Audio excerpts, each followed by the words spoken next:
Crazy idea. No late fees, DVDs delivered to your door, and eventually streaming movies straight into your living room.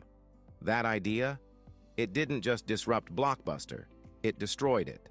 This is the jaw-dropping story of how Netflix rewrote the rules of entertainment, survived fierce competition, and became a global streaming powerhouse. Welcome to Breakthrough Biz. At first, it was tough. Streaming wasn't a thing yet, and people were still heading to Blockbuster stores for their movie nights. But Netflix had something revolutionary: no late fees and the convenience of home delivery. In 2000, Netflix approached Blockbuster with a proposal to sell their company for $50 million. And guess what? Blockbuster laughed them out of the room. That decision would go down as one of the biggest missed opportunities in business history. While Blockbuster stuck to their brick-and-mortar model, Netflix leaned into technology. They introduced a subscription service, letting customers rent unlimited DVDs for a monthly fee. No late fees, no stress. It was a game changer. In 2007, Netflix made a bold move that would reshape the industry forever. They launched a streaming platform. It wasn't perfect at first, limited titles, buffering issues, but it laid the foundation for what would become the future of entertainment. Netflix wasn't alone for long. Competitors like Hulu and Amazon Prime began popping up, but Netflix had an edge: original content. In 2013, Netflix premiered its first original series, House of Cards. It was a gamble. Could a streaming service produce content as good as Hollywood? The answer was a resounding yes. Shows like Stranger Things and The Crown followed, cementing Netflix's status as not just a streaming platform, but a global content creator. By investing billions in original content, Netflix built a library of must-watch shows and movies that turned casual subscribers into loyal fans. Netflix didn't stop there. They expanded internationally, breaking into markets like Europe, Asia, and South America. They localized their content, producing hits like Money Heist from Spain and Squid Game from South Korea, proving that great stories transcend borders. But success wasn't without challenges. Netflix faced fierce competition from Disney+, HBO Max, and others. Its stock took a hit during tough economic times, and the company had to rethink its strategy, introducing ad-supported plans and cracking down on password sharing.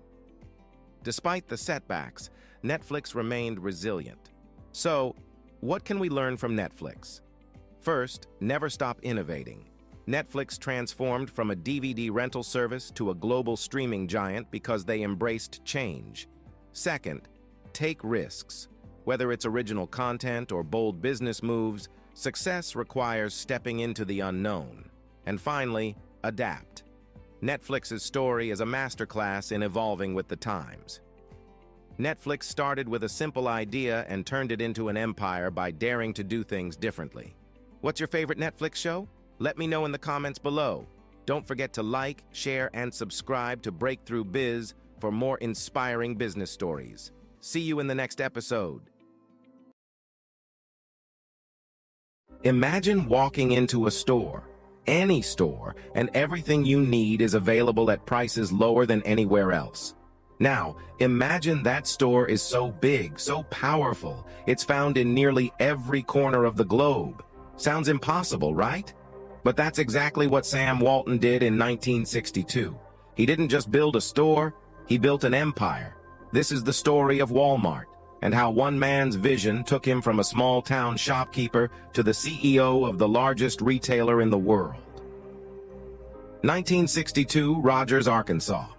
Sam Walton opens the first Walmart store with a single goal: give people more for their money. Walton wasn't a retail genius overnight. He was a determined businessman with a knack for understanding what customers wanted. By selling products at low prices with great customer service, he quickly began to build a loyal following. From day one, Walton focused on one thing: cutting unnecessary costs. This meant less overhead, more savings for the customer, and the beginning of a retail revolution. By the 1980s, Walmart was everywhere. But it wasn't just the expansion that set Walmart apart.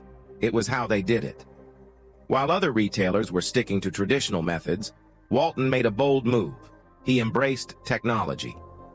In the early 80s, Walmart became one of the first companies to use barcodes and sophisticated inventory management systems. These technologies allowed the company to track products in real time, making sure shelves were stocked when customers needed them.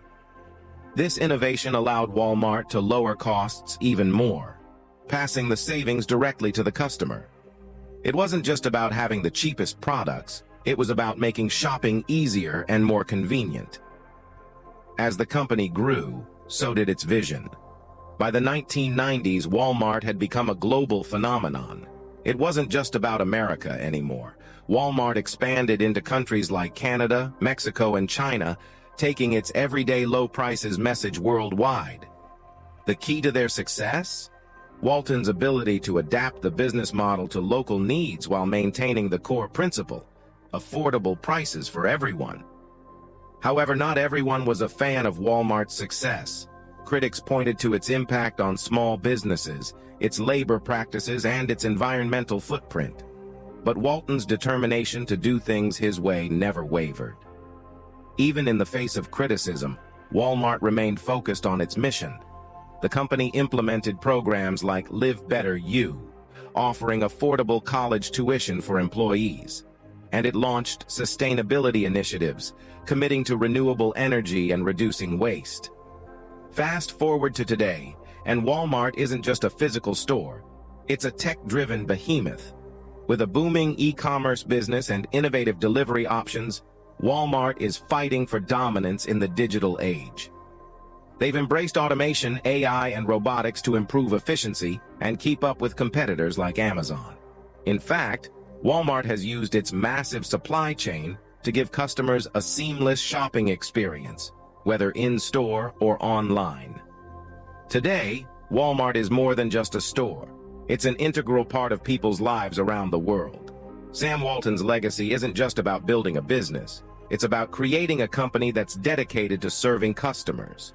His mission to offer low prices always lives on in every aisle. Sam Walton's story proves that with a little vision, some hard work, and a commitment to your customers, you can go from a small-town shop to changing the way the world shops. If you enjoyed this story of how Walmart went from a small discount store to a retail giant, don't forget to like, share, and subscribe to Breakthrough Biz for more inspiring business success stories. Let me know in the comments which brand's journey you'd like to hear about next. Thanks for watching. Imagine a platform that once changed the way the world communicated. A space where revolutions were born, memes flourished, and global conversations thrived. That was Twitter. Fast forward to today, and it's a very different story. What caused the collapse of one of the most influential social media platforms of our time? This is the dramatic story of Twitter's downfall. It all began when Elon Musk, the world's richest man, decided to buy Twitter for a staggering $44 billion in late 2022. At first, it seemed like a bold move by a visionary. Musk had big plans to turn Twitter into X, an all-in-one platform where people could chat, shop, bank, and more. But the cracks started showing before the ink on the deal was even dry. Musk tried to back out of the deal, citing concerns about spam accounts. But Twitter wasn't letting go without a fight. After a legal battle, Musk closed the acquisition, and what followed was nothing short of chaotic. Elon Musk took control of Twitter and immediately started making waves.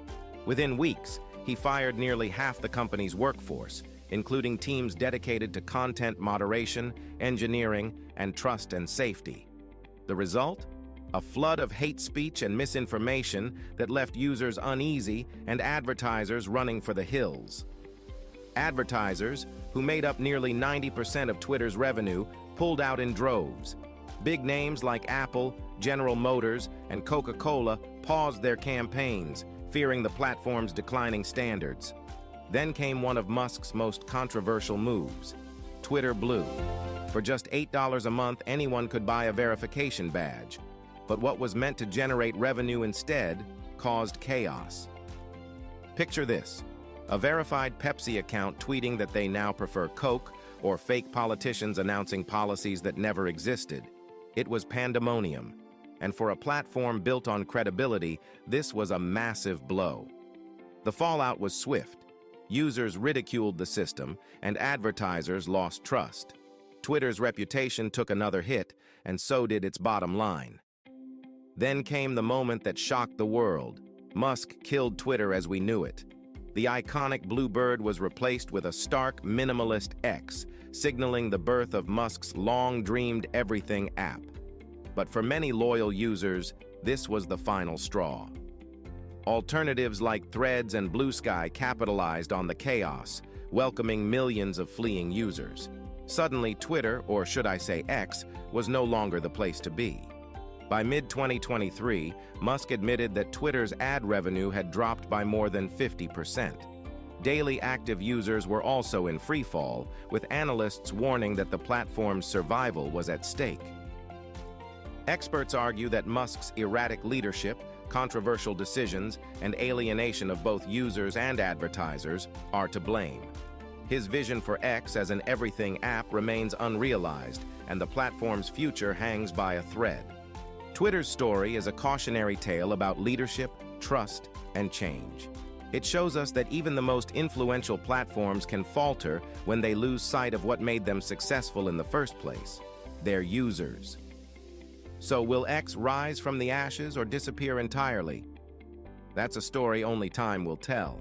But one thing is certain: Twitter's downfall will be remembered as one of the most dramatic in tech history. What do you think? Did Elon Musk's vision destroy Twitter, or is this just the beginning of something bigger? Let me know in the comments. Don't forget to like, share, and subscribe to Breakthrough Biz for more stories of triumph and turmoil in the business world. I'll see you in the next episode. Picture this: a tiny garage in Seattle, a single desk, an old computer, and a man with a crazy idea. He's not thinking small, he's dreaming about changing how the entire world shops. That man, Jeff Bezos. That dream, Amazon. But here's the twist: Amazon didn't just grow because it sold stuff. It grew because it cracked the code of marketing like no one else. Welcome back to Breakthrough Biz. Today, we're revealing the secrets behind Amazon's rise to dominance and the marketing strategies that made it unstoppable. Let me ask you something. What's the one thing Amazon cares about more than anything else? It's not sales, it's not profits, it's you. Jeff Bezos built Amazon on a single, unshakable principle: customer obsession. Not customer satisfaction, obsession.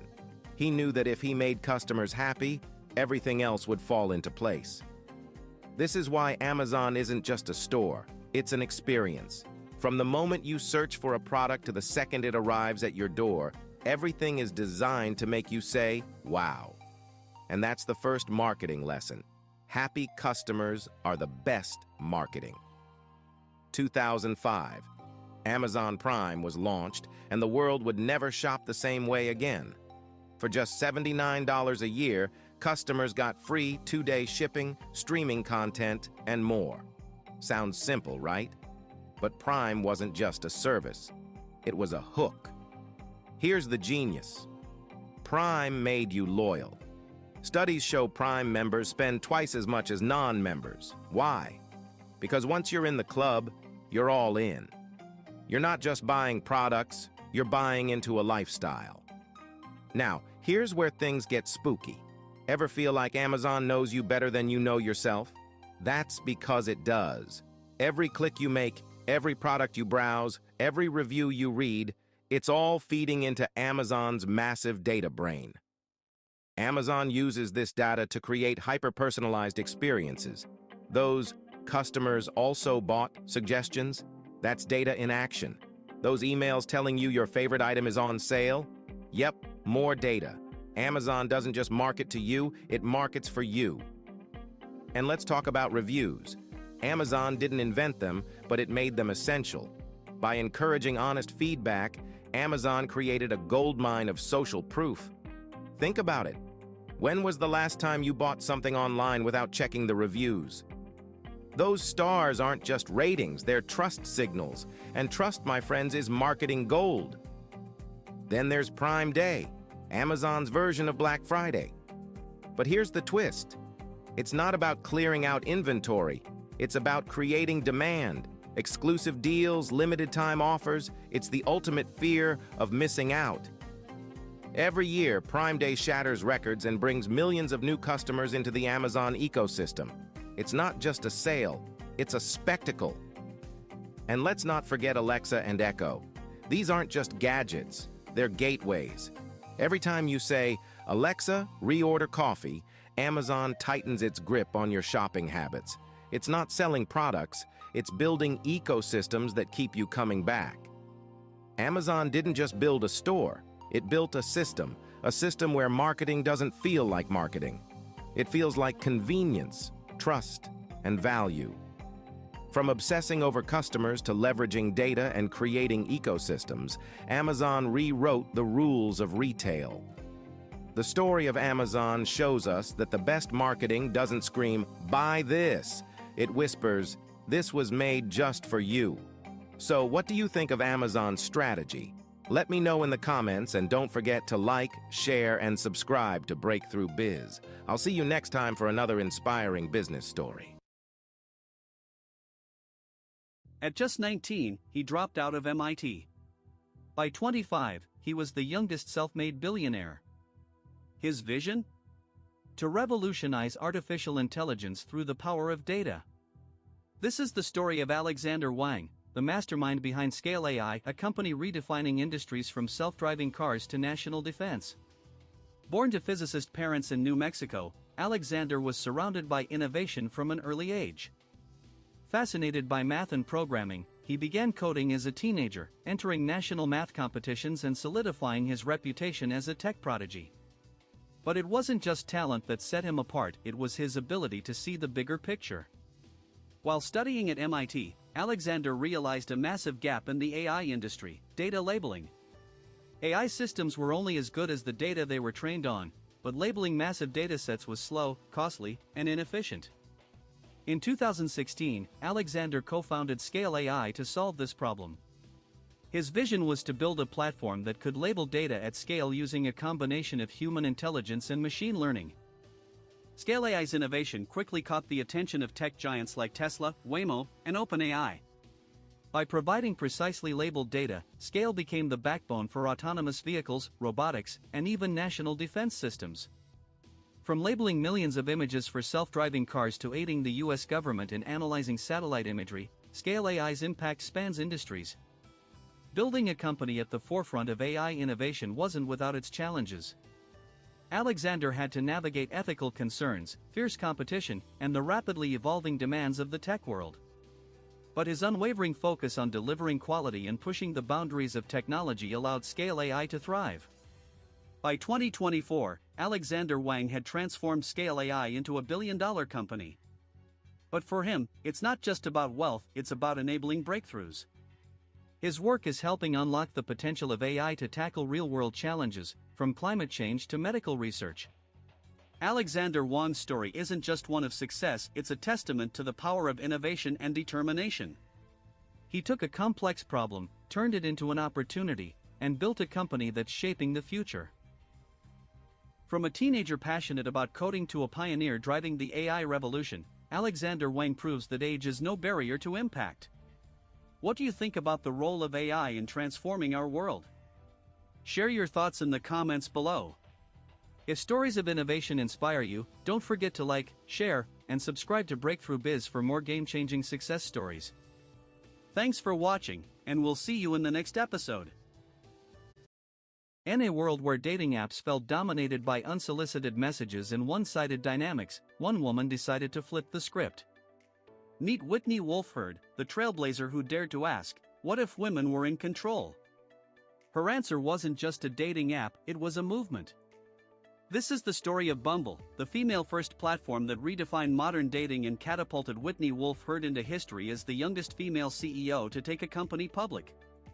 Whitney's journey to creating Bumble wasn't easy. As one of the co-founders of a popular dating app, she had already made waves in the tech world. But after facing challenges, including a highly publicized legal battle, Whitney found herself at a crossroads. Instead of giving up, she saw an opportunity to create something better, a space where women could feel safe, respected, and empowered. In 2014, Whitney founded Bumble, a dating app with a revolutionary concept: women make the first move. The idea was simple but powerful. By giving women the control to initiate conversations, Bumble flipped traditional dating norms on their head. This wasn't just a feature, it was a statement. Bumble quickly became more than a dating app, it became a brand synonymous with empowerment. Whitney expanded the platform to include Bumble BFF for finding friends and BumbleBiz for networking, proving that the female-first approach wasn't limited to dating. By 2021, Whitney made history. At just 31 years old, she became the youngest female CEO to take a company public. The Bumble IPO was a roaring success, valuing the company at over $13 billion. But success didn't come without challenges. Competing in the crowded dating app market meant constant innovation. Critics questioned whether the female-first concept could sustain long-term growth. Whitney's response? Doubling down on Bumble's mission. From adding features to enhance user safety to tackling online harassment, she ensured Bumble remained a platform that prioritized respect and inclusivity. Under Whitney's leadership, Bumble's impact extended beyond the app.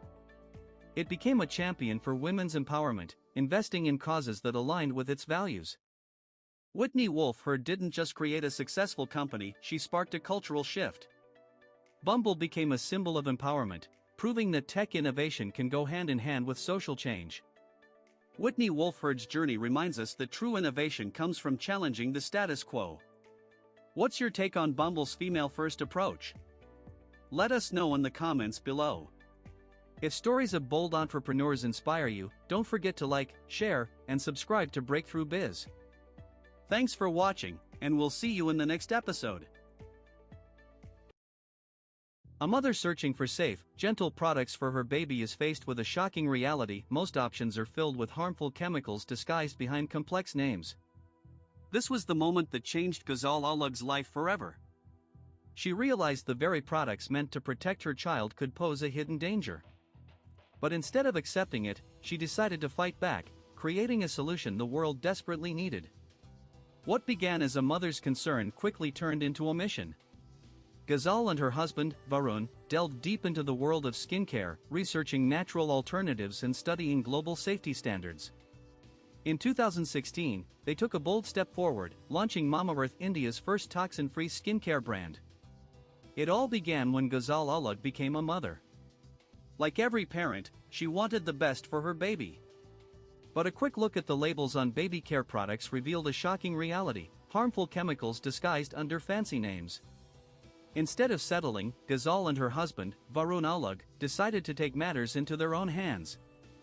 What if there was a brand that offered natural, safe, and toxin-free products, not just for babies but for everyone? In 2016, the couple launched Mamaearth, a brand built on 3 core principles. Safety: every product would be toxin-free and made from natural ingredients. Transparency: labels that people could actually understand.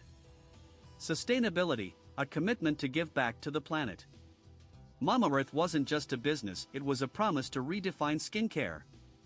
The market was skeptical at first. Competing with established brands wasn't easy. But Mamaearth's focus on solving real problems, eczema-safe baby products, toxin-free shampoos, and eco-friendly packaging, won over parents, beauty enthusiasts, and eco-conscious consumers alike. Through clever marketing, Ghazal used social media to tell authentic stories. Mamaearth became a relatable, family-oriented brand. And their secret weapon? Word of mouth. Happy customers shared their experiences, propelling the brand into the spotlight. But success didn't come without challenges. Managing supply chains, scaling production, and gaining trust in a competitive market tested Ghazal's resilience. Her strategy? Listen to the customers. From online reviews to social media feedback, every product improvement was driven by real user needs. Today, Mamaearth is not just a brand, it's a movement. With innovative campaigns like Plant Goodness, where every order plants a tree, Mama Earth has planted over 1 million trees. Under Ghazal's leadership, the brand expanded into global markets, offering products for everyone from babies to beauty-conscious millennials. Ghazal Alud turned a personal concern into a thriving business that's making a difference, proving that innovation isn't just about profit, it's about purpose. Her journey is a reminder that the best businesses are born out of empathy and a desire to solve real problems. From a mom on a mission to a global entrepreneur, Ghazal Alud's story is one of resilience, innovation, and heart.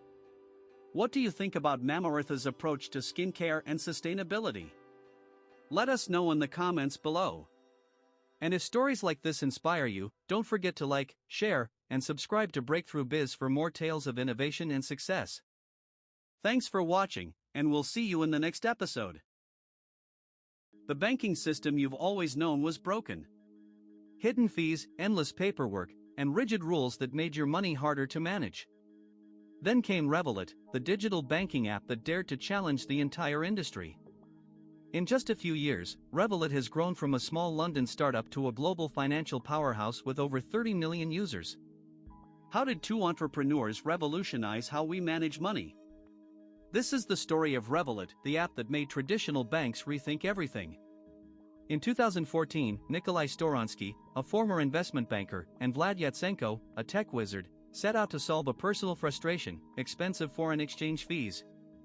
The idea was simple but revolutionary: an app that would let users spend and transfer money globally without hidden charges. In 2015, they launched Revolut with a bold promise: instant money transfers, fee-free currency exchange, and a sleek app that put control back in the hands of users. At first, it was just a prepaid card with an app, but its simplicity struck a chord. Within months, Revolut attracted thousands of users who were tired of the outdated banking system. Revolut didn't stop at currency exchange. It added features that traditional banks couldn't keep up with: budgeting tools, cryptocurrency trading, and even commission-free stock trading. By 2020, Revolut was valued at over $5.5 billion, becoming one of Europe's most valuable fintech companies. It wasn't just a banking app, it was a lifestyle. But disrupting an industry isn't easy. Revolut faced scrutiny over its aggressive growth strategy and compliance with financial regulations. Critics questioned if the startup could scale without losing its edge. Through it all, Revolut stayed focused, expanding to new markets and introducing innovative products like junior accounts and travel insurance, all integrated seamlessly into its app. Today, Revolut operates in over 35 countries, with a user base that's as diverse as its offerings. From everyday spending to global business accounts, it's reshaped the way millions think about money. Revolut's success isn't just about technology, it's about understanding what people truly need: convenience, transparency, and control. Revolut's story is proof that even the most established industries can be turned upside down with the right idea. It's a reminder that innovation isn't about following rules, it's about rewriting them. What do you think about Revolut's impact on banking? Could it be the future of finance, or does the traditional system still hold its ground? Let us know in the comments below. And if you're inspired by stories like this, make sure to like, share, and subscribe to Breakthrough Biz for more incredible tales of innovation and success. Thanks for watching, and we'll see you in the next episode. Imagine a world where anyone, no matter their skill level, could design something extraordinary. No more frustration, no more barriers, just pure creativity at your fingertips. Now, what if I told you this revolution started with a college student, a simple idea, and a relentless determination to make design accessible to everyone? This is the incredible journey of Melanie Perkins, the young Australian entrepreneur who turned rejection into opportunity and created Canva, a $40 billion global phenomenon. How did she rewrite the rules of design and become one of the youngest self-made billionaires in history? Get ready, because this story will blow your mind. Melanie Perkins wasn't your typical tech prodigy. Growing up in Perth, far from Silicon Valley, she dreamed of making design simple for everyone. While teaching students to use clunky design software, she noticed a pattern: frustration. It was too complicated, too expensive, and too slow. That's when it hit her: why can't design be simple and accessible for everyone? With this question in mind, Melanie, along with her boyfriend, Cliff Obrecht, started small, launching Fusion Books, an online platform to help schools design yearbooks. Fusion Books was a success, but Melanie knew she was onto something much bigger. What if people could design anything: posters, resumes, social media graphics, with just a few clicks? The vision was bold: create a platform so intuitive that anyone, from a student to a CEO, could use it. But turning this dream into reality meant finding investors who believed in her vision. The journey was anything but easy. Melanie faced countless rejections. Many doubted a young woman from Australia could take on design giants like Adobe. But Melanie refused to give up. Her perseverance paid off when she connected with Cameron Adams, a former Google engineer, who became Canva's third co-founder. In 2013, Canva was officially launched, and it was an instant hit. The platform made designing as easy as playing a game. No expensive software, no technical skills, just creativity unleashed. By the end of its first year, Canva had over 750,000 users. The simplicity and affordability attracted everyone, from students and entrepreneurs to global corporations. But Canva's success wasn't just about the software, it was about the mission behind it. Melanie wanted to democratize design, empowering people to tell their stories visually. From introducing team collaboration tools to AI-powered features like video editing, Canva kept evolving. By 2021, the company was valued at over $40 billion, making Melanie Perkins one of the youngest billionaires in the world. Despite its meteoric rise, Canva faced its share of challenges: competition from tech giants, scaling operations, and staying true to its mission. But Melanie's leadership shined through. She focused on keeping Canva accessible, sustainable, and impactful, offering free tools for educators and donating millions to nonprofits. Her philosophy was simple yet powerful: success isn't just about making money, it's about making a difference. Melanie Perkins didn't just create a tech company, she built a movement. Canva is now used by over 135 million people every month across 190 countries. Her journey is proof that innovation doesn't need a Silicon Valley address, it needs a bold idea, relentless passion, and a belief in making the world better. So, the next time you create something on Canva, remember the story behind it. It's not just a tool, it's the result of one woman's determination to empower the world. What's your favorite Canva story? Let us know in the comments. If you enjoyed this inspiring journey, don't forget to like, subscribe, and join us here on Breakthrough Biz for more stories of innovation and ambition. Thanks for watching, and we'll see you in the next episode. It's the early 1960s, and two 12-year-old boys, Ben and Jerry, are in gym class. Ben, full of attitude, is arguing with the gym teacher about running a mile in under 7 minutes. Meanwhile, Jerry is struggling so much that he actually faints. These two boys? They were known as the slowest and chubbiest kids in class. But this unflattering reputation ended up bringing them together as friends. Little did they know, this bond would spark a journey leading to one of the most beloved ice cream empires in the world, worth billions of dollars. Interestingly, neither Ben nor Jerry ever dreamed of going into the ice cream business. After high school, Jerry had his sights set on becoming a doctor. But life had other plans. He was rejected by over 40 medical schools. Desperate, he took any vaguely medical job he could find, ending up as a lab technician blending cow hearts into test tubes. Not quite the dream, right? As for Ben, he hopped between jobs: janitor, McDonald's crew member, even scraping leftover food off trays. But Ben, a free spirit and a true hippie at heart, hated the grind of corporate life. He even tried making a living as a potter, but nobody was buying his creations. By the early 70s, both Ben and Jerry were stuck in a rut, feeling like life was passing them by. So in 1973, Jerry moved to New York to live with Ben, and the two started brainstorming. What could they do that wouldn't involve bosses, cow hearts, or soul-crushing jobs? Food was their shared passion, so they thought, why not make fresh bagels? But their dreams crumbled when they realized the bagel-making equipment cost a staggering $40,000. So they pivoted to something simpler: ice cream. They had no clue how to make it, so they enrolled in a $5 correspondence course at Penn State. Armed with a little knowledge, they needed a name. Ben suggested Josephine's flying machine after a 1910 song, but thankfully, Jerry came up with the more relatable Ben & Jerry's. With savings and a $4,000 loan, they rented a rundown gas station in Vermont. The roof was falling apart, the floor was covered in ice, but it was across from City Hall Park, a prime spot. To save money, they built tables out of cheap lumber, bought used restaurant equipment, and even used Ben's unsold pottery for dishes and cups. Jerry, leveraging his biochemistry background, experimented with recipes. And thanks to Ben's condition, anosmia, or lack of smell, texture became a priority. This focus led to the creation of their signature chunky, premium ice cream.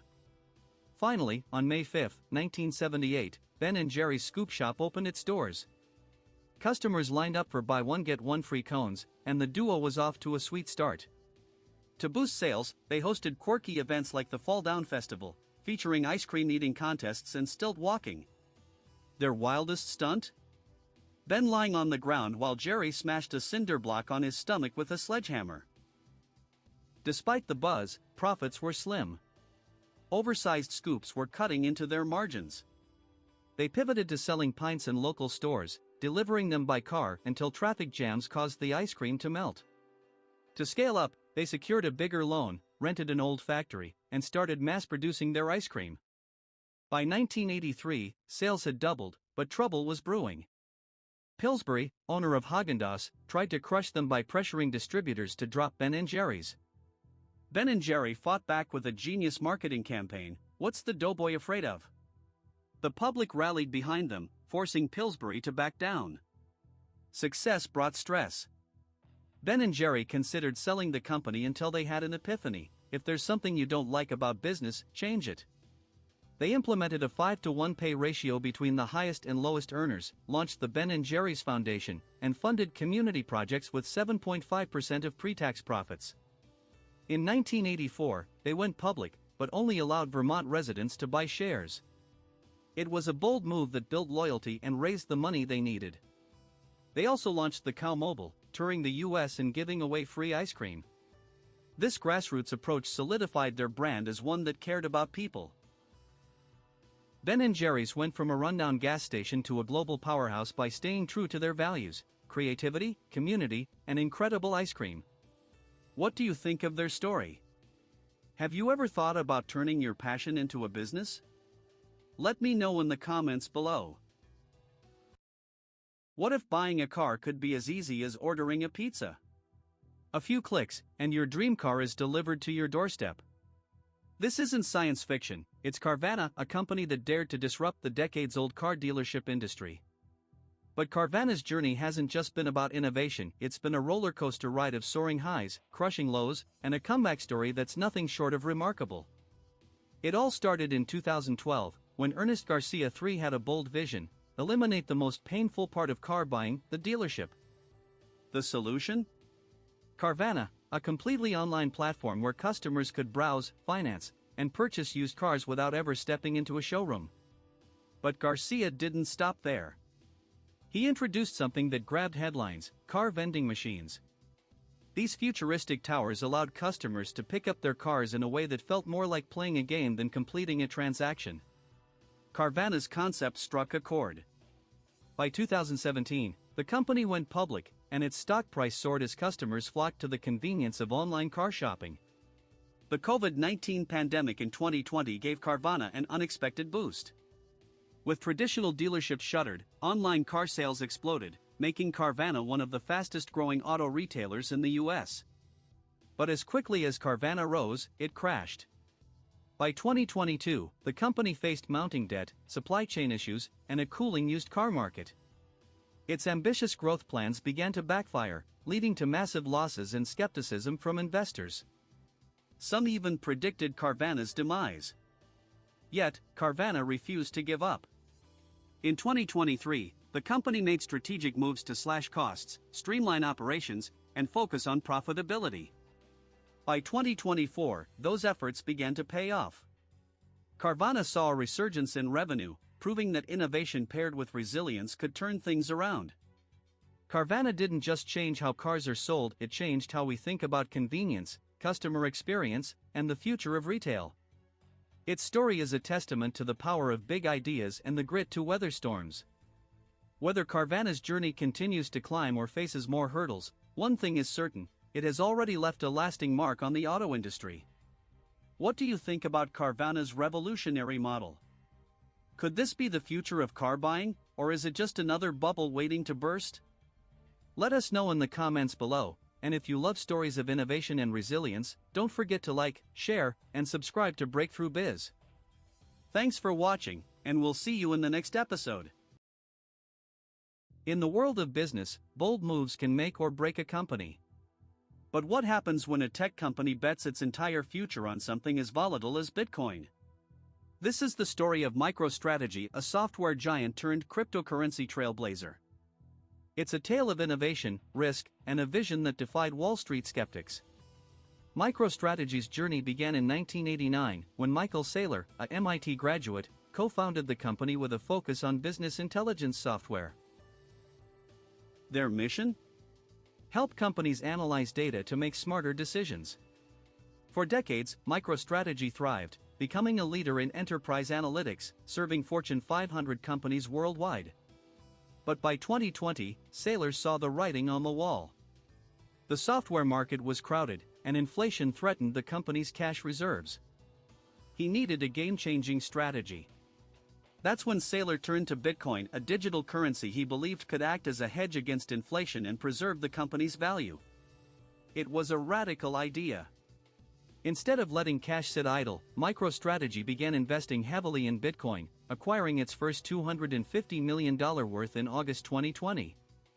But Saylor didn't stop there. He doubled down, turning MicroStrategy into one of the largest corporate holders of Bitcoin in the world. Wall Street was stunned.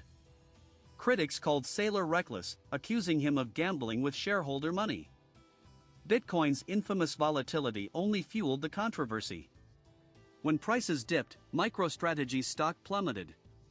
But when Bitcoin surged, the company's value skyrocketed, earning Saylor both admiration and scrutiny. Saylor's gamble transformed MicroStrategy's identity. It was no longer just a software company, it became a symbol of corporate adoption of cryptocurrency. By 2024, the company's Bitcoin holdings had exceeded $5 billion, cementing its place as a pioneer in the crypto space. Saylor himself became a prominent advocate for Bitcoin, inspiring other CEOs and even countries to adopt the digital currency. MicroStrategy's story isn't just about software or Bitcoin. It's about taking risks, embracing innovation, and believing in a future others couldn't see. Saylor's bold move redefined how corporations think about their assets, proving that sometimes, the greatest rewards come from the greatest risks. What do you think about MicroStrategy's bold bet on Bitcoin? Was it visionary leadership or a high-stakes gamble? Let us know your thoughts in the comments, and if you love stories of risk, innovation, and resilience, don't forget to like, share, and subscribe to Breakthrough Biz. Thanks for watching, and we'll see you in the next episode. Have you ever thought about what powers the massive airplanes we see soaring through the skies? The answer might surprise you. While jet fuel has long been the king of aviation, one French company is shaking up the game. They've created a battery so advanced it's not just lightening planes, it's lightening the aviation industry's carbon footprint. This isn't just another tech innovation. This is LimaTech, the startup that's turning science fiction into reality. How are they changing the way we fly? Let's dive into this electrifying story of innovation and sustainability. The aviation industry faces a colossal challenge: sustainability. Aircraft are notoriously heavy and energy-hungry, contributing significantly to global carbon emissions. Traditional batteries just weren't cutting it. Too heavy, short-lived, and unreliable for the demands of modern aviation. But where others saw a problem, LimaTech saw an opportunity to innovate. Founded in France, LimaTech specializes in safer, lightweight, lithium-based batteries for aviation. Their secret? Lithium iron phosphate LFP chemistry. Unlike conventional batteries, LimaTech's products are lighter, require half the maintenance, and last up to 10 years. For perspective, their batteries can reduce the weight of an Airbus A320 by 120 kilograms. Imagine the fuel saved and the emissions cut just by shaving off those extra kilos. LimaTech's innovative design prioritizes safety and longevity. These batteries can withstand the rigorous demands of flight while maintaining peak efficiency. And their lightweight nature means planes burn less fuel, slashing operating costs and carbon emissions. LimaTech's mission extends beyond just building batteries. They're spearheading a green revolution in aviation, helping airlines transition towards sustainable practices. With each takeoff, they're proving that cutting-edge technology and environmental responsibility can go hand in hand. But this is just the beginning. LimaTech is pushing boundaries, raising millions to expand its reach and bring its next-gen 24-volt, 15-amp-hour lithium battery to market. Their vision? To become the go-to solution for aviation's transition to cleaner, greener skies. LimaTech isn't just building batteries, they're powering a movement toward a better, more sustainable future. So, the next time you see an airplane taking off, remember, innovation like this could be making your journey lighter and greener. If you found this story inspiring, hit that like button, subscribe to Breakthrough Biz, and let us know in the comments which game-changing company you'd like to see next. What if I told you that a simple pair of shoes could change lives? Not just by making walking easier, but by restoring dignity, independence, and convenience for millions of people. From busy parents juggling kids to individuals with mobility challenges, one company has transformed the everyday act of putting on shoes into an effortless experience. This is the story of Kizik, a small idea that revolutionized footwear, caught the eye of Nike, and is now making waves worldwide. How did they do it? Let's dive in and find out. Shoes. A simple piece of everyday life, but not for everyone. For people with disabilities, older adults, or anyone in a rush, traditional shoes can be a frustrating challenge. Entrepreneur Mike Pratt saw this issue and knew there had to be a better way. In 2017, Kizik was born with a mission: to make shoes accessible and convenient for everyone. Their secret? A patented hands-free design that blends functionality with style. At the heart of Kizik's innovation is their collapsible heel technology. Unlike typical slip-on shoes, Kizik's designs allow you to step in without damaging the structure. The heel pops back into place, offering a snug fit every time. This breakthrough wasn't just about ease, it was about dignity.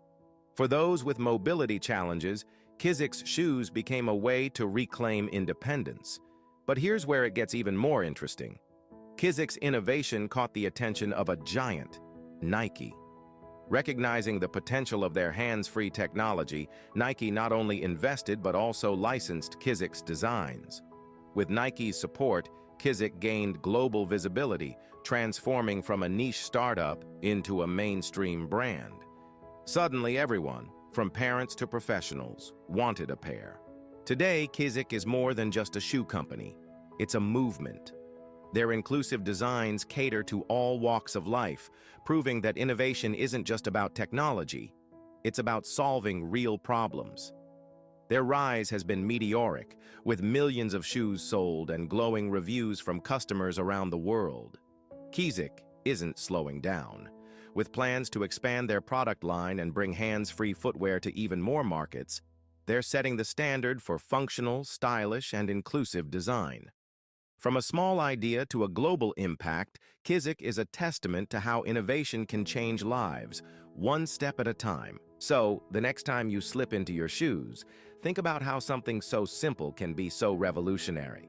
Kizik is proof that even the smallest ideas can make the biggest difference. If you found this story inspiring, hit that like button, subscribe to Breakthrough Biz, and let us know in the comments which company's story you'd like to see next. Thanks for watching, and we'll see you in the next episode.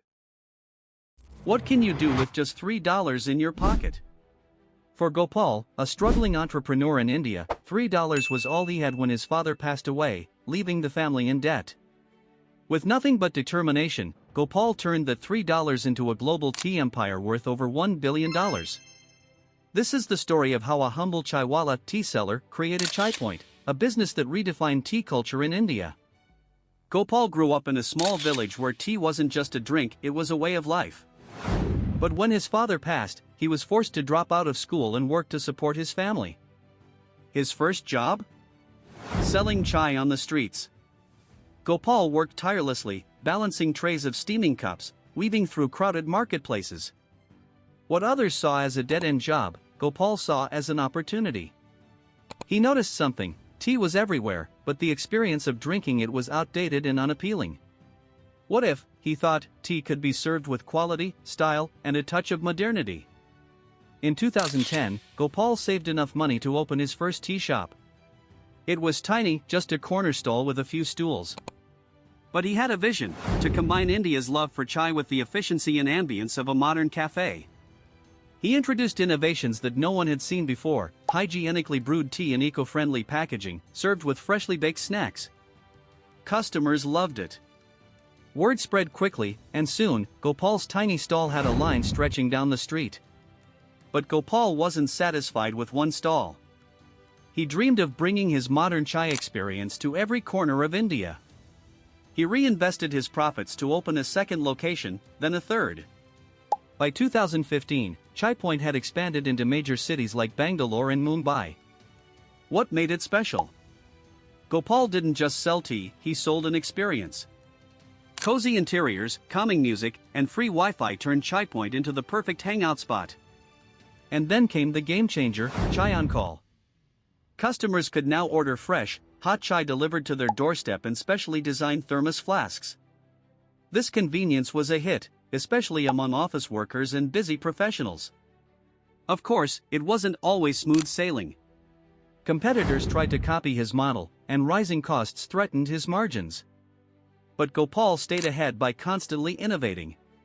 He introduced new flavors like masala chai, ginger chai, and even oat milk chai to cater to changing tastes.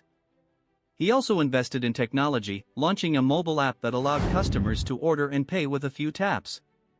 By 2018, Chai Point had grown into a network of 150 outlets across India, serving over 300,000 cups of tea every single day.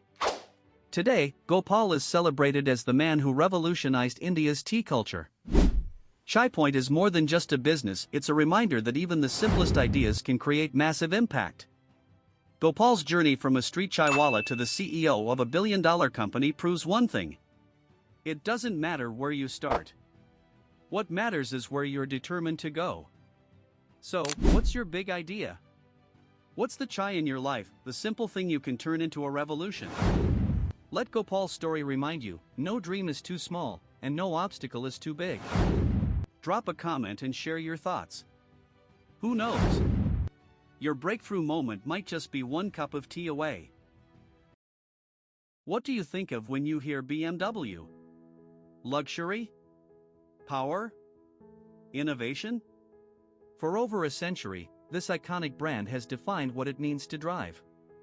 But BMW's journey to the top wasn't smooth. It's a story of resilience, reinvention, and relentless pursuit of perfection.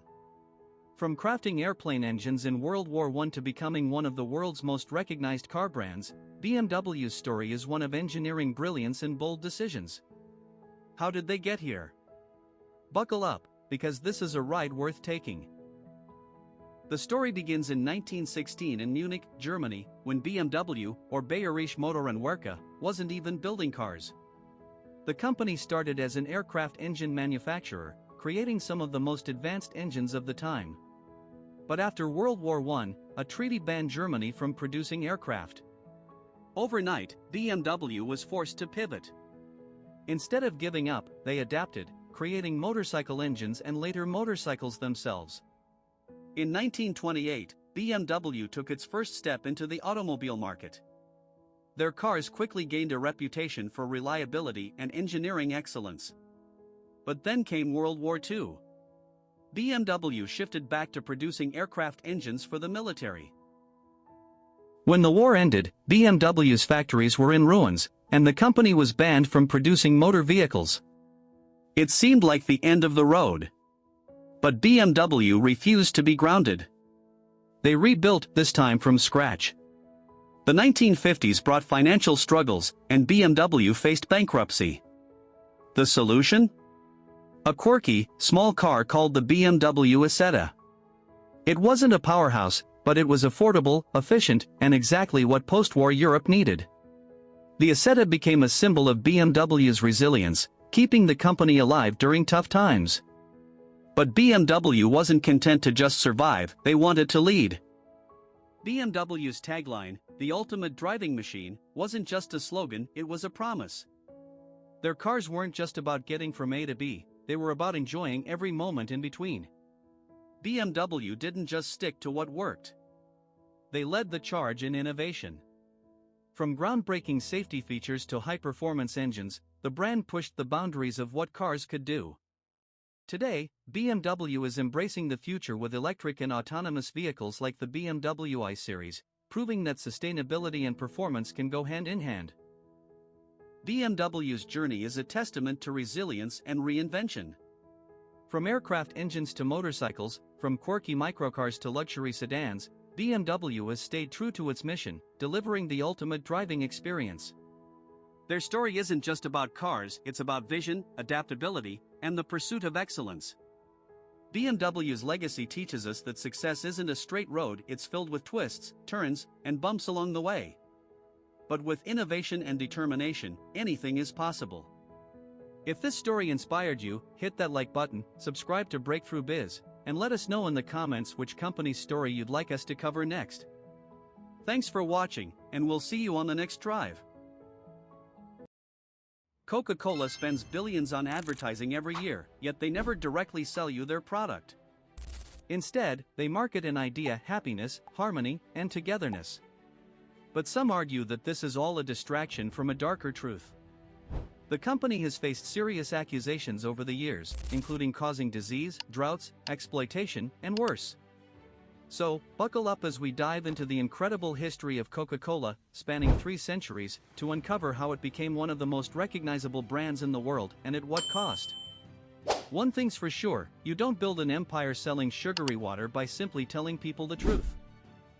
Chapter 1, The Real Beginning of Coca-Cola. We all know that refreshing, ice-cold Coca-Cola feeling. But back in the 1800s, there was growing discontent with doctors, leading people to seek alternative remedies at home. Enter a group of enterprising entrepreneurs who capitalized on this shift by creating potions and elixirs that claimed to cure a wide variety of ailments. The truth? These concoctions were often dangerous, ineffective mixtures of various chemicals, but with no regulations, these snake oil salesmen could make any health claims they wanted. Business boomed. One popular medicine was Vin Mariani, a blend of wine and cocaine that claimed to cure nearly anything, as long as you drank 3 glasses every day. One man who loved this drink was John Stith Pemberton, a war veteran who had suffered severe injuries in battle. Doctors had thought he was dying and gave him morphine to ease his pain in his final hours, but he miraculously survived. However, he became addicted to morphine, and when he discovered Vin Mariani, he became hooked on it, thinking it was helping him overcome his addiction. Of course, it wasn't the medicinal properties that made him feel better, it was the wine and cocaine.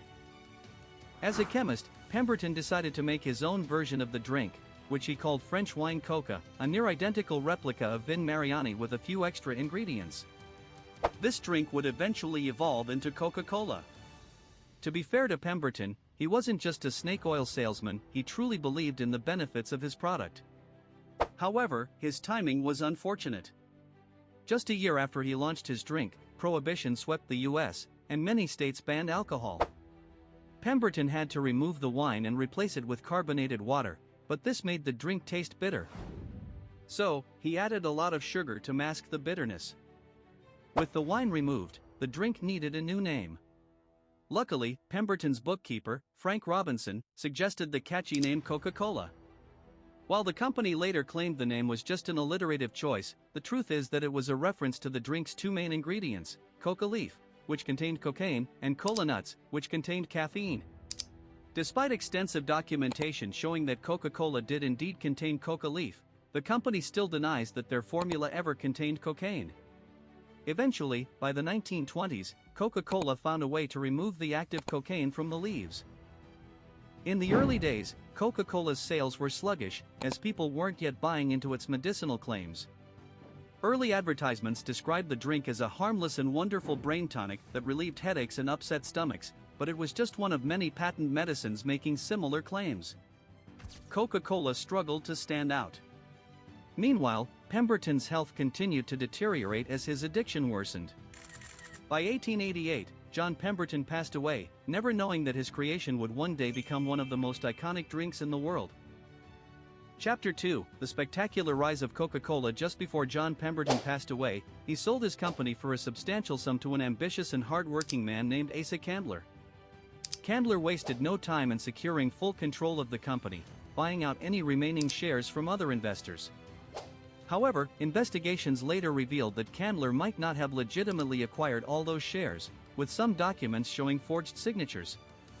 The full extent of this remains unclear, as Candler had the early company records destroyed, likely to cover his tracks. But in the end, the specifics didn't matter much because by the late 1890s, Candler had full control of Coca-Cola. Yet, the drink still wasn't hugely popular. To change that, Candler began flooding towns with Coke-branded banners, billboards, and placards. They even painted the Coca-Cola logo on barns, ensuring that people saw it everywhere they went. One of Coke's early marketing breakthroughs involved reaching out to local pharmacies. Candler obtained lists of their top customers and sent them free coupons for Coca-Cola. The idea was simple: give people a free taste, and they become loyal customers, especially since the drink contained a few addictive ingredients. However, it soon became clear that marketing Coca-Cola as a medicine was a mistake. Instead of targeting the sick, Candler repositioned it as a refreshing, enjoyable drink that anyone could appreciate. This strategy also helped Coca-Cola distance itself from the patent medicine industry, which was starting to face backlash due to false claims. By the early 1900s, Coca-Cola's mass marketing campaign was in full swing. Candler reinvested heavily in advertising, even paying movie stars and athletes to endorse the drink. Coca-Cola became synonymous with a positive, wholesome image, helped by endorsements from beloved public figures. During Christmas, Coca-Cola even featured Santa Claus in their ads, always holding a Coke, creating a powerful link between the drink and the joy of the holiday season. While these strategies might not seem groundbreaking now, Coca-Cola was pioneering new methods of advertising that would later become standard. For instance, the use of attractive women, known as Coca-Cola girls, to sell the product became a major part of the brand's identity. They also employed statistical analysis to optimize ad placements in high-traffic areas. As new advertising mediums like radio and television emerged, Coca-Cola was quick to invest in these platforms, ensuring that their product was seen by as many people as possible. Initially, Coca-Cola was mostly sold through soda fountains, which allowed the company to keep costs low by simply distributing syrup, which was mixed with carbonated water at the point of sale. But then, two lawyers, Benjamin and Joseph, approached Asa Candler with an idea: bottling Coca-Cola. Candler initially dismissed the idea, believing that bottling would be too expensive and complicated. However, the lawyers assured him they'd take on the financial risk, so Candler agreed to grant them bottling rights for a minimal fee. He figured that, in the worst case, he'd just sell more syrup. As we now know, bottled Coca-Cola was a massive success. Customers loved the convenience of bottled Coke, and this led to a surge in sales. For Candler, this meant a steady revenue stream from the bottlers who bought syrup in bulk. However, there was a significant problem. Candler had given little thought to the contract, which lacked a time frame and didn't account for price increases. This resulted in a never-ending agreement at the same low price, regardless of how much the cost of ingredients rose. Over the years, this would lead to numerous lawsuits between Coca-Cola and its bottlers, costing the company millions to buy back some of the rights that Candler had sold for just $1. Despite this, Candler's early marketing genius and the success of the bottled version kept Coca-Cola's sales skyrocketing, growing year after year.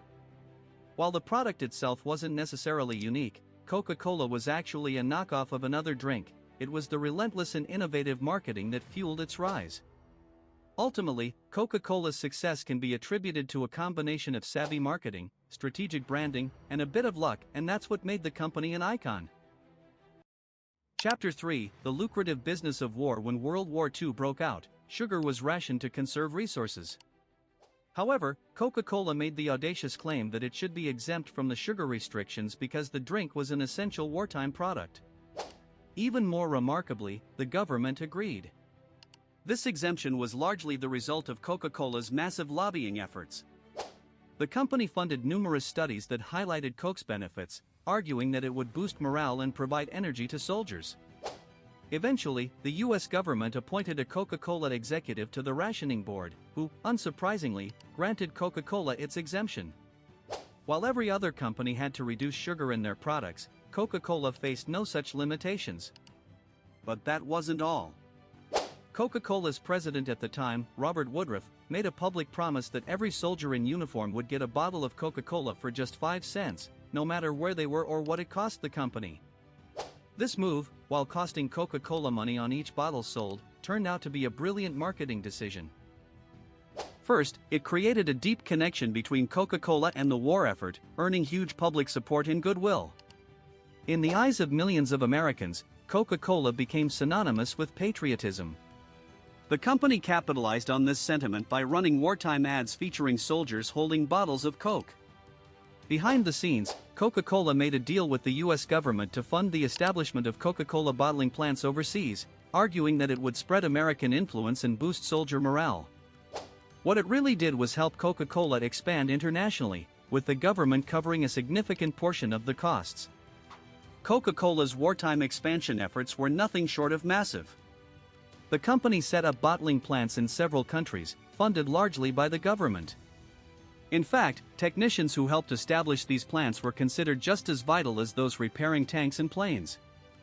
As Coke became accessible to soldiers stationed across the globe, they began sharing it with locals, aiding in the brand's spread to new countries.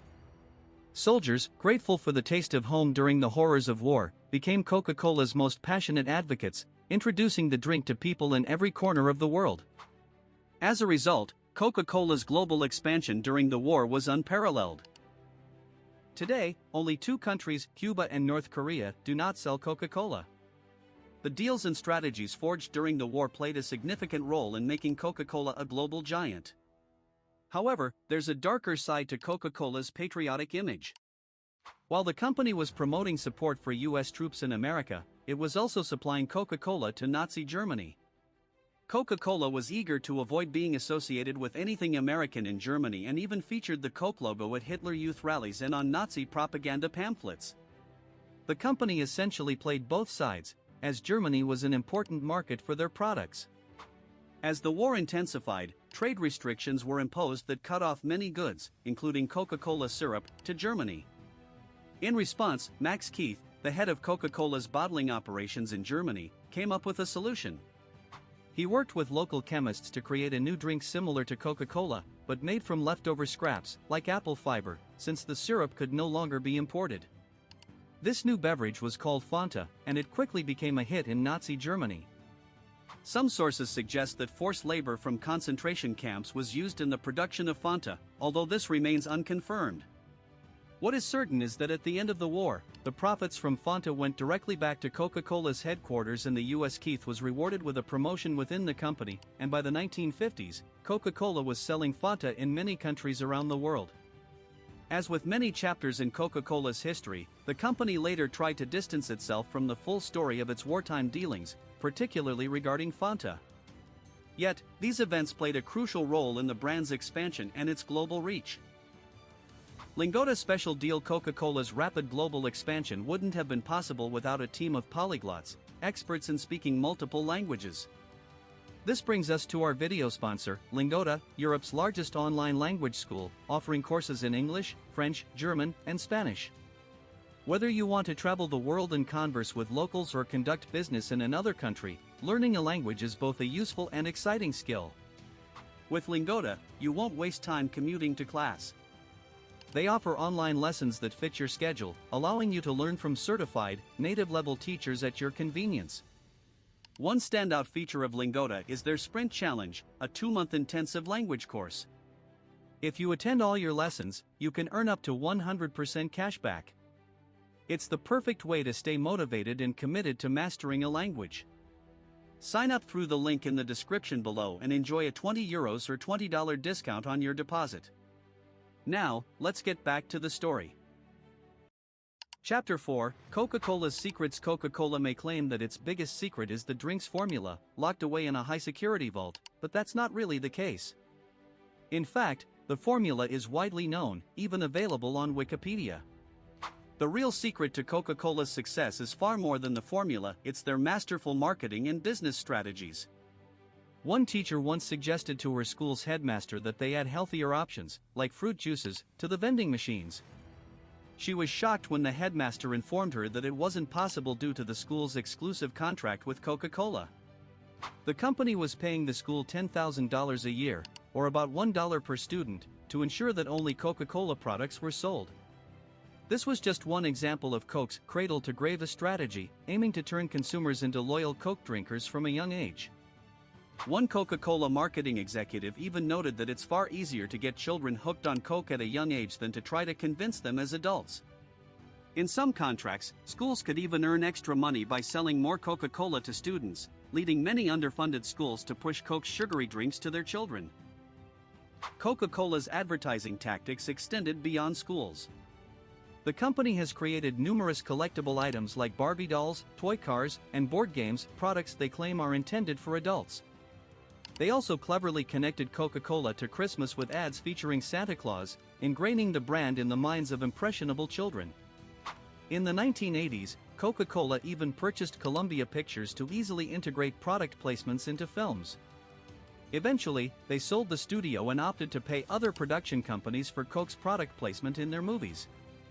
This tactic is a clever loophole, allowing Coke to target children while bypassing regulations against child-specific marketing. However, despite all their marketing genius, a serious problem was emerging for Coca-Cola, the mounting evidence of the health risks associated with their product. Concerns about tooth decay were nothing new, but new research was showing more alarming effects, like links to obesity, diabetes, and other health issues. Studies revealed that even just one sugary drink a day increased the chances of children becoming overweight, and that exposing babies to high sugar intake could condition them to crave sugar for life. However, the most intense backlash came in 2004 with the Stop Killer Coke campaign, which accused the company of being responsible for the murders of union members in Colombia's bottling plants. While Coca-Cola denied involvement, numerous union members had been killed, and many more received death threats. Allegations of forced disappearances, torture, and even murder followed, especially after workers in Guatemala claimed similar violence for trying to unionize. Coca-Cola has always maintained that they had no direct knowledge of the violence or that they were involved in any way. However, the company's history of labor exploitation and violence in Latin America tarnished its image, with some referring to Coca-Cola as the sparkle of death due to the tragic events tied to the brand. Looking at the company's history, it's clear that, like many giant corporations, Coca-Cola has had its fair share of ethical controversies. Business is often brutal, and the deeper you dig into any major company, the more you'll uncover. While Coca-Cola has undoubtedly done good for the world. Two college kids, a crazy idea, and a mountain of doubts. Picture this: an app where your photos vanish into thin air and no one takes you seriously. Investors laughed, professors shrugged, but in just 2 years, this wild idea would redefine communication and become the obsession of millions. This is the story of Snapchat, how 2 Stanford students took on social media giants, revolutionized how we share moments, and built a billion-dollar empire out of disappearing photos. Welcome to Breakthrough Biz, where we uncover the most inspiring business stories of our time. In 2011, 2 Stanford students, Evan Spiegel and Bobby Murphy, had a wild idea. What if photos could disappear seconds after being viewed? Spiegel pitched the idea in a college class. It was met with skepticism and even laughter. But Spiegel and Murphy weren't discouraged. They believed in creating a platform for authentic, in-the-moment sharing. Their initial app, called Picaboo, failed to gain traction. But after rebranding as Snapchat and tweaking the design, it started to catch on. The secret sauce?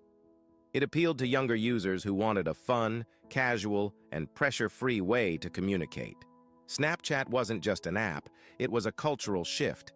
Teens loved the ephemeral nature of snaps. No filters, no polished posts, no permanent evidence. It was raw, real, and fun. By 2012, Snapchat was growing by thousands of users every day. Spiegel famously said, "Snapchat isn't about capturing the perfect Kodak moment, it's about communicating with the full range of human emotion." And then came the filters, the feature that turned Snapchat into a playground for creativity. Suddenly, you weren't just sharing a photo, you were transforming it. In 2013, Snapchat made headlines when it turned down a $3 billion acquisition offer from Facebook. Everyone thought Spiegel was crazy, but he believed Snapchat was worth much more. And he was right. Snapchat's journey wasn't without challenges. Privacy concerns and rising competition from Instagram tested the company's resilience. But Spiegel and his team doubled down on innovation. They introduced Stories, a game-changing feature that allowed users to share photos and videos for 24 hours. Instagram copied it, but Snapchat kept pushing forward. From augmented reality filters to Snap Maps, Snapchat became a hub for cutting-edge tech, keeping its core audience engaged and entertained. In 2015, Snapchat launched Discover, a space for brands, news outlets, and influencers to connect with users. It turned Snapchat into more than a messaging app. It became a media powerhouse, bridging the gap between social media and entertainment. So what can we learn from Snapchat's meteoric rise? 1. Dare to be different. Snapchat disrupted the norm with an idea no one believed in. 2. Focus on your niche. Snapchat's success came from understanding and catering to Gen Z. 3. Innovate relentlessly. Whether it's stories or AR filters, staying ahead of the curve is essential. From a rejected college project to a billion-dollar company, Snapchat's story is proof that the boldest ideas often create the biggest impact. What do you think about Snapchat's journey? Let us know in the comments. Don't forget to like, share, and subscribe to Breakthrough Biz for more inspiring business stories. Thanks for watching, and see you next time. Ryanair, Europe's largest airline, flying over 180 million passengers every year. Unlike most airlines, Ryanair offers flights for as little as €9.99. But while some passengers love these unbelievably low prices, others swear they'll never fly Ryanair again. Why? Ryanair has become infamous for hidden fees, unexpected destinations, and last-minute schedule changes. And if you check their social media, you'll see they don't shy away from trolling unhappy passengers, turning complaints into memes. Horror stories about Ryanair are everywhere. But here's the twist: behind the chaos lies brilliance. Despite offering rock-bottom fares, Ryanair boasts some of the highest profit margins in the airline industry. Their transformation from a single plane operation to Europe's largest airline is nothing short of extraordinary. Buckle up, this is the wild story of Ryanair. Chapter 1: Takeoff. Ryanair was founded in 1984 by Tony Ryan, starting with just one plane, flying between Ireland and London. But as the airline expanded, the business began bleeding money, millions of it. Tony turned to his assistant, Michael O'Leary, for help. Michael's initial assessment? The company was a disaster and should shut down. But Tony refused to give up. So Michael proposed a drastic solution: restructure the airline and slash costs at every level. Tony, desperate to save Ryanair, agreed and made Michael an extraordinary deal. Instead of a salary, Michael would earn 25% of profits above £2 million. It was a risky bet. At the time, Ryanair was losing millions annually. Michael, however, had a vision. Instead of competing with established airlines on service, he decided Ryanair should focus on ultra-low costs. To learn how to make this work, Michael flew to the US to study Southwest Airlines, famous for their $10 fares. What he saw was revolutionary. Southwest operated like McDonald's in the skies. Every process, from pre-flight checks to passenger boarding, was optimized for efficiency and minimal costs. Michael returned to Ireland inspired and determined to turn Ryanair into Europe's first ultra-low-cost carrier. But with prices so low, could Ryanair actually turn a profit? Michael had a bold plan, and the best way to understand it is to experience a Ryanair flight for yourself. Chapter: A Flight with Ryanair. Every Ryanair journey begins when a customer books a ticket, but here's the first catch: you can only book online. This streamlined system cuts out travel agency commissions, saving Ryanair money and keeping ticket prices low. But those cheap tickets? They're just the beginning. When you buy a Ryanair ticket, you're paying for a random seat on the plane, nothing more. Want to pick your seat? That's extra. Need to check in a suitcase? That's extra too. In fact, these extras often cost more than the ticket itself. Why does Ryanair do this? It's smart business. Many governments only tax airlines on ticket prices, not on add-ons, allowing Ryanair to pocket more money. It also guarantees that Ryanair dominates price comparison searches, as these tools sort flights based on the base ticket price, excluding those hidden fees. But booking is only the beginning. If you make a mistake entering your details, fixing it can cost more than €100. In fact, it's been reported that it's sometimes cheaper to legally change your name and passport than to fix a Ryanair ticket. The airport experience. When you arrive at the airport, the cost-cutting continues. Ryanair doesn't have check-in desks, saving on staff costs. Forget to check in online? Expect to pay a hefty penalty. At the gate, you'll often find it's far from the main terminal. Why? Airports charge less for using inconvenient gates, and Ryanair always chooses the cheapest option. Boarding the plane? There's no skybridge here. Instead, passengers take a bus and climb stairs. Again, it's cheaper. On board. Once inside, you'll notice a few things. First, there's no first class, every seat is the same. This simplifies cleaning and reduces costs. Second, the planes are packed. Ryanair's Boeing 737s typically seat around 170 passengers, but Ryanair squeezes in nearly 200, the maximum allowed by regulations. Seats don't recline, legroom is minimal, and some window seats don't even have windows. If you're in seat 11A, don't expect a view.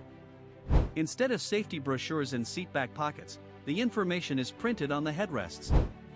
This eliminates the need for seat pockets, making cleanup faster. And speaking of cleanup, Ryanair's flight attendants handle it themselves, cutting down on staffing costs.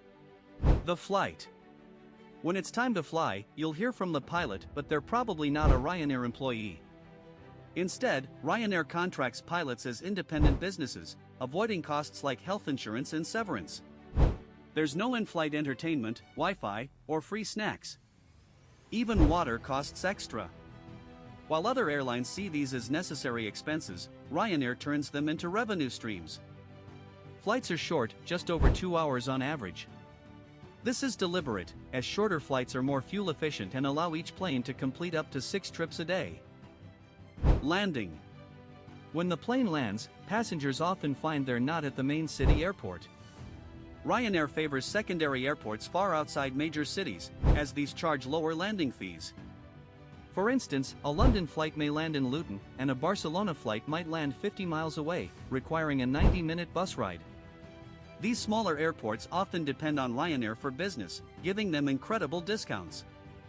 Ryanair also saves money by scheduling flights at off-peak hours when airport fees are lower. Once passengers leave, Ryanair's ground crew gets to work. Their planes are typically ready to fly again in just 30 minutes, thanks to highly efficient systems.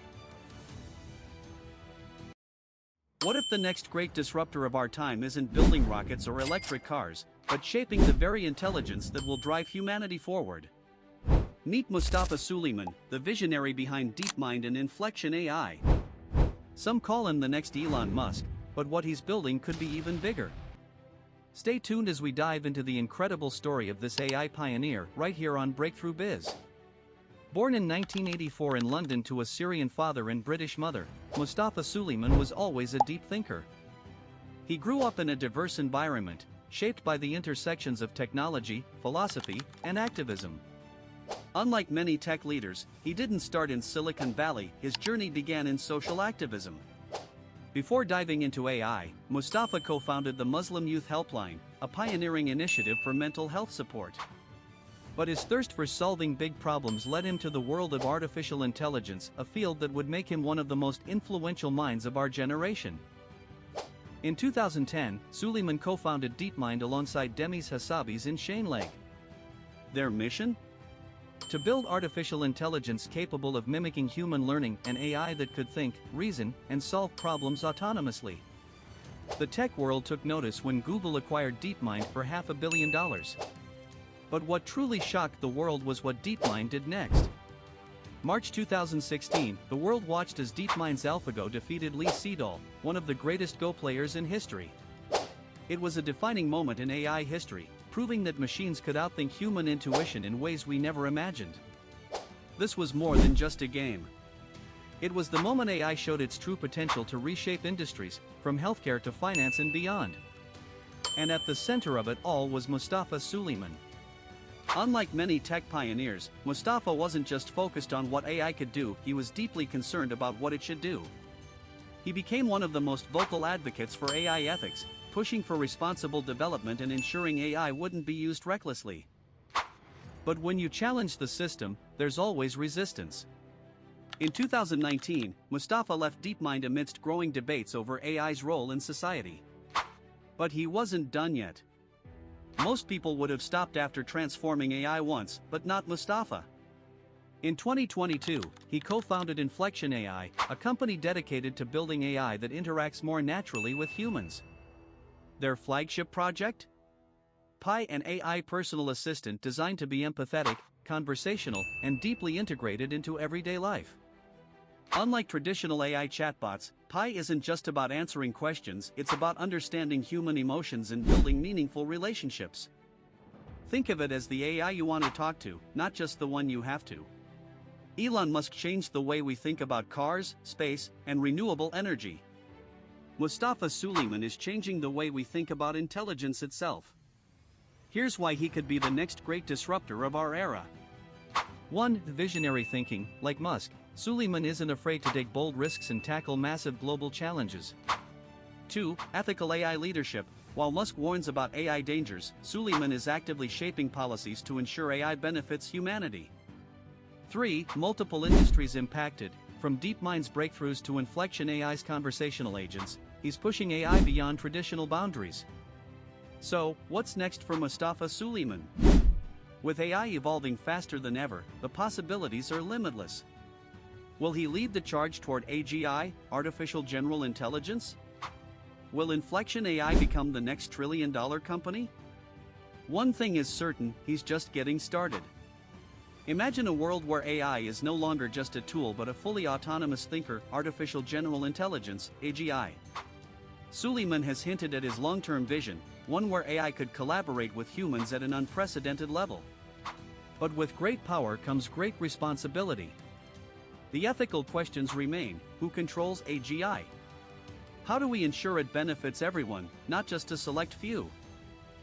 Suleyman is at the center of these discussions, pushing for frameworks that ensure AI serves humanity, not replaces it. Do you think Mustafa Suleyman is the next Elon Musk, or is he on an entirely different path? Let us know in the comments. And if you love exploring business breakthroughs, don't forget to like, subscribe, and hit the notification bell. This is Breakthrough Biz, where the future is built today. When an innocent customer walks into IKEA, what they're really walking into is a powerful psychological trap meticulously designed to make them overspend on furniture.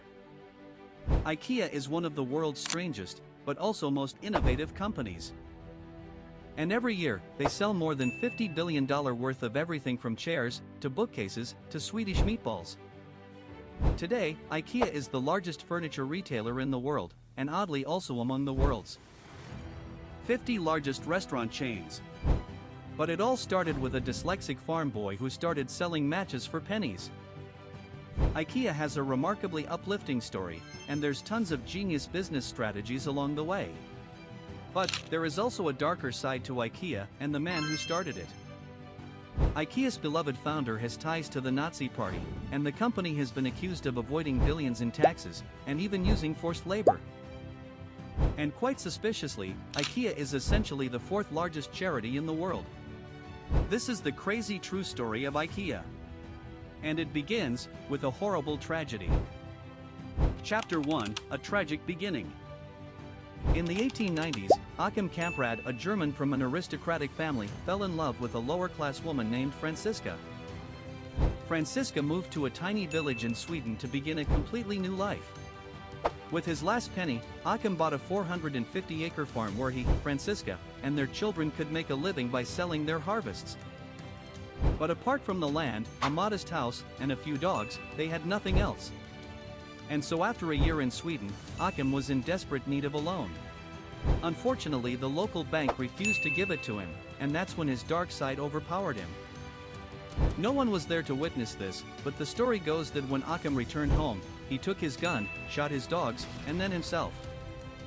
As for his 27-year-old widow Franziska, she hardly spoke any Swedish, hadn't made any friends yet, and she was pregnant at the time, so she had 3 helpless children to feed and care for. Franziska was completely alone in the world, but she was a brave and energetic woman, and despite her grief she took on the challenge of a lifetime and made a success of the farm. Her bills were paid, and her children were well fed and well educated.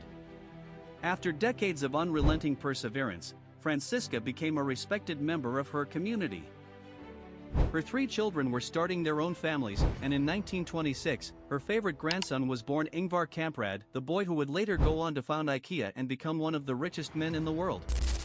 Growing up, Ingvar's family didn't have much money, but he still enjoyed his childhood on the farm. Franziska showered him with love, and he liked playing with the animals and catching fish in a nearby pond. And even at just 6 years old, he was starting to show a knack for entrepreneurship. With the help of his aunt, Ingvar bought a case of 100 matchboxes for 88 Swedish cents. His first customer was his grandmother Franziska, who bought a matchbox for 3 cents. And by selling at that price to people in the local area, Ingvar more than tripled his investment to 3 Swedish kronor, around 35 American cents at the time. It wasn't much, but this lit a spark inside Ingvar, and he became obsessed with buying things as cheaply as he could and selling them for a profit. As Ingvar was growing up, he sold Christmas cards, candy, wall hangings, and lingonberries. Now this each time he'd then reinvest the money into more goods to sell, making more and more profit each time. Seeing his entrepreneurial attitude for buying and selling, Ingvar's father gave him a small loan to start a mini fishing business, and by the time he was 11, Ingvar had made enough money to buy himself a racing bike and a typewriter. Shenzhen. A city that was once a quiet fishing village, now a pulsating heart of China's economic revolution. In 1998, this city, buzzing with opportunity and raw ambition, would become the birthplace of a tech empire. But in this moment of immense potential, there was one man who dared to dream beyond the horizon. Pony Ma was not born with a golden spoon. Raised in Guangzhou, a city teeming with life, he grew up amid the everyday struggles of ordinary people. But his mind, that was different. Unlike many of his peers, he wasn't drawn to the comforts of the world around him. He was drawn to technology, to the unknown. Pony Ma wasn't just a student. He was a seeker. A dreamer in a world on the edge of a digital revolution. After completing his studies in computer science, Pony knew the world was about to change, and he was ready to change it with his own hands. And so, in the summer of 1998, Tencent was born. A humble office, a handful of young minds, each of them believing they could change the world. Their first project? OICQ, an instant messaging service, inspired by the likes of ICQ. But OICQ was not just another product. It was a bold promise to connect people, to bring them closer. The road ahead was anything but smooth. OICQ was simply another face in a crowded market, but Pony Ma and his team weren't discouraged. They had one thing the others didn't: a vision. A belief that communication could be revolutionized. But success doesn't come easily. Tencent's first blow came when AOL, the giant of the digital world, sued them for copying ICQ's name. It was a devastating blow. Everything Pony Ma had worked for could come crashing down in an instant. But this was not the end of Tencent's story, it was only the beginning. In the face of adversity, Tencent didn't just fight back. They reinvented themselves. The name was changed, OICQ became QQ. It was a small change, but a crucial one. QQ would go on to become synonymous with social connection in China. With QQ, Tencent began to capture the imagination of millions. It became a bridge, a lifeline, for people, young and old. It wasn't just a messaging app, it was a cultural phenomenon. It was the first taste of digital life for an entire generation. And Tencent, against all odds, was becoming a force to be reckoned with. As the 21st century roared into the future, Tencent was not content with simply being a leader in instant messaging. The world of technology was expanding rapidly, and Tencent needed to expand with it. Gaming, a new frontier, called out to them, and Tencent answered with gusto. In 2004, Tencent launched QQ Games, a massive success, opening the door to a new era of online entertainment. From simple farm games to highly competitive multiplayer games, But it was Tencent's gambling spirit that would define their future. In 2011, they made a game-changing move, acquiring Riot Games, the creators of League of Legends. It was a risky investment, but Tencent saw something others didn't. Potential. And when League of Legends became a global sensation, Tencent had staked its claim as the undisputed king of the gaming world. Esports was born, and Tencent was at the heart of it. The company's games became not just a pastime, but a global competition, bringing people together from across the globe. Tencent had become the leading force in digital entertainment. But it wasn't just games. In 2011, Tencent launched WeChat, a messaging app that would redefine the way people interacted. What began as a simple communication tool quickly transformed into something far more powerful, a super app, where users could pay, shop, and live their entire digital lives. It wasn't just about convenience, it was about control. WeChat was a revolution, an all-in-one ecosystem that became the digital lifeblood of China. With over 1 billion users, Tencent's dominance was undeniable. But with power comes responsibility and scrutiny. As Tencent's influence grew, so too did the attention of the Chinese government. The company was no longer just a tech firm, it was a national force, and that meant the world was watching. The government began to impose strict regulations, especially on gaming. Concerns about addiction, especially among young people, led to drastic changes. Tencent had to adapt fast. Tencent didn't just sit back and resist. It retooled. They introduced gaming time restrictions for minors, launched campaigns to educate the public on responsible gaming, and began to focus on healthy digital environments. Tencent's reputation was tested, but it never wavered. Yet, while the regulations in China kept tightening, Tencent's ambition stretched beyond borders. They began investing in global ventures influencing the future of gaming, entertainment, and tech worldwide. From AI to the metaverse, Tencent was crafting a future that blended the digital and real worlds. In just over 2 decades, Tencent transformed from a small startup into one of the most influential tech giants on the planet. Its story is a testament to the power of vision, resilience, and the unwavering will to adapt. Tencent's journey is far from over. From a small office in Shenzhen to reshaping the digital landscape across the globe, Tencent's legacy is already written, but the future, that remains to be seen. What do you think about Tencent's rise to power?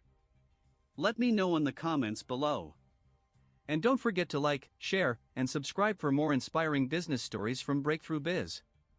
Until next time, keep dreaming, innovate, business genius.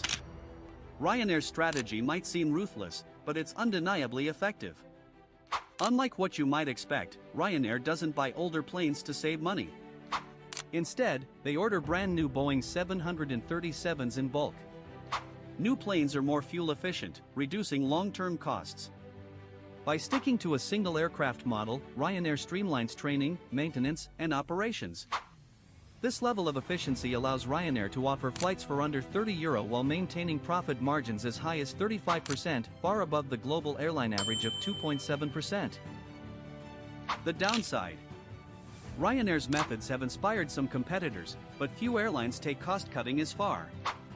While this approach is brilliant from a business perspective, it has earned Ryanair a reputation as one of the most hated airlines in the world.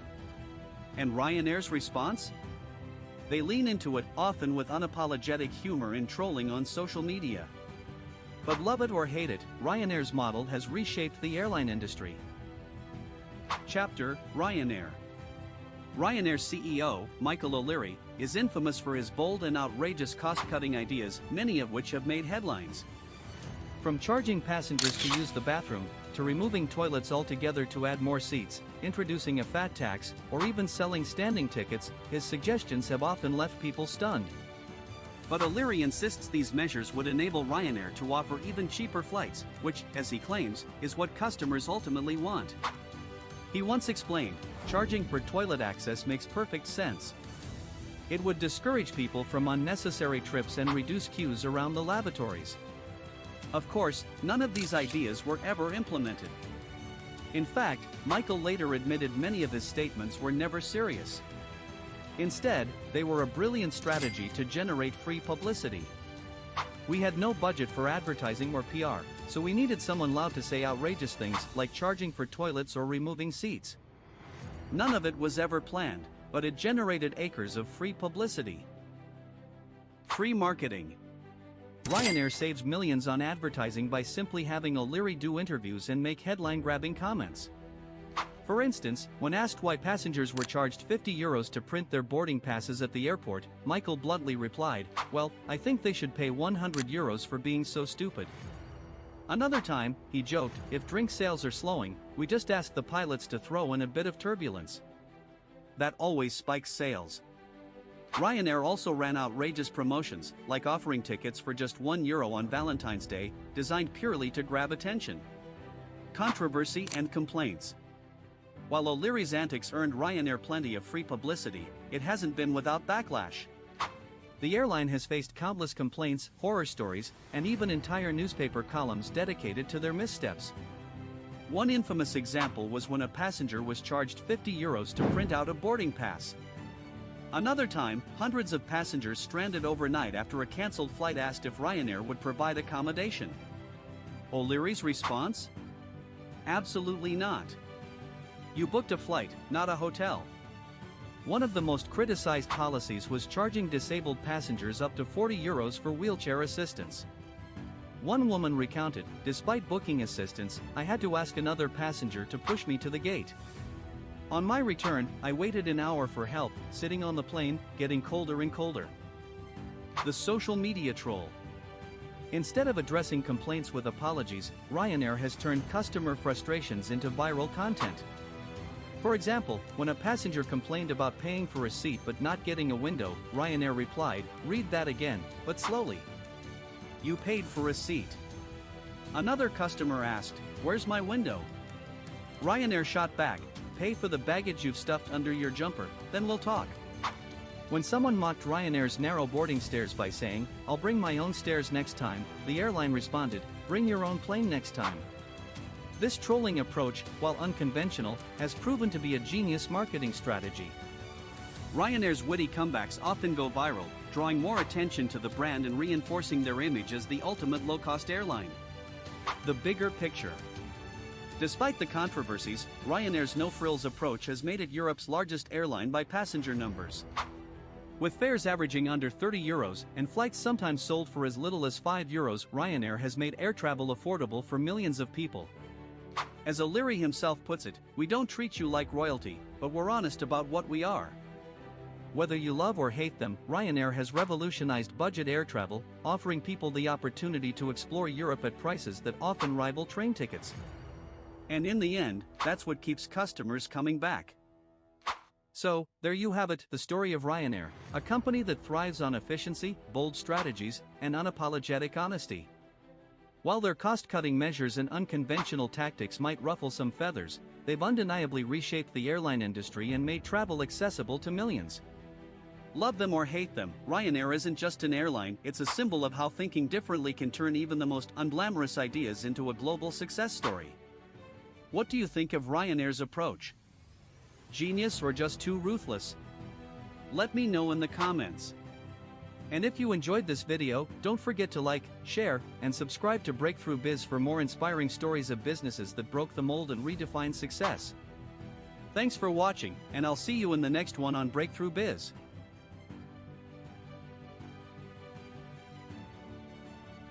You're broke behind on rent, and have no clear direction.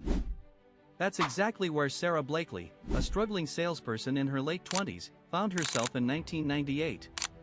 But in a matter of 2 years, she would transform her idea into a billion-dollar empire, Spanx, a name that's now synonymous with shapewear. How did she go from selling fax machines door to door to becoming the youngest self-made female billionaire? Sara grew up in Clearwater, Florida. Her childhood?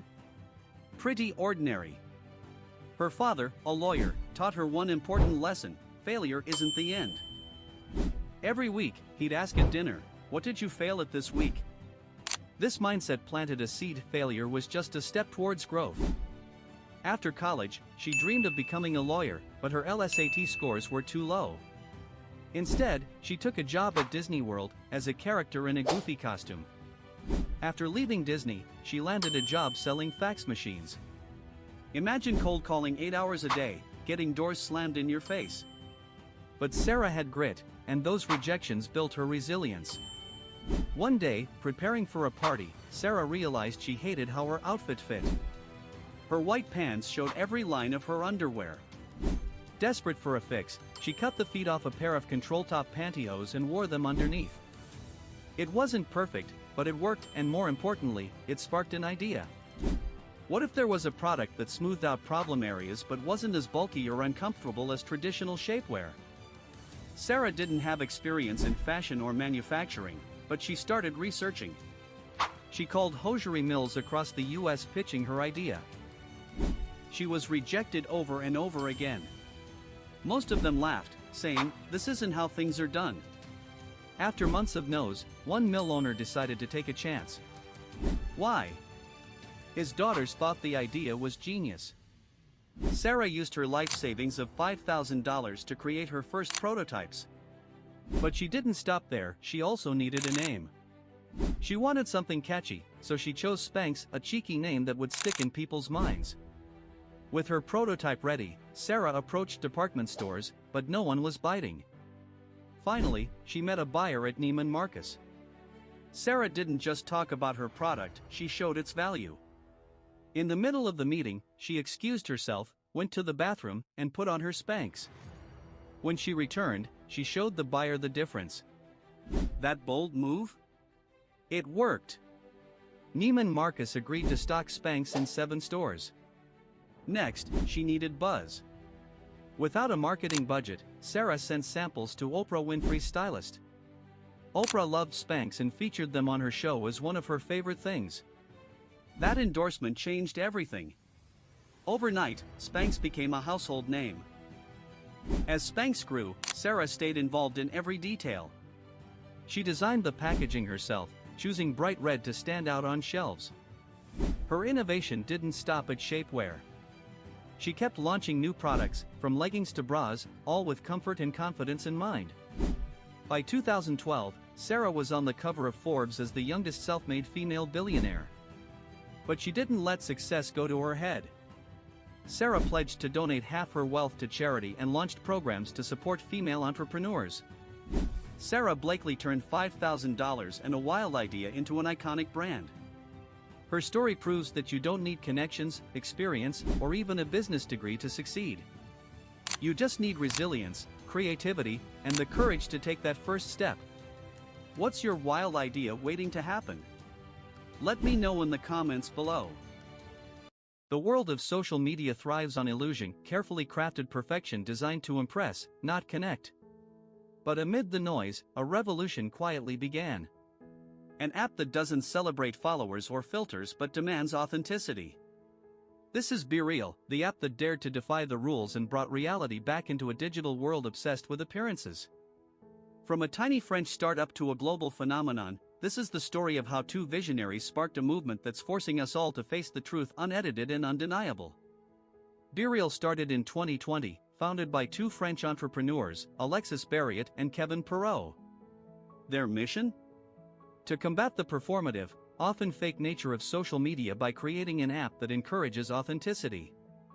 Unlike other platforms that celebrate perfection, BeReal focused on the everyday, the mundane, and the unfiltered. It was an ambitious idea in a world obsessed with highlight reels. Here's how it works: once a day, at a random time, BeReal sends a notification to its users. You have just 2 minutes to take and share a photo of whatever you're doing at that exact moment, no filters, no retakes. The app captures 2 photos simultaneously, one from your front camera and one from the back, creating a snapshot that's as raw and honest as it gets. In 2022, BeReal's growth exploded, especially among Gen Z, who were tired of the polished perfection of other platforms. By 2023, the app had become a global phenomenon, with users across Europe, the US, and beyond. What made BeReal different wasn't just its concept, it was the community it built. People loved the feeling of intimacy and spontaneity, knowing their friends were sharing the same moment in time, no matter where they were in the world. Of course, BeReal wasn't without its challenges.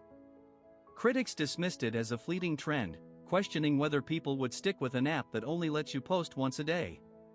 But BeReal leaned into its simplicity. Unlike other platforms chasing algorithms and engagement, BeReal focused on fostering real connections, something people craved in an age of digital disconnection. The biggest question for BeReal was, how do you monetize authenticity without ruining it? Instead of bombarding users with ads or sponsored content, BeReal explored partnerships and subscription features to maintain its core values. And the result? A sustainable business model that didn't compromise the user experience, proving that profit and purpose can coexist. BeReal's success sent shockwaves through the social media world. Competitors like Instagram and Snapchat rushed to copy its features, introducing their own real moments. But BeReal had something those giants didn't: the trust of users who wanted something genuine. The rise of BeReal isn't just about an app, it's about a shift in how we connect. It reminds us that sometimes, less is more. That authenticity beats algorithms. And that the best moments aren't always picture perfect, they're the ones you don't expect. BeReal's journey proves that even in a crowded market, a simple idea can change everything. Will it stay on top? Only time will tell. What do you think of BeReal's approach to social media? Let us know in the comments below. And if this story inspired you, don't forget to like, share, and subscribe to Breakthrough Biz for more incredible stories of innovation and success. Thanks for watching, and we'll see you in the next episode. And she always gave Ingvar the courage to make bigger moves, like when he borrowed around 600 kronor so that he could import 500 Parisian fountain pens. And now that he was a natural salesman, he made his biggest profit yet. However, Franziska's influence on Ingvar was not all positive. You see, Franziska came from a German state called Sudetenland, which after World War I, became part of Czechoslovakia. But Franziska was a German who did not feel identified nationally with Czechoslovakia, so the happiest day of her life was actually when Nazi Germany annexed Czechoslovakia in 1938. From Franziska's point of view, the Nazis were reuniting Germans with Germans, so they were like saviors to her. Unfortunately, Franziska was so passionate about the Nazis that her Nazi regime hadn't come to light yet, so Ingvar was totally indoctrinated into Nazi ideology by his family. In his teen years, he even recruited a few friends into the Swedish Nazi Party, and later on, this would come back to haunt him. It was also in his teen years that Ingvar moved to a boarding school. He often struggled with his classwork, especially because he had dyslexia. But whilst at school, Ingvar was continuing his business by selling watches, pens, belts, and wallets to his schoolmates. This one-man operation was looking like a real business, so Ingvar figured, why not make it a real business? As a graduation gift, Ingvar's father gave him the money for the firm's registration fee, and so in 1943, the trading company IKEA was officially created. Ingvar was just 17 at the time, and the business had no physical shop. It was a simple mail-order company, buying cheap goods and reselling them at a higher price, just like Ingvar had done all through his childhood. In fact, this tiny shed near his home is where he kept packages that were to be picked up for delivery. As for the name, that was pretty simple too. The I and K in IKEA stand for Ingvar Kamprad. The E stands for Elmtrud, the name of the family farm, and the S stands for Agunnaryd, the nearby village.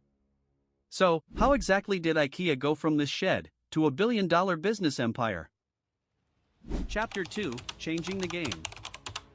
In the first days of IKEA, Ingvar was as energetic as ever. He imported all the products that had sold well from his youth, like pens and watches, and then upgraded the business by adding even more products. IKEA was doing okay, but Ingvar's education still wasn't complete. Right after graduating, he began studying business and commerce, and his parents agreed to take over some of IKEA's workload for the time being. In business school, Ingvar was able to take his natural talent for entrepreneurship and fill in the gaps of the things he didn't know yet. For example, ever since his childhood, Ingvar had wondered why many products were so cheap to make, but so expensive to buy. He knew from experience that the manufacturing cost of a regular pen was less than 1 Swedish cent, but buying it from a grocery store cost 10 cents. It wasn't that one particular grocery store was just charging a massive premium. If that was the case, other stores would just lower their prices and steal their customers. Ingvar figured the problem was that most businesses focused all their efforts on efficient production and manufacturing, but very little effort was focused on distribution. Ingvar realized IKEA's success rested on how efficiently their distribution was set up, finding the most cost-efficient way to get products from factories to customers. After all, IKEA was importing the same products as everyone else, so the only way to get an advantage over the competition was simply to be a more efficient business. This was tough at first. All while running IKEA from a distance with the help of his family, Ingvar studied business, worked as a store clerk, and even did military training, so the business was anything but efficient, and Ingvar worked extremely long hours day and night. But after 5 years of this, Ingvar finally had the freedom to run IKEA full-time, and he wanted to go bigger. And she always gave Ingvar the courage to make bigger moves, like when he borrowed around 600 kronor so that he could import 500 Parisian fountain pens. And now that he was a natural salesman, he made his biggest profit yet. However, Franziska's influence on Ingvar was not all positive. You see, Franziska came from a German state called Sudetenland, which after World War I, became part of Czechoslovakia. But Franziska was a German who did not feel identified nationally with Czechoslovakia, so the happiest day of her life was actually when Nazi Germany annexed Czechoslovakia in 1938. From Franziska's point of view, the Nazis were reuniting Germans with Germans, so they were like saviors to her. Unfortunately, Franziska was so passionate about the Nazis that her Nazi regime hadn't come to light yet, so Ingvar was totally indoctrinated into Nazi ideology by his family. In his teen years, he even recruited a few friends into the Swedish Nazi Party, and later on, this would come back to haunt him. It was also in his teen years that Ingvar moved to a boarding school. He often struggled with his classwork, especially because he had dyslexia. But whilst at school, Ingvar was continuing his business by selling watches, pens, belts, and wallets to his schoolmates. This one-man operation was looking like a real business, so Ingvar figured, why not make it a real business? As a graduation gift, Ingvar's father gave him the money for the firm's registration fee, and so in 1943, the trading company IKEA was officially created. Ingvar was just 17 at the time, and the business had no physical shop. It was a simple mail order company, buying cheap goods and reselling them at a higher price, just like Ingvar had done all through his childhood. In fact, this tiny shed near his home is where he kept packages that were to be picked up for delivery. As for the name, that was pretty simple too. The I and K in IKEA stand for Ingvar Kamprad. The E stands for Elmträd, the name of the family farm, and the S stands for Agunnaryd, the nearby village. So, how exactly did IKEA go from this shed to a billion-dollar business empire? Chapter 2, Changing the Game. In the first days of IKEA, Ingvar was as energetic as ever. He imported all the products that had sold well from his youth, like pens and watches, and then upgraded the business by adding even more products. IKEA was doing okay, but Ingvar's education still wasn't complete. Right after graduating, he began studying business and commerce, and his parents agreed to take over some of IKEA's workload for the time being. In business school, Ingvar was able to take his natural talent for entrepreneurship and fill in the gaps of the things he didn't know yet. For example, ever since his childhood, Ingvar had wondered why many products were so cheap to make, but so expensive to buy. He knew from experience that the manufacturing cost of a regular pen was less than 1 Swedish cent, but buying it from a grocery store cost 10 cents. It wasn't that one particular grocery store was just charging a massive premium. If that was the case, other stores would just lower their prices and steal their customers. Ingvar figured the problem was that most businesses focused all their efforts on efficient production and manufacturing, but very little effort was focused on distribution. Ingvar realized IKEA's success rested on how efficiently their distribution was set up, finding the most cost-efficient way to get products from factories to customers. After all, IKEA was importing the same products as everyone else, so the only way to get an advantage over the competition was simply to be a more efficient business. This was tough at first. All while running IKEA from a distance with the help of his family, Ingvar studied business, worked as a store clerk, and even did military training, so the business was anything but efficient, and Ingvar worked extremely long hours day and night. But after 5 years of this, Ingvar finally had the freedom to run IKEA full-time, and he wanted to go bigger. So in 1948, he decided to add furniture to his product line. This was great timing, as after World War II, the Swedish government built lots of new affordable housing that all needed furnishing. Demand for cheap furniture was high, and so furniture sales soon overtook the other small items Ingvar was selling. Plus, there were a handful of small furniture makers in the area, so it was easy enough to buy it from them in bulk and then sell the individual pieces for a profit. What wasn't easy for Ingvar was keeping track of all the different items he was ordering. You see, because of Ingvar's dyslexia, he couldn't keep track of all the different codes for the individual items, so instead, he decided to give them more memorable names.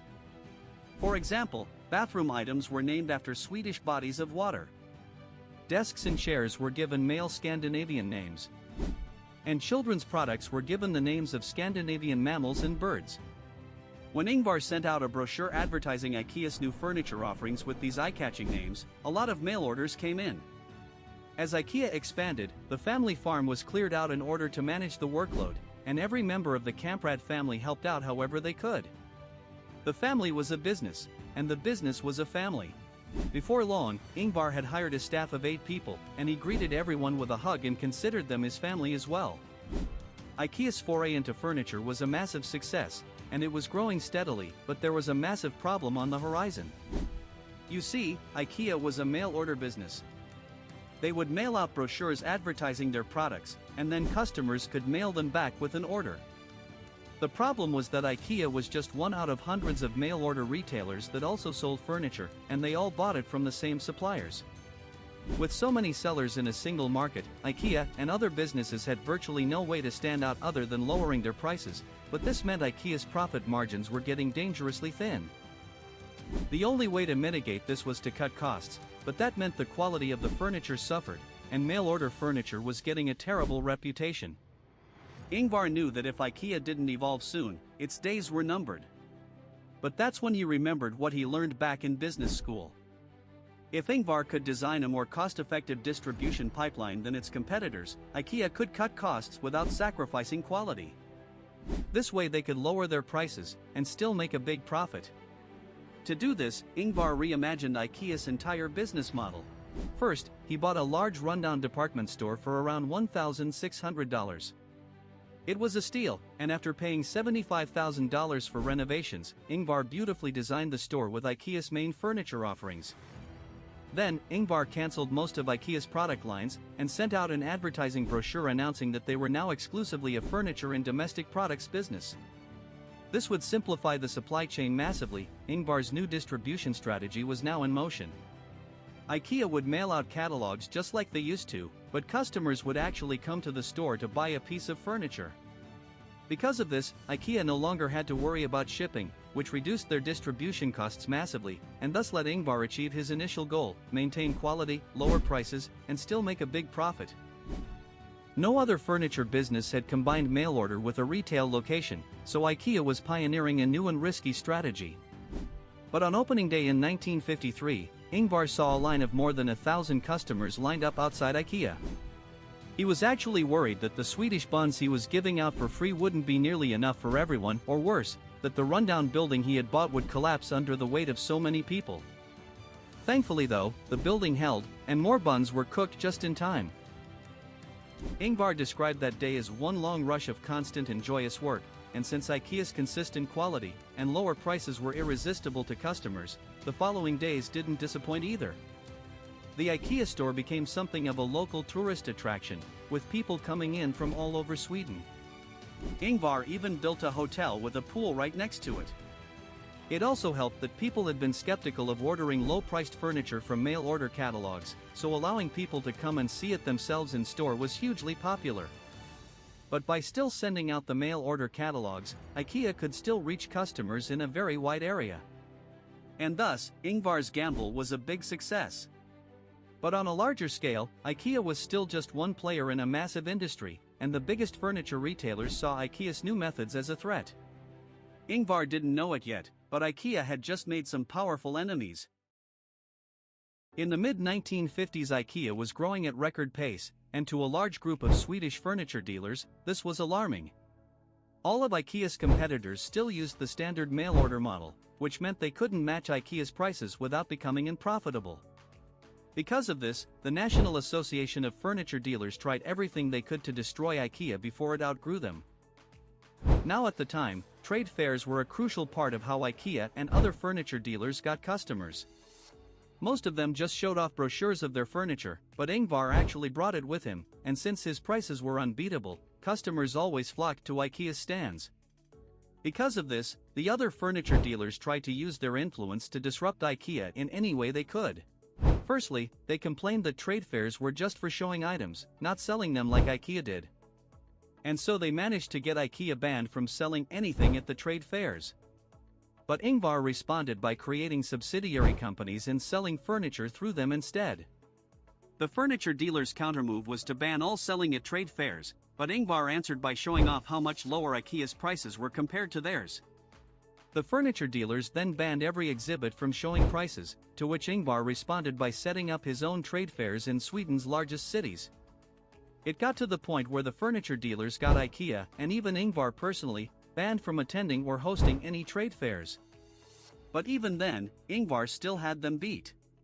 He snuck into a trade fair rolled up inside of a carpet. And so, despite every attempt to destroy IKEA, the furniture dealers were unable to stop Ingvar. He was always too crafty for them. They compared IKEA to a monster with 7 heads. Every time they cut one off, another one grew in its place. And IKEA was now growing incredibly fast, so before it could eclipse them all, the furniture dealers delivered one final, and potentially deadly attack to IKEA. In a letter to all Swedish furniture suppliers, the National Association of Furniture Dealers put it plain and simple: if you sell to IKEA, we will no longer buy from you. In an instant, furniture suppliers began cutting ties with IKEA. They could either sell to one small but growing company, or to the entire industry, and the choice was obvious for the vast majority of suppliers. Only a few furniture suppliers remained loyal to IKEA, but even they used fake addresses, removed the logos from their vehicles, and made secret deliveries in the middle of the night in order to avoid associating themselves publicly with IKEA. This time, the threat was real. IKEA had a ton of customers waiting to buy furniture, but no way to supply them, and Ingvar had to act fast in order for IKEA to survive. Firstly, he made sure to reward the few suppliers who were still helping him out. Whereas most furniture dealers took around 3 or 4 months to pay their suppliers, Ingvar made sure they were paid within 10 days at most, and treated like royalty. Secondly, IKEA started making its own designs. Many furniture dealers refused to work with suppliers who sold them the same products they sold to IKEA. But Ingvar realized if IKEA made some minor adjustments, they could claim it was an entirely different product, and win some suppliers back. And finally, Ingvar secured an emergency supply of wooden chairs to be made in Poland.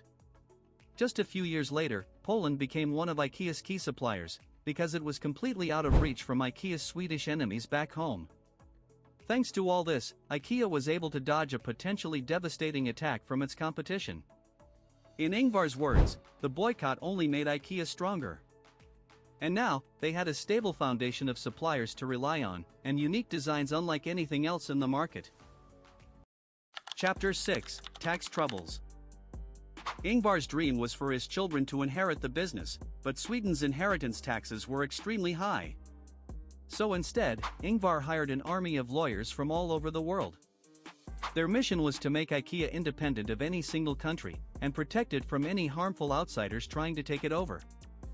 It took IKEA's lawyers more than 7 years of making shell companies, foundations and trusts in every tax haven in the world, but in the end IKEA's corporate structure became an impenetrable and untaxable labyrinth. The original IKEA company became owned by a holding company whose profits are moved to a tax-exempt non-profit, who later indirectly moves its money into the Stichting INGKA Foundation, which is based in the Netherlands. Completely apart from this is a trust, which owns a Dutch holding company, which owns another holding company in Luxembourg, which owns IKEA's intellectual property. If you're thinking this all sounds very confusing, you're right, and that's a just grossly oversimplified version. The point is that IKEA's complicated structure has led to controversy, with many accusing the company of reorganizing itself in order to avoid paying taxes. Today, 50 years after this restructuring took place, the foundation Ingvar created is technically the fourth largest charity in the world. But either way, in the time it took IKEA to become a tax-exempt Dutch charity, Ingvar was busy replicating the success in his first stores across the rest of the world, and perfecting the formula even more each time. By the end of the 70s, there were more than 20 new IKEA stores in countries like Canada, Switzerland, and Australia, and Ingvar's plans for the 80s were even more ambitious. However, Ingvar wasn't prepared for what was coming next. The dark shadow of his past was catching up to him, and it would launch him into the biggest controversies of his life. Save money on every delivery you send. During the 80s, IKEA was growing at its fastest rate ever. Chapter 7: The Ghost of the Past. But Ingvar still saw everyone involved in the company as family. He was famous for meeting employees with a big bear hug, getting to know as many of them as he could, and all around being loved by everybody. However, not many people outside of IKEA personally knew Ingvar. He was just the owner of some giant Swedish furniture company, so when a journalist discovered that Ingvar had been an avid Nazi enthusiast in his youth, his entire reputation was at stake. In 1994, the journalist reached out to Ingvar for a comment, to which Ingvar wrote back saying he was willing to talk openly about everything. After all, Ingvar was indoctrinated into Nazi ideology through his grandmother when he was too young to think independently. Now that the terrible reality of the Third Reich was public information, he had changed his views completely. So, Ingvar thought that by being totally transparent about everything, any controversy would go away once people heard his story. However, the journalist had come across two documents alleging that Ingvar had attended a fascist meeting as late as 1958. At that point, World War II had been over for over a decade, and Ingvar was 32 years old. This was no longer a story about an innocent boy who had been indoctrinated by his family, it was a story about a mature businessman who might just be an active Nazi, and when the story broke out, newspapers in all of Europe circulated the rumor. IKEA went into crisis mode, and demanded answers from its founder. Ingvar wrote an open letter to everyone, openly explaining the story of his indoctrination, his involvement with the Swedish Nazi Party, expressing his regrets, and begging for everyone's forgiveness. As for the accusation that he was an active Nazi, Ingvar disproved it by saying that 1958, the year of the alleged meeting, had been the year when IKEA's first store was being heavily renovated. He was simply too busy with work to worry about politics. In fact, Ingvar had not attended any such meeting, and despite the news fiasco this initial story caused, Ingvar had done one thing correctly. He was honest about everything, and when people heard his version of the story, the controversy died down. At least, that was until 1998. This time, another news story broke out, alleging that Ingvar had financed the start of IKEA by borrowing Nazi money. Again, another barrage of headlines rolled out in the newspapers, but Ingvar didn't really care about the claim that he had borrowed money from Nazis. He was furious that anyone thought he had borrowed money at all. In his words, "They could have accused me of murder, but not of borrowing money." In the entire lifespan of IKEA, Ingvar had never taken out a loan, so the claim was totally false. This time though, IKEA's employees didn't demand answers. Instead, they offered their full support for Ingvar, and he was so grateful that he broke down in tears. However, rumors of Ingvar's involvement with the Nazis never completely went away. For example, throughout his life he had remained acquainted with a Swedish Nazi activist and Holocaust denier, and Ingvar even invited him to his wedding and called him a great man. It's also known that in the 80s, some of IKEA's suppliers in East Germany were using forced labor, and it's very likely that IKEA's executives were aware of it and did nothing to intervene. But either way, despite the controversies surrounding Ingvar's past, IKEA was on its way to conquering the world. Throughout the 90s, IKEA built more than 70 new megastores and became one of the world's strongest brands. And in 2008, IKEA took the throne as the world's largest furniture retailer. IKEA's success, and the fact the company had remained private, meant Ingvar became one of the richest people in the world. And yet he still maintained his frugal lifestyle. He lived in the same house, drove the same old Volvo for 20 years and always flew economy. Ingvar passed away at 91 years old in 2018.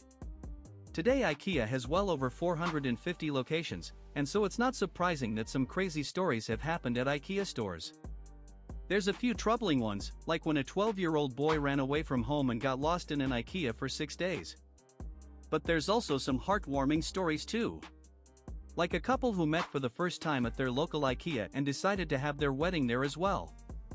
Whatever you think of IKEA, there's no denying that it's one of the most fascinating companies around. They've sparked several important retail innovations that other companies around the world now use. The stock market is crashing, and everyone's saying you should get out now before Trump triggers a full-blown recession.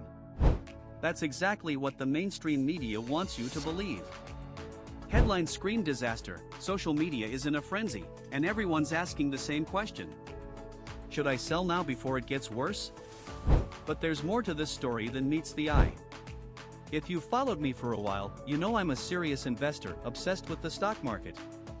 And since so many of you have started investing because of my videos, I feel responsible for giving you my honest take on the situation. So, before you panic, let's take a step back and look at the bigger picture together.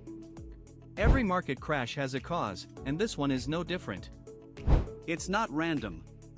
There are 3 major triggers driving this, and they all tie back to one man, Donald Trump. Now, before anyone jumps to conclusions, this isn't about politics. I'm not here to take sides. I'm just a British investor looking in, focused on how this impacts people like you and me. Let's break down the 3 biggest triggers behind this crash, why they matter, and what you can actually do to benefit from the chaos. Trigger 1: Trump's trade war. Trump has always pitched himself as the ultimate dealmaker, the guy who fights for American jobs and plays hardball with other countries. But the trade wars he started could raise your grocery bill and even trigger a recession.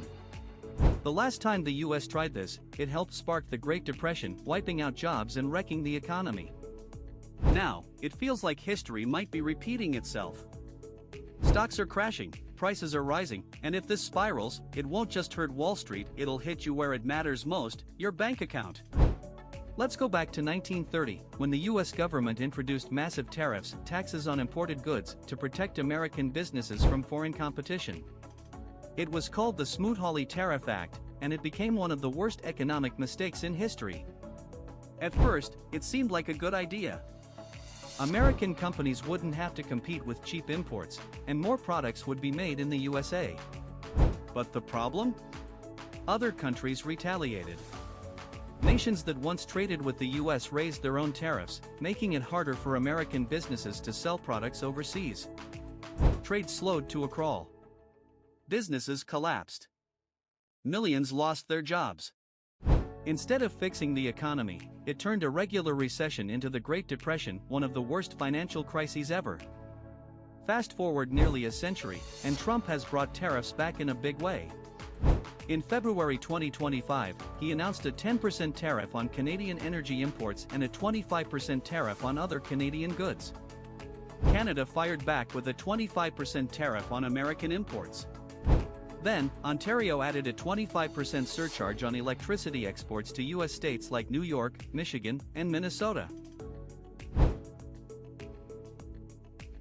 That move, honestly, was more symbolic and wouldn't have seriously hurt the US economy.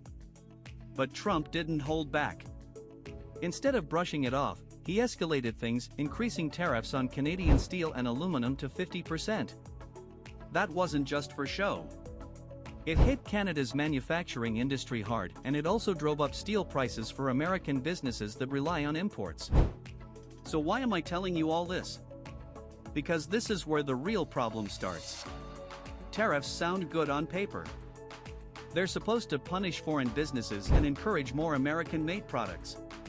But in reality, they hurt regular people more than anyone else. As a business owner who manufactures products and imports from China myself, I can tell you, when businesses are forced to pay more for materials, they don't just absorb the cost. They pass it on to customers. That means higher prices on cars, appliances, and electronics.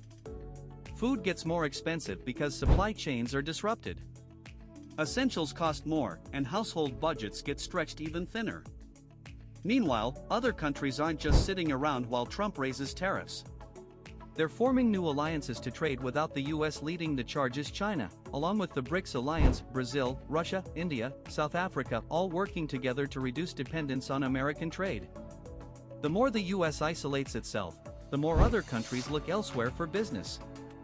So, what's my take as an experienced investor? If Trump goes all in on this trade war, history suggests it'll do more harm than good. Some industries might get a short-term boost, but the long-term damage, higher prices, weaker global ties, and a slowing US economy could far outweigh any benefits.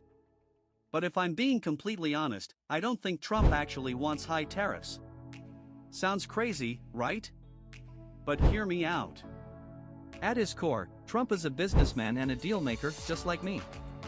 That's why I believe he's using tariffs as a negotiation tactic, not as the end goal.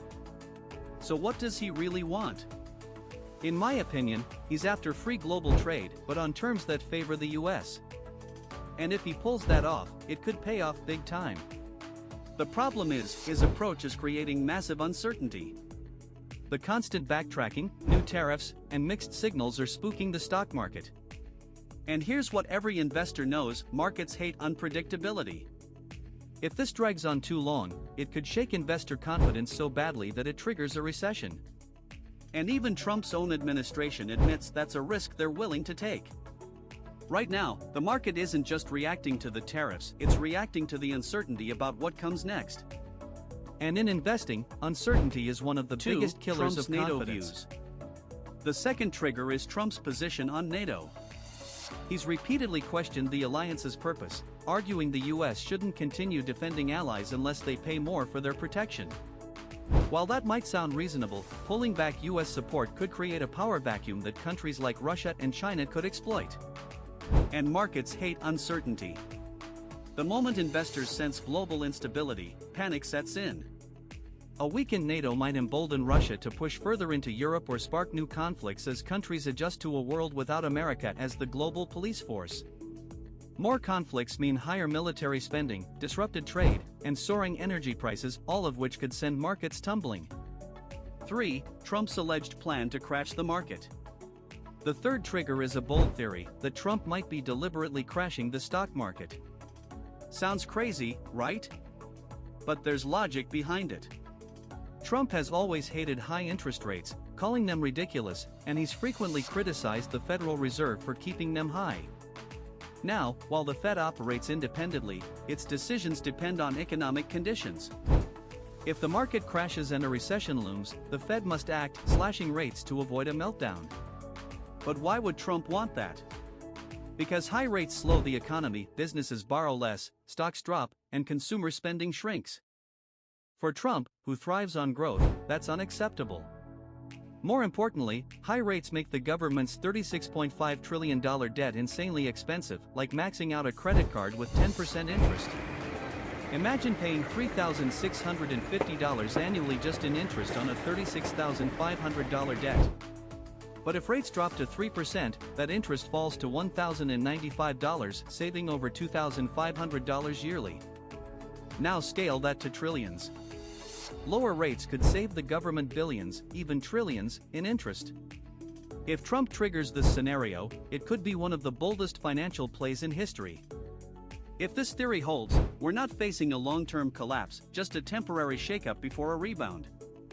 How to benefit from a market crash. So, how do you benefit from this potential crash? First, understand market crashes aren't rare, they're a normal part of investing. Every few years, markets dip, the media screams it's over, but history proves otherwise. Every US market crash has eventually been followed by a recovery. The people who panic and sell lose. The ones who stay calm and invest wisely often come out on top. Here's what you can do. Step 1. Invest during the dip. Before investing, build a strong foundation, an emergency fund covering 3 to 6 months of expenses, and pay off high-interest debts above 8%. If you're ready, now could be the perfect time to start investing. stocks are essentially on sale. In 2008, I kept investing at the bottom and saw my portfolio double within years, while my friends who panicked missed out. No one can time the bottom perfectly, but consistently investing during a downturn means buying assets at a discount. Apps like Trading 212 even offer free fractional shares worth up to £100 with the code Tilbury when you fund your account. Check the link in the description if you're interested. Underscore. Step 2. Stay disciplined and think long-term. Market crashes follow cycles, corrections, 10 to 20% drops, bear markets, 20 to 40%, and rare full collapses, 40% plus. Historically, even the worst crashes are followed by major recoveries. Most beginners fail because of emotional decisions, selling during fear and buying during greed. Instead, stick to strategies like dollar-cost averaging, invest a fixed amount every month, no matter what the market is doing. This minimizes risk and builds long-term wealth. Step 3. Diversify your investments. Never put all your money in one asset. Diversification is your best defense. Spread investments across stocks, bonds, real estate, precious metals like gold, and even cryptocurrency. Consider dividend-paying stocks too, they provide income even when markets drop. Remember, market crashes aren't the end. If you stay informed, disciplined, and patient, you'll be the one capitalizing on opportunities while others panic. This isn't the time to fear, it's the time to prepare. The smart moves you make now could set you up for massive gains when the market rebounds.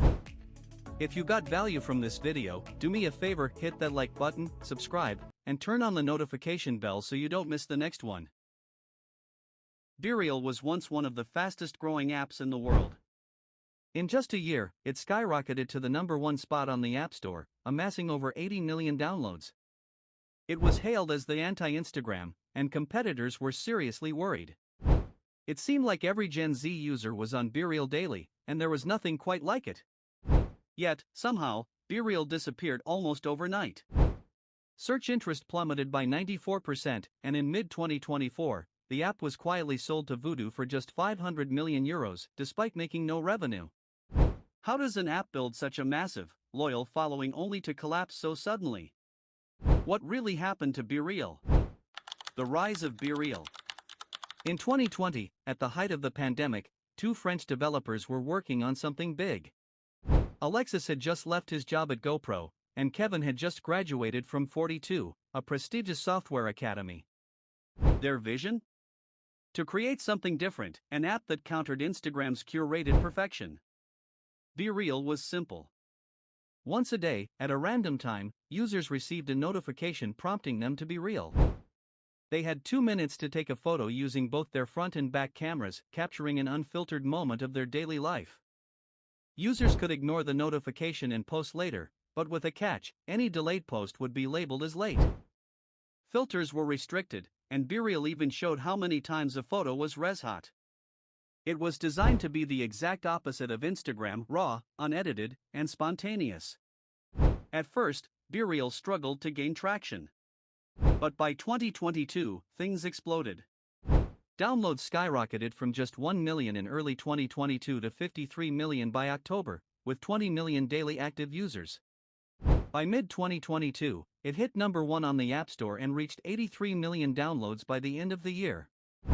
The app's meteoric rise was largely driven by Gen Z. About 80% of users were under 25, a demographic frustrated with the unrealistic perfection of social media. BeReal felt different. It embraced authenticity, spontaneity, and imperfection. The success was so overwhelming that even Instagram rushed to copy BeReal, as it does with every new trend. But despite this massive growth, cracks began to form. The free fall. By October 2022, analysts estimated BeReal had around 15 million daily active users. But just a few months later, by March 2023, that number had fallen to just 6 million. Downloads also slowed dramatically. While BeReal had gained 83 million downloads in 2022, it only added 28 million more in 2023. The trend continued into 2024, with the app rapidly losing relevance.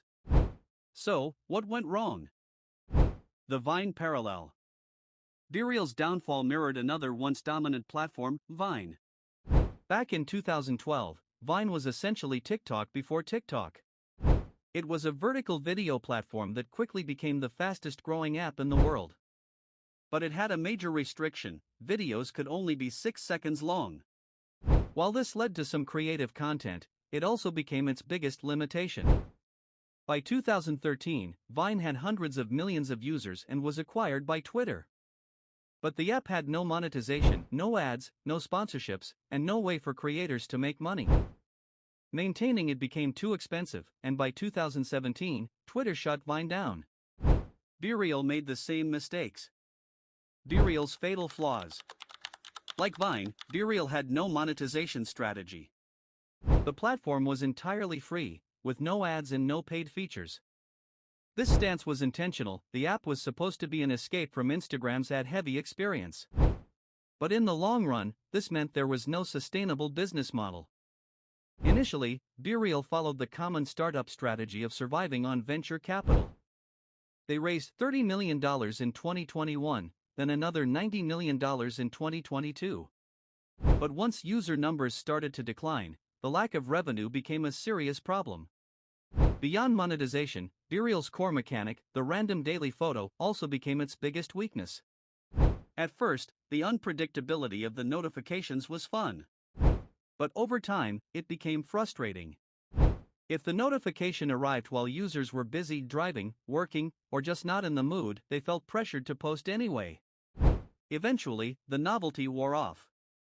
What started as an exciting daily ritual turned into an obligation. Worse still, BeReal enforced strict rules. If users didn't take a photo, they couldn't see their friends' posts. This felt more like a punishment than an incentive, making the app feel restrictive and controlling. Gen Z, known for questioning authority, didn't respond well to this. An app that once felt like freedom now felt like a chore. Missed opportunities. Unlike Snapchat or TikTok, which constantly introduce new features to keep users engaged, BeReal didn't evolve. It lacked new incentives, gamification, or features that encouraged people to stay active. Ironically, BeReal introduced a Streaks feature in 2024, a system similar to Snapchat's, but by then, it was too late. Most users had already left. The acquisition. By early 2024, BeReal's active users had mostly disappeared. But unlike Vine, BeReal didn't shut down. Instead, it was acquired. In June 2024, French mobile gaming company Voodoo bought BeReal for €500 million. While this seemed like a decent payout, it raised questions. Unlike Meta or Twitter, Voodoo isn't a social media company. It specializes in casual mobile games, notorious for aggressive monetization and intrusive ads. Why would a gaming company buy a dying social media platform? There are two likely explanations.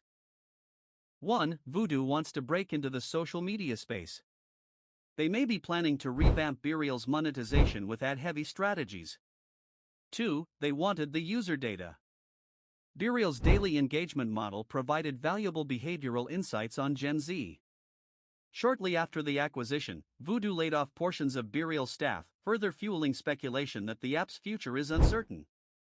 The legacy of BeReal. BeReal was a fascinating experiment. It stood for something important: authenticity in a world of curated perfection. It was a bold rejection of traditional social media, and for a moment, it seemed like it could redefine how we connect online. But the same things that made BeReal unique, its rigid format, lack of monetization, and restrictive rules, ultimately led to its downfall. The lesson? Virality alone isn't enough. Monetization, user retention, and adaptability matter just as much as rapid growth. Even the most innovative ideas need to evolve to survive. BeReal may not be completely dead, but its golden era is over. Whether Voodoo can revive it or not remains to be seen. BeReal's story is a powerful reminder that sometimes, what makes an app special can also be what holds it back. In a world driven by constant growth, monetization, and user retention, even the most unique ideas can struggle to survive. Whether Voodoo revives BeReal or it fades quietly into tech history, its rise and fall will always be a fascinating case study in the social media world. What do you think? Was BeReal just a fad, or did it deserve better? Let me know in the comments. And if you enjoyed this breakdown, don't forget to like, subscribe, and hit that bell for more stories like this. Thanks for watching. If you're not paying for the product, you are the product. You're being programmed. How does WhatsApp make money? What started as a simple business question led me down a much darker rabbit hole, one that impacts every single one of us. But to understand it, we need to rewind a bit. It's 2009. The iPhone had recently revolutionized the phone industry, and people were starting to grasp the idea of smartphone apps. Facebook was booming, and around this time, a guy named Brian Acton applied for a job there. He got rejected. But instead of dwelling on it, he tweeted that he was looking forward to his next adventure. That adventure came a few months later when Brian and his friend Jan Koum had an idea for their own app, WhatsApp. At first, it was meant to be a simple status update tool. But once they added private messaging, things took off. It gained popularity fast, mainly because, back then, texting was still expensive, while WhatsApp offered instant global messaging completely free. The money problem. Free apps typically make money in one of three ways: ads, in-app purchases, or by selling user data. But WhatsApp's founders hated ads. They'd left their previous jobs at Yahoo largely because of disagreements over the aggressive use of advertising. They even posted a blog explaining why they despised ads. So that option was off the table. They didn't want to clutter the app with paid features either. Their goal was simple: create a great product people actually wanted to use. Selling user data? That wasn't an option either. Both founders were strong privacy advocates. For a while, they survived off seed funding from a few wealthy Yahoo friends, keeping expenses as low as possible. The team worked off cheap IKEA tables and wore blankets for warmth, a far cry from the flashy Silicon Valley startup stereotype. They were frugal and focused purely on building the product. But as the app grew and features like photo messaging were added, WhatsApp needed more money to pay for servers and grow the team. That's when they introduced a $1 fee. In some countries, you paid up front to download the app. In others, it was free for a year, then $1 annually after that. What's interesting is that even this tiny fee wasn't always enforced. If someone didn't pay, WhatsApp often let them use the app anyway. It felt more like a voluntary donation. But surprisingly, it worked. Enough people paid that WhatsApp stayed afloat because really, $1 a year was a bargain for what the app offered. The business model. Here's the thing about tech companies: you don't have to be profitable to be valuable. If you have millions of users, investors see potential. And that's exactly what happened. Investors started lining up, offering money. But the founders were cautious. They didn't want anyone pushing them to monetize the app or compare with a catch: no almost the user experience with ads. Eventually, the growth was too big to ignore. Top investment firms, like Sequoia Capital, offered millions with a catch: no interference. WhatsApp got the funding, and the investors agreed not to change anything. This became their strategy. Rather than squeezing more money out of users, they focused on making the app better, which attracted even more users and, in turn, more investors. The cycle kept repeating. WhatsApp benefited massively from the network effect. The more people who used it, the more useful it became. By refusing to plaster the app with ads or paid features, they grew faster. Users invited their friends, family, everyone they knew. But there was one glaring flaw: you can't rely on investor money forever. Sooner or later, someone's going to ask, where's the profit? Unless you sell. The acquisition. In 2014, Facebook bought WhatsApp for $19 billion in cash and stock. The world was stunned. Why would Facebook pay that kind of money for a messaging app that barely made any revenue? Especially when, in the 9 months before the sale, WhatsApp had generated just $1.2 million, while likely operating at a huge loss. For context, Facebook bought Instagram for just $1 billion. That $19 billion price tag could have funded 20 Mars missions or built 13 Burj Khalifas. Instead, they bought a messaging app similar to their own. Why? Mark Zuckerberg made it clear he saw WhatsApp's true value in its massive user base. Reaching a billion people made it incredibly valuable, even without revenue. To him, the potential was worth way more than the $19 billion they paid. But that's where the alarm bells started ringing. Facebook's business model is built around harvesting user data and flooding you with personalized ads, everything WhatsApp was designed to avoid. Facebook, after all, doesn't have the best track record when it comes to privacy. There was the infamous Cambridge Analytica scandal, where millions of users had their data taken and used without consent. Not to mention, in Facebook's early days, leaked messages showed Zuckerberg bragging about having thousands of users' emails and pictures because, as he put it, they just submitted it. I don't know why they trust me. Over the years, Facebook's privacy scandals became a pattern, always ending with the same scripted apologies: "It was my mistake. I'm sorry." And then? Business as usual. Still, Zuckerberg promised the WhatsApp founders they could run independently, with no pressure to monetize. What could possibly go wrong? 2016, free? In 2016, WhatsApp announced in a blog post that it would no longer charge subscription fees. The symbolic $1 annual fee, which was rarely enforced anyway, was officially scrapped. On the surface, this sounded great. Maybe Facebook genuinely cared about connecting the world and was willing to absorb the losses without monetizing WhatsApp at all. But stepping out of that dream and into reality, the real reason behind this move became much clearer. Facebook didn't buy WhatsApp just to keep it free and pure, it bought it for the users and their data.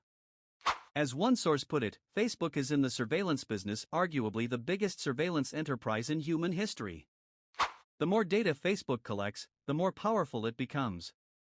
WhatsApp offered exactly that: behavioral data, contact lists, and endless streams of personal information.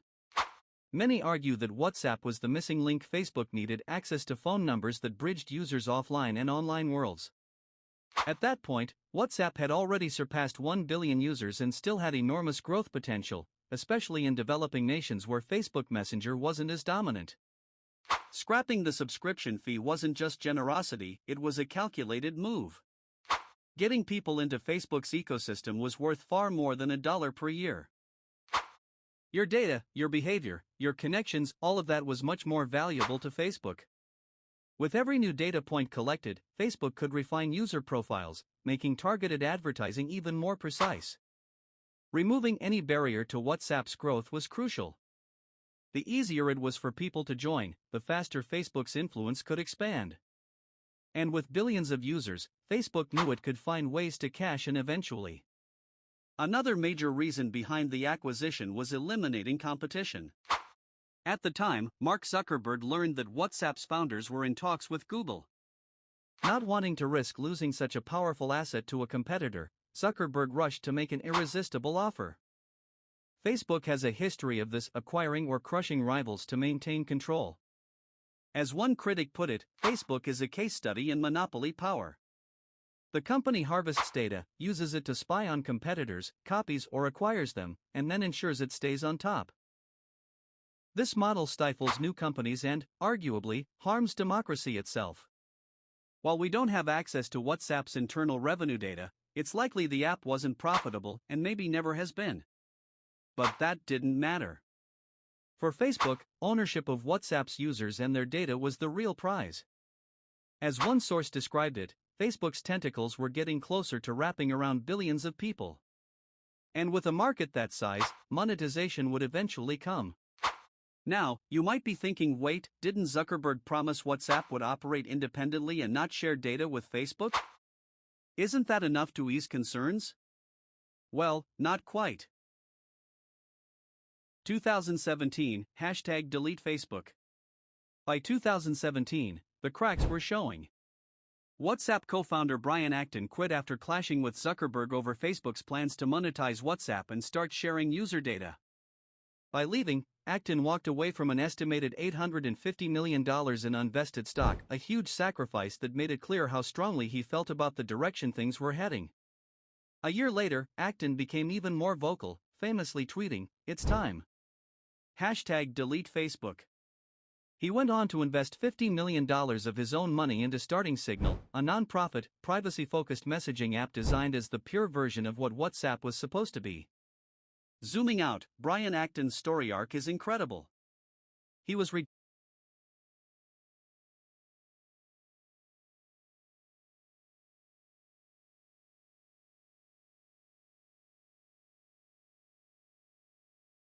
by Facebook, built WhatsApp, sold it to Facebook for $19 billion, stayed on as an employee, then left only to fund a rival app meant to stand against everything Facebook represented.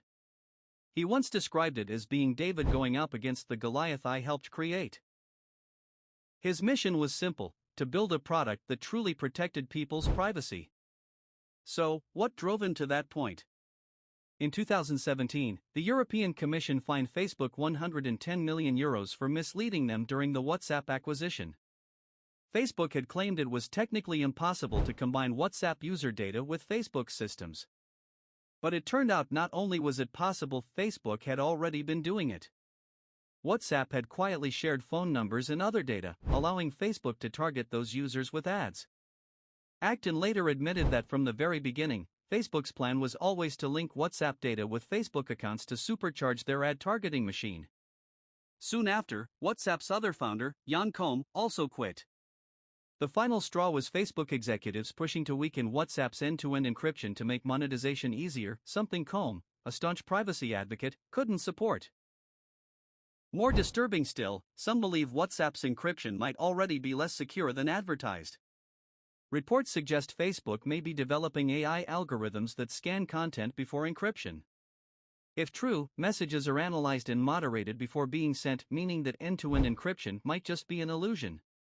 Acton later reflected on the experience with brutal honesty, saying, "I sold my users' privacy. I made a choice and a compromise, and I live with that every day." He's not the only one. Other former Facebook executives have expressed similar regrets.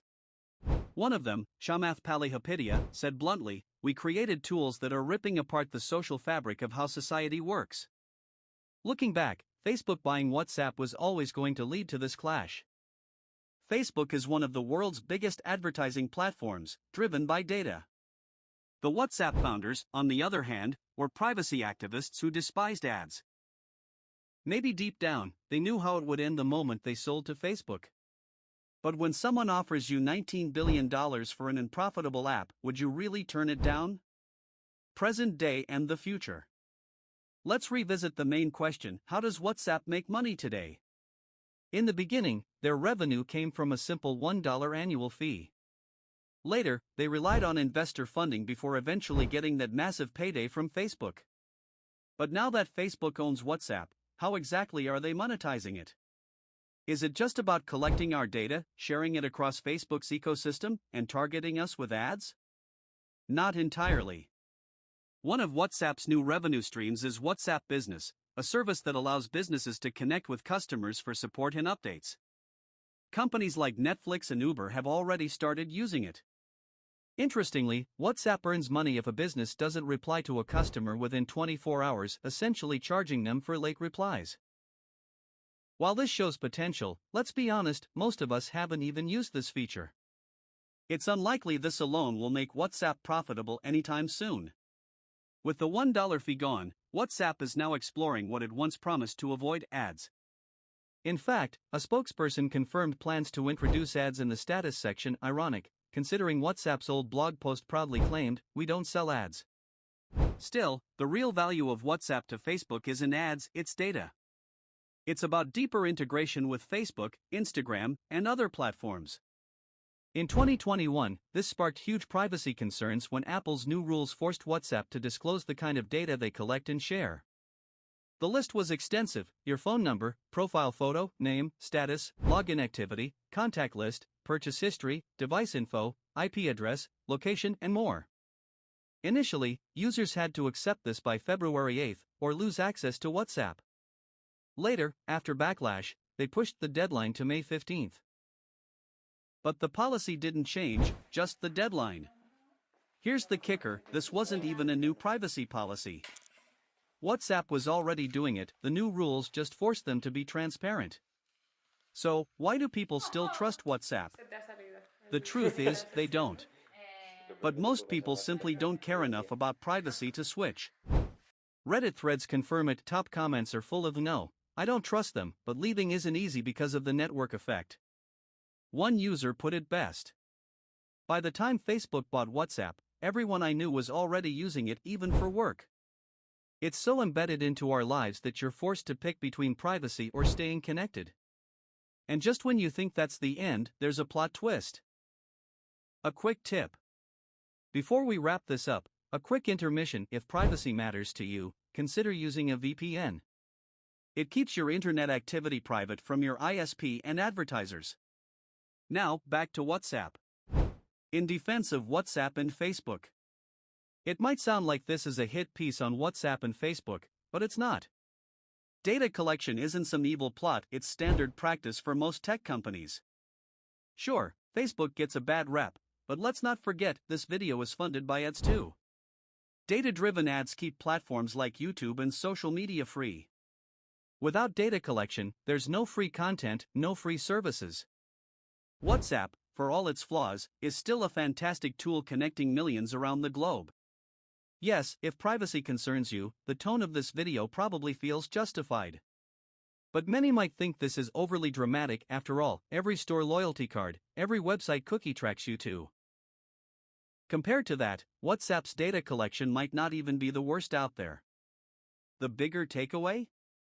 Most of us, and myself included, are willing to trade our privacy for free services. We need to seriously consider what we're giving up when we surrender our data, because anyone with enough resources can piece together almost everything about us online. To be fair, as of now, there's no solid evidence WhatsApp reads your actual messages, they're end-to-end encrypted. Should you delete WhatsApp? That's up to you. Some people have switched to apps like Telegram, though ironically, Telegram isn't end-to-end encrypted by default, making it less secure in some ways. If privacy is your priority, Signal, created by WhatsApp co-founder Brian Acton, might be your best bet. It's non-profit, open source, backed by a billionaire, and even endorsed by Edward Snowden and Elon Musk. Ultimately, it's about what matters most to you. If you're already using Facebook, Instagram, and Messenger, sticking with WhatsApp might make sense, especially if everyone you know is on it. The trade-off? Convenience versus privacy. For many, targeted ads aren't that bad if it means keeping free access to these tools. Whatever you decide, the key is to be aware of what data you're sharing, because the more connected our lives become, the more important that knowledge is. And remember, if you're not paying for the product, you are the product. Reels, shorts, stories, they're everywhere, right? Short videos have completely taken over social media, and there's one platform leading the charge, TikTok. I mean, I'm on there all the time, scrolling through, checking it non-stop. TikTok has me hooked, and honestly, it's hard to stop. The reason? The app is just so good at serving up content that hits right where my interests lie. TikTok has become the go-to space for young people. It's where they go to have fun, stay up to date with the news, catch the latest trends, discover new products, and more. Since 2016, TikTok's grown to over 1.12 billion monthly active users globally. In the US alone, nearly 118 million people use it frequently, spending an average of 108 minutes per day on the app. Short videos have turned into a multi-billion-dollar industry thanks to TikTok's dominance. Now, platforms like YouTube Shorts, Instagram Reels, and even LinkedIn are scrambling to catch up. Why are short videos so popular? They're fast, fun, and easy to consume. It's the perfect format when you're waiting in line, hanging out, or just need a quick burst of entertainment. The addictive power of short videos comes down to three key factors: speed, personalization, and infinite scrolling. TikTok's algorithm is a game changer, showing users content that feels almost like it's reading their minds. It knows what you want before you do. What's different now is the quick dopamine hit. With short videos, you're constantly getting entertainment, education, and trends in a fast-paced, highly engaging way. Gone are the days of sitting through long TV shows or movies. Now, it's all about grabbing attention in bursts, keeping you glued to your screen for hours. TikTok's success has forced other platforms to jump on the short video bandwagon. Instagram launched Reels in 2020, YouTube introduced Shorts in India after TikTok's ban, and even Facebook and LinkedIn have gotten in on the action, hoping to tap into the trend. But with all this engagement comes a downside. Short videos can be seriously addictive, leading to shrinking attention spans and rising mental health concerns. Kids are especially affected, with too much screen time impacting their sleep and social lives. And here's the tricky part: even though everyone's jumping on short videos, monetizing them is still a huge challenge. Ads in between short videos just don't bring in the same revenue as long-form content. Creators are feeling it, with many making only a fraction of what they would from longer videos. So, while short videos have definitely changed the social media game, they've also reshaped how we consume content and how we get paid for it. Whether this is all for better or worse, one thing's for sure: short-form videos aren't going anywhere anytime soon. So, whether you're scrolling through TikTok, watching Reels, or catching up on Shorts, it's clear that short videos are here to stay. They've revolutionized the way we consume content and created new opportunities for creators, but they've also introduced challenges when it comes to attention spans and monetization. As we move forward, the big question remains: will short-form videos continue to evolve and shape social media, or will they just change how we experience content, for better or worse? One thing's for sure: we're all in for a wild ride as the platforms continue to adapt and compete for our attention. In March 2025, BYD dropped a potentially game-changing announcement that caught the attention of the entire automotive world. They unveiled a new technology that claims to charge an electric vehicle almost as quickly as it takes to fill up a gas-powered car, 250 miles of range in just 5 minutes. Fast forward less than 2 weeks, and BYD reported a stunning $107 billion in annual sales for 2024, a 29% increase from the previous year, outpacing even Tesla. BYD's stock soared by over 40% in 2025, setting new records. The company's success isn't just in their electric vehicles, EVs, they're also selling hybrids, putting them in the ranks of the world's top 10 automakers, surpassing giants like Nissan, Honda, and Ford. This announcement from BYD signals that the Chinese EV maker is more than just a low-cost competitor. It's an innovative force to be reckoned with, and it's pushing the boundaries of what's possible with EV technology. But while the concept of a 5-minute charge sounds revolutionary, experts remain cautiously skeptical, pointing out that the tech behind it is still unproven in real-world conditions. Nevertheless, BYD's track record speaks for itself. They've been quietly making giant leaps in the EV space, and now with 25,000 patents and a massive engineering team, they're shifting from being a low-cost leader to a true innovator. The competition is fierce, and BYD's move is just the beginning. With rapid advancements, we can expect even more breakthroughs in the near future. It's clear that the Chinese EV market, led by companies like BYD, is leaving global rivals scrambling to keep up. The stakes are higher than ever as the race for the future of electric vehicles heats up. What's next for BYD? The announcement of this game-changing technology is just the tip of the iceberg. Expect more surprises ahead, and as always, stay tuned to see how this electrifying story unfolds.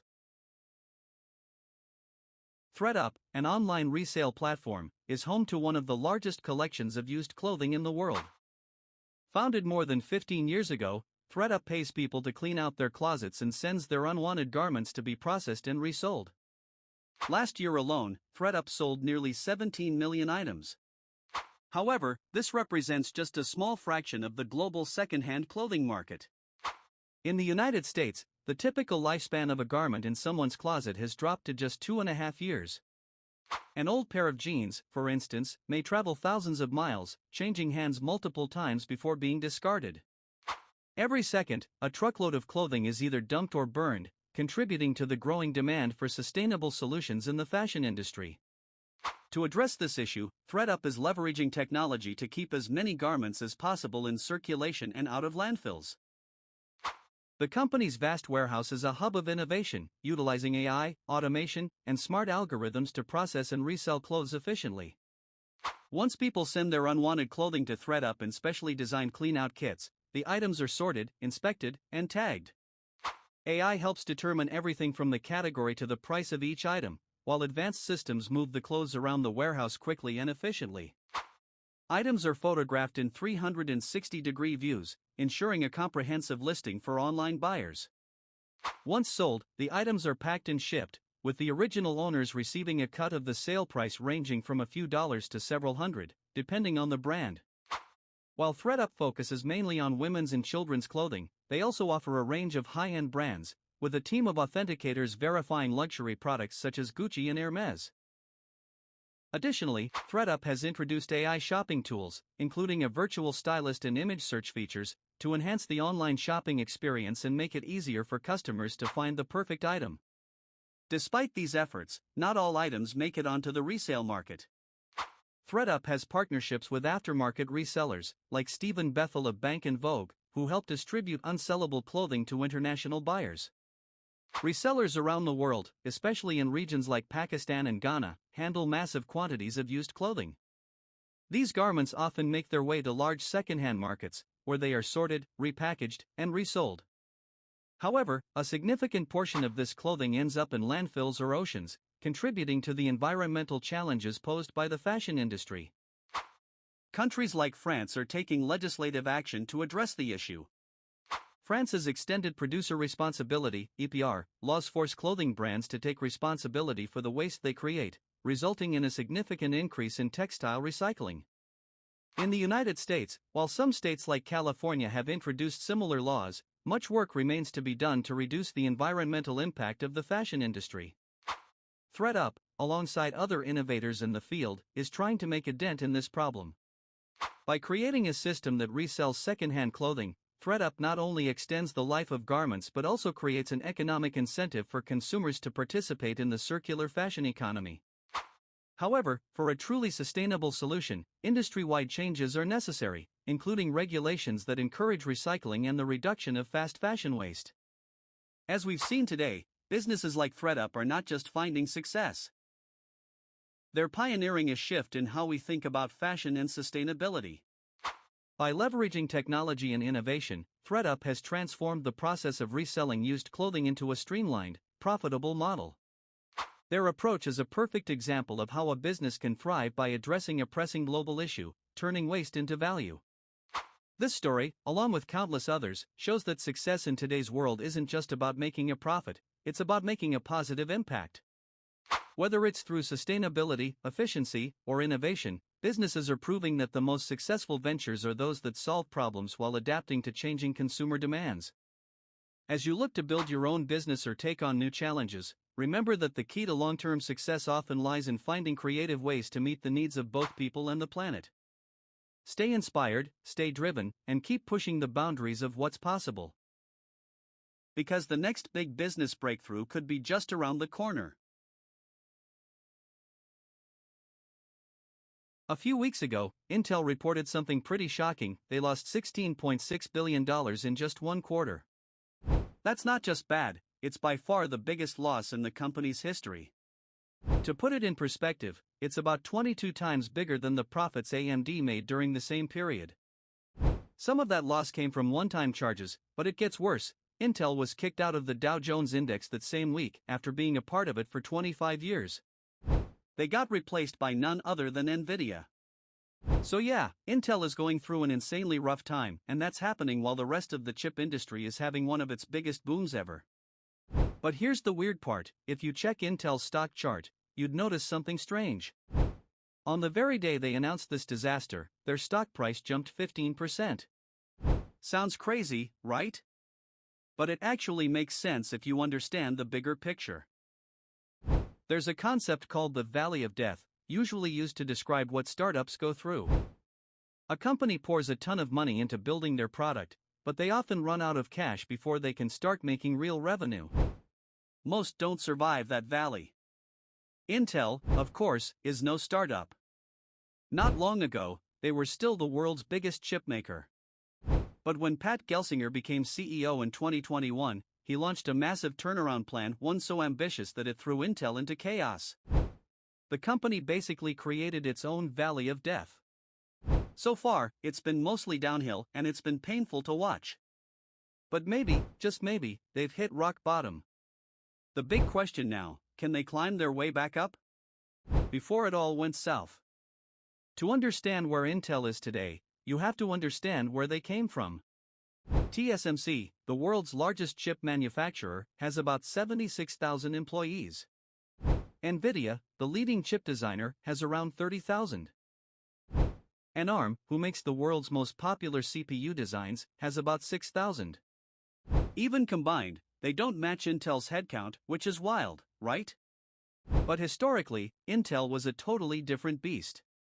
While Nvidia focuses mostly on design, and TSMC on manufacturing, Intel did everything: design, manufacture, architecture, all in-house. That full-stack approach worked brilliantly for a long time. Their x86 instruction set became the global standard, basically meaning that almost any computer could run Windows, macOS, Linux, and millions of apps without breaking compatibility. Switching away from x86 was so expensive and painful that most companies simply didn't bother. Intel and AMD shared this market, but Intel had a huge edge. They were not just bigger, but better. Until around 2015, Intel's chip factories, called fabs, were the best in the world, usually a whole generation ahead of TSMC and Samsung. This manufacturing lead meant Intel chips were simply faster and more efficient than anyone else's. They were also incredibly profitable because, unlike companies that had to pay someone like TSMC to manufacture chips, which costs a fortune, Intel could do it themselves and keep the margins. In short, Intel wasn't just winning, they were dominating. The slow decline. The first cracks started to appear in the early 2000s, but they were small at first. In 2005, Steve Jobs announced that Apple Macs would switch to Intel's x86 chips, a massive win. But soon after, Jobs asked Intel's then CEO, Paul Otellini, if they wanted to make chips for Apple's next big thing, the iPhone. Otellini said no. At the time, it made sense. Intel was busy doubling down on x86, and the iPhone wasn't a sure thing yet. But in hindsight, it was one of the biggest missed opportunities in tech history. The smartphone boom changed everything, and Intel missed the boat. They tried to catch up with Atom chips for Android phones, but by then, everyone had standardized on ARM. And Intel's chips had compatibility problems. Still, Intel had the PC market. And then, they had the cloud boom, where data centers needed tons of powerful CPUs, exactly Intel's wheelhouse. They made mountains of money, for a while. But behind the scenes, the trouble continued. Intel used to update their chip designs and manufacturing roughly every 18 months, a rhythm called tick-tock. But after 2014, that rhythm broke. They kept using the same process, 14 nanometers, for years, while TSMC kept moving forward. By 2019, Intel was still stuck while TSMC had blown past them. Intel's manufacturing, once their secret weapon, became a huge liability. Their chips started running hotter and slower than the competition. No matter how good Intel's designs were, they couldn't make up for falling behind in manufacturing. Being vertically integrated is amazing until a key piece falls apart. Then it's a disaster. The crash. Intel's troubles gave AMD, their longtime underdog rival, a rare chance to strike back. And AMD took full advantage. Meanwhile, computing itself was shifting. CPUs were no longer the centerpiece of performance. GPUs, especially for AI and graphics, were becoming way more important. Intel had tried to expand into other chip types over the years, like FPGAs, wireless chips, and even special memory tech, but nothing really stuck. They were still mainly a CPU company, in a world where CPUs mattered less and less. And despite their size, Intel couldn't escape the consequences forever. Decay that had been slow and hidden for years finally caught up with them all at once. But under Pat Gelsinger, things took a dramatic turn. Pat changed everything. Intel, under his leadership, started spending aggressively everything it had, and more. But he didn't just throw money around. He also cut deep, stopping dividends, laying off thousands, closing down businesses that weren't profitable yet, and selling off major assets. For example, Intel sold 49% of a major chip fabrication plant in Ireland to a private equity fund, bringing in a whopping $11 billion. Their self-driving chip company, Mobileye, went public, and Intel cashed in by selling a big chunk of their shares. $47 billion gone up in flames. Once hailed as one of the most valuable startups on the planet, WeWork promised to change the way the world worked. Its founder believed he was a visionary, or perhaps even a messiah destined to solve global problems. But fast forward, and WeWork was bankrupt, facing billions in lawsuits, and accused of operating like a cult. What really happened? This is a story of extreme wealth, unchecked power, and the death of a unicorn. And as we dive deeper, the story only gets crazier. Welcome to the spectacular rise and fall of WeWork, one of the wildest business stories you'll ever hear. Chapter 1: Knee Pads for Babies. Adam Neumann had anything but a normal childhood. Constantly on the move, his family relocated 13 times, leaving him feeling unrooted. One of those places was a kibbutz in Israel, a socialist commune where everyone earned the same, regardless of their work. While Adam enjoyed the sense of community, he hated the idea that effort wasn't rewarded. By 22, he had one goal: to get rich.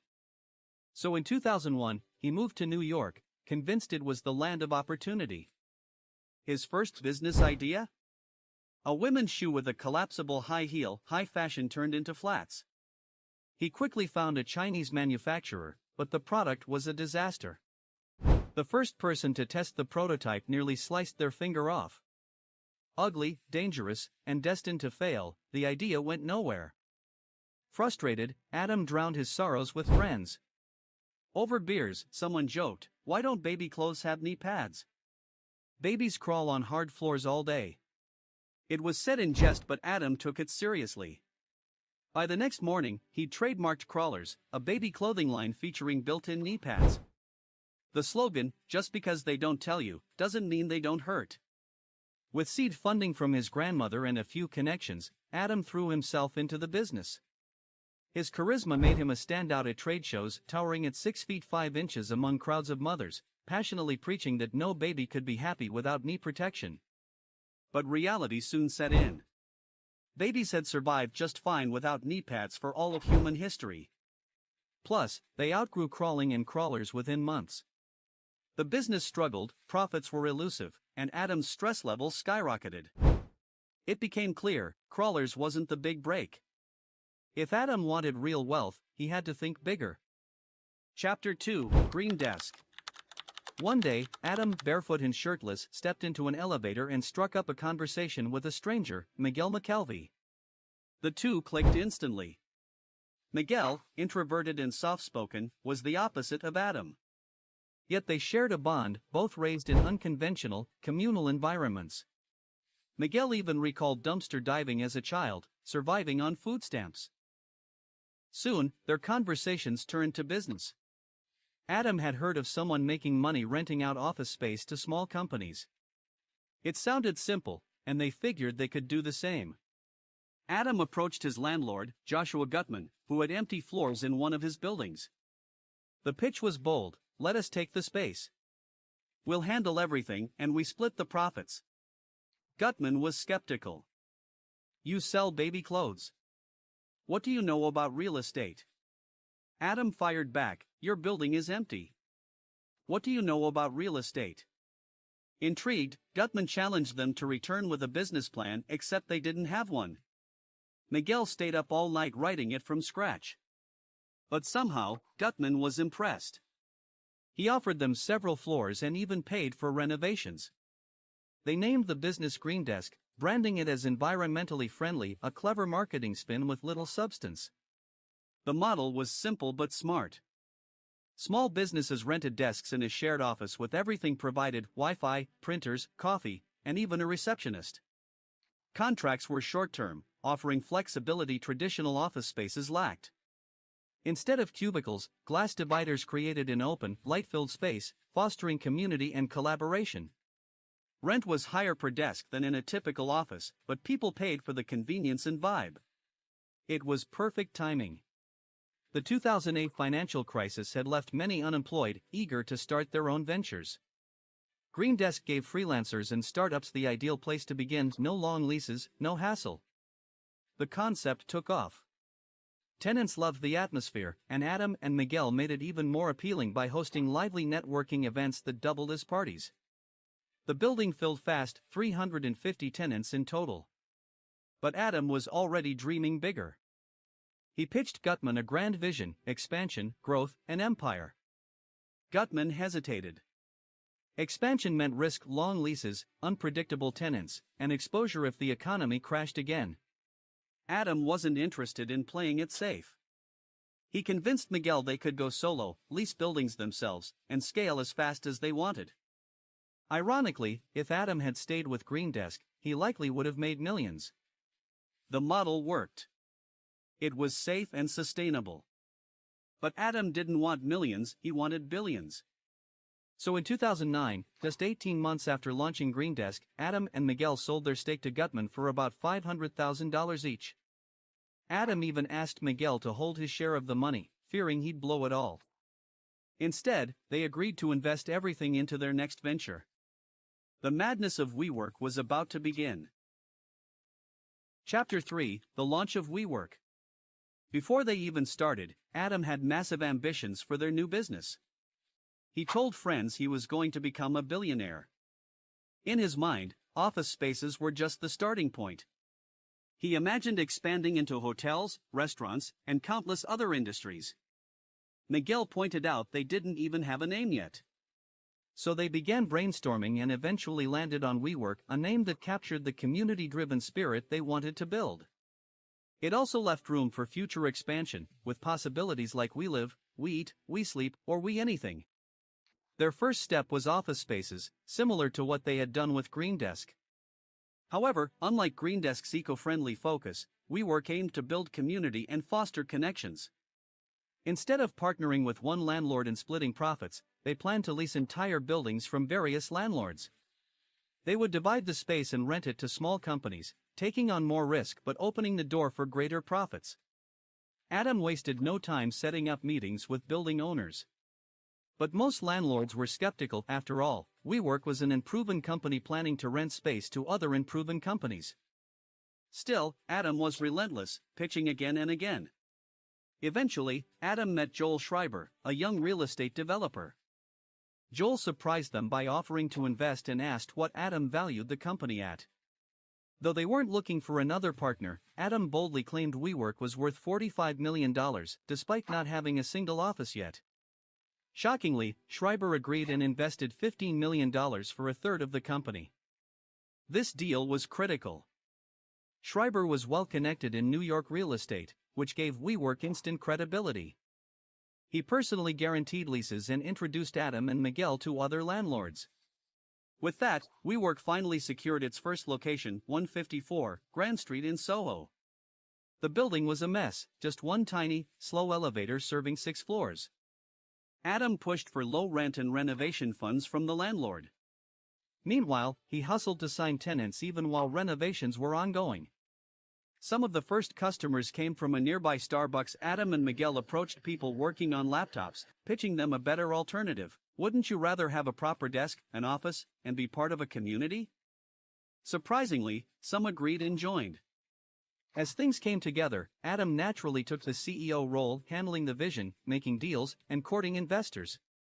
He became known for doing tequila shots during meetings. Miguel, on the other hand, focused on designing the space. He aimed to make it feel more like a boutique hotel, lots of light, open spaces, and glass office cubes to foster a sense of transparency and community. The idea was simple: people working side by side would naturally connect. Need a lawyer? Just chat with the one down the hall. Adam hired their first employee and sent an ambitious first email. Good morning. Let's build the largest networking community on the planet. In February 2010, WeWork officially opened with 17 tenants, including startups, freelancers, an architect, and even a musician. The goal was to make WeWork feel less like renting a desk and more like joining a club. Tenants were called members. Their first IT manager was a 16-year-old high schooler nicknamed Joey Cables. At times, technical issues had to wait because Joey was stuck in algebra class. Miguel also designed the first logo, a stick figure smashing a computer with a sledgehammer, symbolizing rebellion against traditional office culture. Adam and Miguel knew millennials didn't want boring cubicles. They wanted social interaction and fun, and WeWork aimed to deliver. Before finishing the first building, Adam was already hunting for a second. Early WeWork employees wore many hats, often doing physical labor like building desks and painting walls. Adam set aggressive deadlines, pushing everyone to their limits. If someone left at 6 p.m., they'd be asked if they were taking a half day. Still, most employees loved it. They were young, enjoyed the social vibe, and appreciated the responsibility given to them early in their careers. Many became close friends. Where else did employees get free beers or see their CEO skateboarding through the office? Adam made them believe they were part of something bigger, a movement changing the way people worked. He often called WeWork a family, and people bought into the dream. I was in my mid-20s looking for purpose, and here's this person selling a dream. I was an easy target for that. I wanted the world he was telling me about. Adam even bragged about underpaying staff but promised their stock options would make them millionaires. Many employees didn't fully understand how stock options worked but trusted Adam when he said it would all pay off. I'm working 12-hour days, don't get overtime, but it'll come back to us tenfold later. Thanks to the team's hard work, WeWork grew fast. For startups, it became the place to be: modern, social, and full of networking opportunities. There were happy hours, arcade games, fruit water, and craft beer on tap.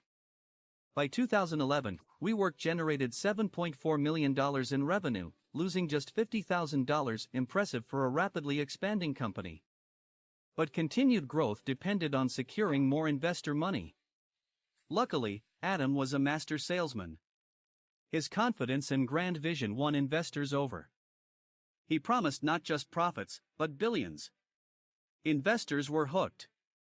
Adam made sure investors were impressed. He'd invite them to a WeWork office and give employees a secret signal, activate the space, triggering an instant party atmosphere. Everyone would mingle, music played, drinks flowed, creating the illusion of constant excitement and energy. One employee recalled, "I'd get a frantic call, Adam's coming with investors. Activate the space. I dropped $2,000 on nitrogen frozen ice cream." And it worked. Chapter 4: The Physical Social Network. Adam often told people the early 2000s was the iDecade: iPhone, iPod, iPad, all centered around the individual. But he believed the next decade would be the We decade, focused on community and a new way of working. He spoke about a revolution in how people worked together, though some were skeptical. Sure, WeWork's offices were nicer than traditional ones, but calling it a revolution seemed like a stretch. Adam insisted that WeWork wasn't just about offices, it was the world's first physical social network and should be viewed more like a tech company than a real estate business. "We happen to need buildings, just like Airbnb needs apartments," he explained. He described WeWork as Uber for offices and even claimed it could be the next Google. He pitched it like this: "Hey guys, this is WeWork, the world's first physical social network. Our mission is to empower the world through collaboration. We believe the future lies in small businesses, not corporate America. We're building a community that's transparent and accountable. That is WeWork." Positioning WeWork as a tech company made the story much more attractive to investors. After all, venture capital firms rarely invest in real estate, it's harder to scale.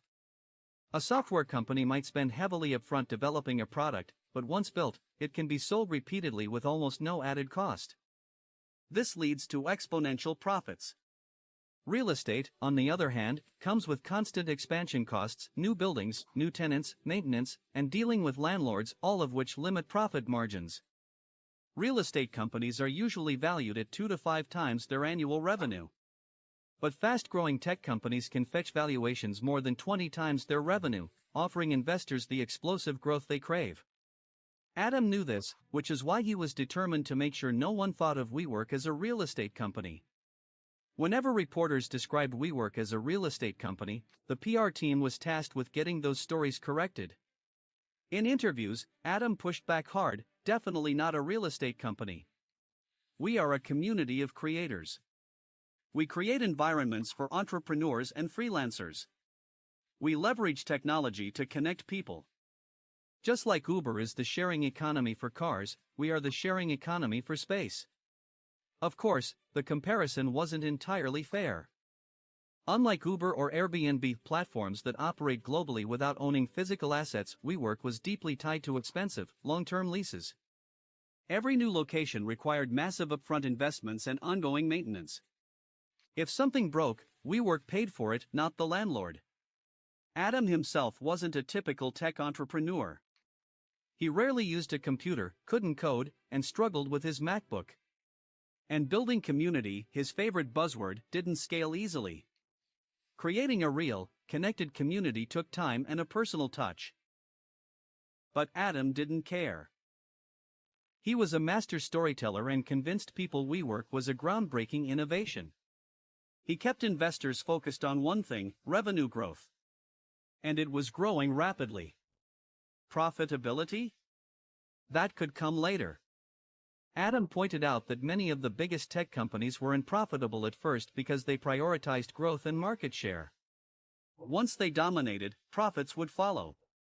This logic made sense for tech companies with low marginal costs per new user, but WeWork wasn't one of those companies. Still, the momentum was undeniable, and Adam played the investor game well. He created competition and leveraged FOMO, fear of missing out, to push investors to get in while they could.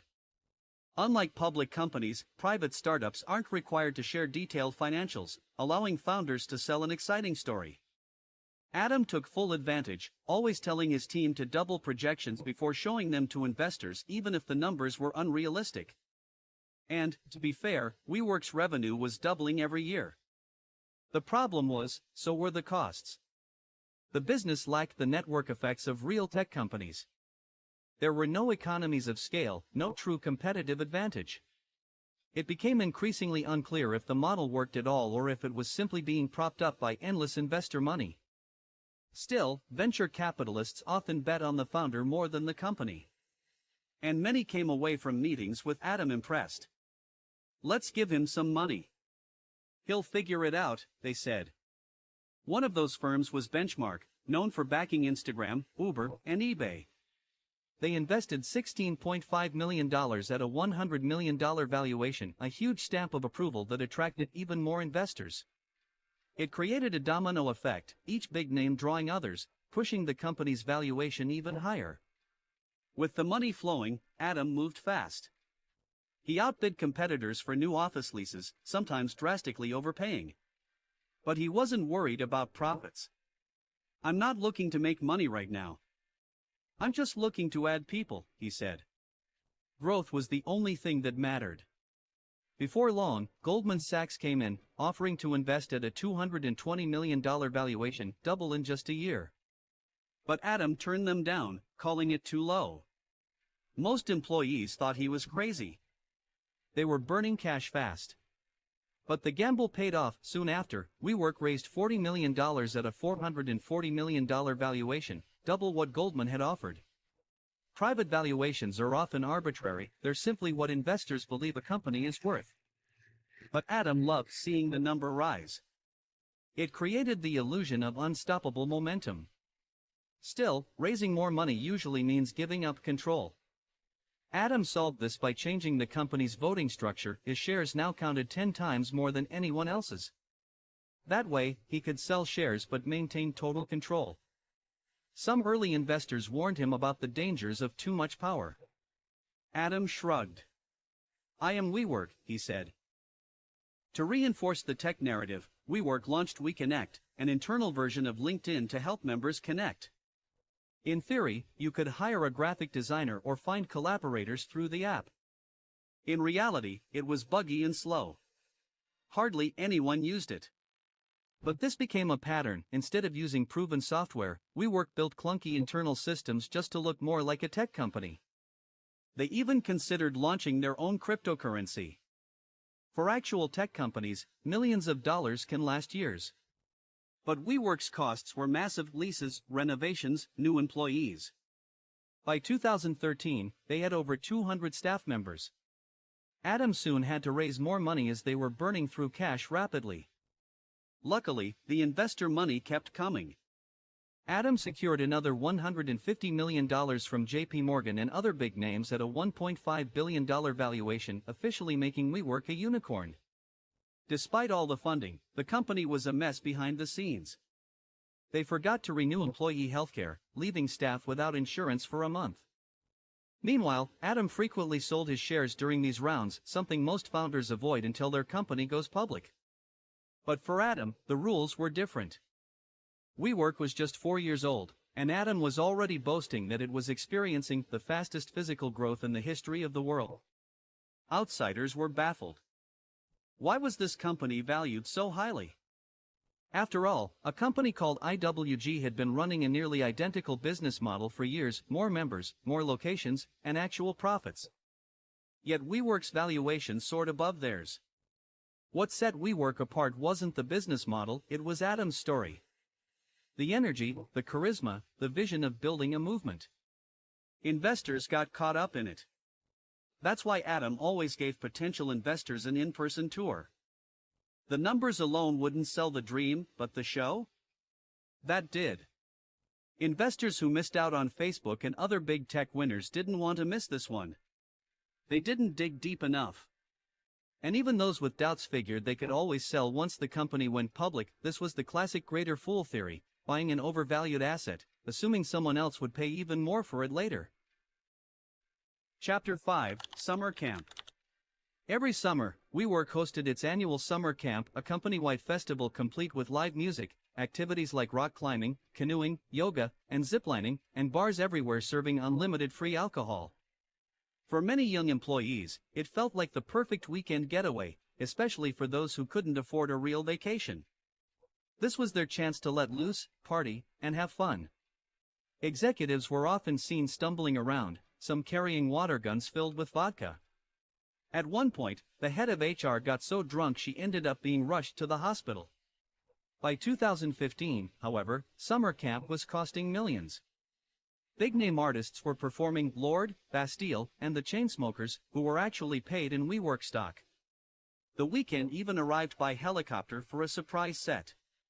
It felt like going to Coachella, except it was run by your boss, a perfect example of how WeWork intentionally blurred the line between personal and professional life until it barely existed.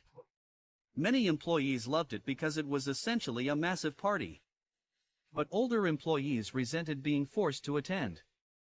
Everyone wore tracking bracelets to ensure attendance, and someone was even fired for leaving early, even though Adam left early too. Adam often claimed the We movement was about equality, yet while employees slept in muddy tents, Adam stayed in a luxury trailer on top of the hill. Some employees described the atmosphere as cult-like, with people defending Adam like he was a god. One employee even got a WeWork tattoo. And no one partied harder than Adam. At one point, a manager walked into a WeWork office in the morning to find the place reeking of weed, cups of alcohol scattered everywhere. After checking the security footage, he realized it wasn't employees, it was Adam and another executive partying all night. Adam later had a high-powered ceiling vent installed in his office, which many believed was so he could smoke inside. On a company ski trip, Adam and some executives grabbed waiter trays and used them for sledding. When a hotel employee asked them to stop, Adam reportedly said, "I could buy this whole hotel." Partying wasn't just for summer camp, it became part of the company culture. WeWork introduced a weekly Thank God It's Monday meeting that featured tequila shots and passionate speeches from Adam about changing the world and the company's explosive growth. Employees would chant WeWork, WeWork, throughout the building. One manager recalled being told to drink the Kool-Aid meant as encouragement, though the phrase actually refers to blindly following a dangerous ideology inspired by a deadly cult. Despite the partying and rapid growth, behind the scenes, things weren't going as well. In 2015, WeWork posted a $227 million loss. Adam brushed it off, telling investors they were prioritizing growth over profitability.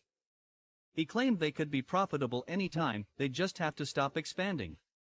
In reality, the losses were increasing year after year with no sign of slowing down. Still, Adam pushed for even faster expansion, knowing that explosive growth was what impressed investors and brought in more funding. Adam loved raising money and watching WeWork's valuation and his personal net worth skyrocket. Soon, WeWork secured another $355 million at a $5 billion valuation. Adam confidently compared WeWork's trajectory to Amazon's, claiming their market was even bigger and their growth faster. He said that just as Amazon started with books before expanding into everything, WeWork would soon do the same, starting with office spaces, then expanding into everything else. With fresh investor money, Adam was ready to turn his world domination plans into reality. Chapter 6: WeWorld. As early as 2014, Adam had been trademarking names for future product lines: We Eat for food delivery, We Bike for a bicycle valet service. Ideas flew around casually, someone even suggested making a WeWork energy drink. Meanwhile, basic things like coffee machines and elevators often didn't work properly in their offices, leading some to wonder if fixing those issues should come first. But with more and more investor money flowing in, there was suddenly funding for all of Adam's wildest ideas. One of his first side ventures was We Studios, a movie production company, but its real goal seemed to be helping launch the acting career of his wife, Rebecca Paltrow Newman.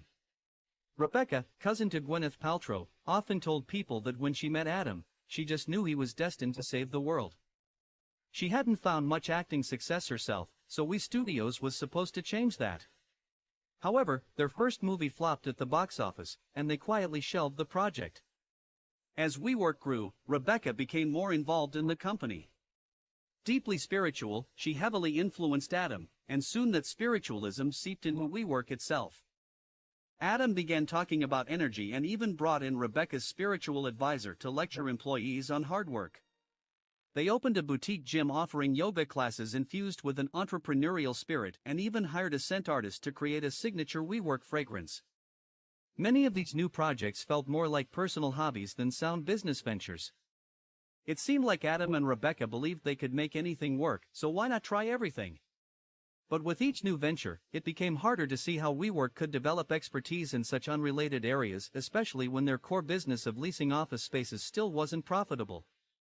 Still, Adam looked at how tech giants like Google and Amazon had diversified and insisted that since WeWork was a tech company too, they should follow the same path. He wasn't just building a company, he was building an entire WeWorld. At one point, Adam even told a reporter that WeWork Mars is in our pipeline. He explained that once Elon Musk got people to Mars, WeWork would build a community there like nothing the world had ever seen. Unfortunately, when Adam finally met Elon, Musk didn't seem remotely interested in the idea. Adam wasn't just creating new businesses, he was also eager to start buying them. He once tried to buy Etsy, only to be told it was a billion-dollar public company. He also considered acquiring Magnesis, a membership club created by Billy McFarland, the same guy who later launched the disastrous Fyre Festival and ended up in jail. Ironically, Billy once cited WeWork as an inspiration for Fyre Fest. Meanwhile, Adam became friends with Jared Kushner, Donald Trump's son-in-law. Adam even claimed that if Trump won the election, Jared might let him reimagine America's post offices and libraries. No one really knew what that meant, but Adam was thrilled by how influential he was becoming. Despite all this wild spending, none of it seemed to matter. Adam kept pulling in more investors. During one pitch meeting, he took an investor to the roof for shots, then sprayed him with a fire extinguisher to celebrate. Reflecting on it, a WeWork employee said, "Should Adam have done that? Probably not, but you have to give it to him." We closed the deal the next week. Chapter 7: WeLive. Adam wasn't satisfied with just changing how people worked, he wanted to change how they lived. That's when he came up with WeLive, a new venture offering small apartments with large communal spaces designed to encourage socializing. It was a modern take on communal living that Adam claimed would revolutionize residential real estate. Ironically, Adam had pitched a similar idea back in college, only to be told by his professor it would never work. Now, with WeLive, he was determined to prove him wrong. The concept was simple adult dorms. Tiny private rooms, shared kitchens, a game room, and of course, endless happy hours. The first experiment began in New York, though it wasn't clear if New Yorkers really wanted even smaller apartments crammed with more people just for the sake of communal areas. Financially, WeLive made even less sense than WeWork. To achieve the desired layout and aesthetic, they'd need to build from the ground up, a costly endeavor. Residential regulations were much stricter than office spaces, making it harder to squeeze people in, and the plumbing costs were sky-high. Still, Adam saw this as the perfect pitch to investors, expanding into a massive new market. He promised WeLive would surpass WeWork's success. Early investor presentations claimed that within 4 years, WeLive would house 34,000 residents and rake in $600 million in rent. The reality was far different. They struggled to open even 2 locations and lost a lot of money in the process. But in January 2016, 2 WeLive floors finally opened at 110 Wall Street.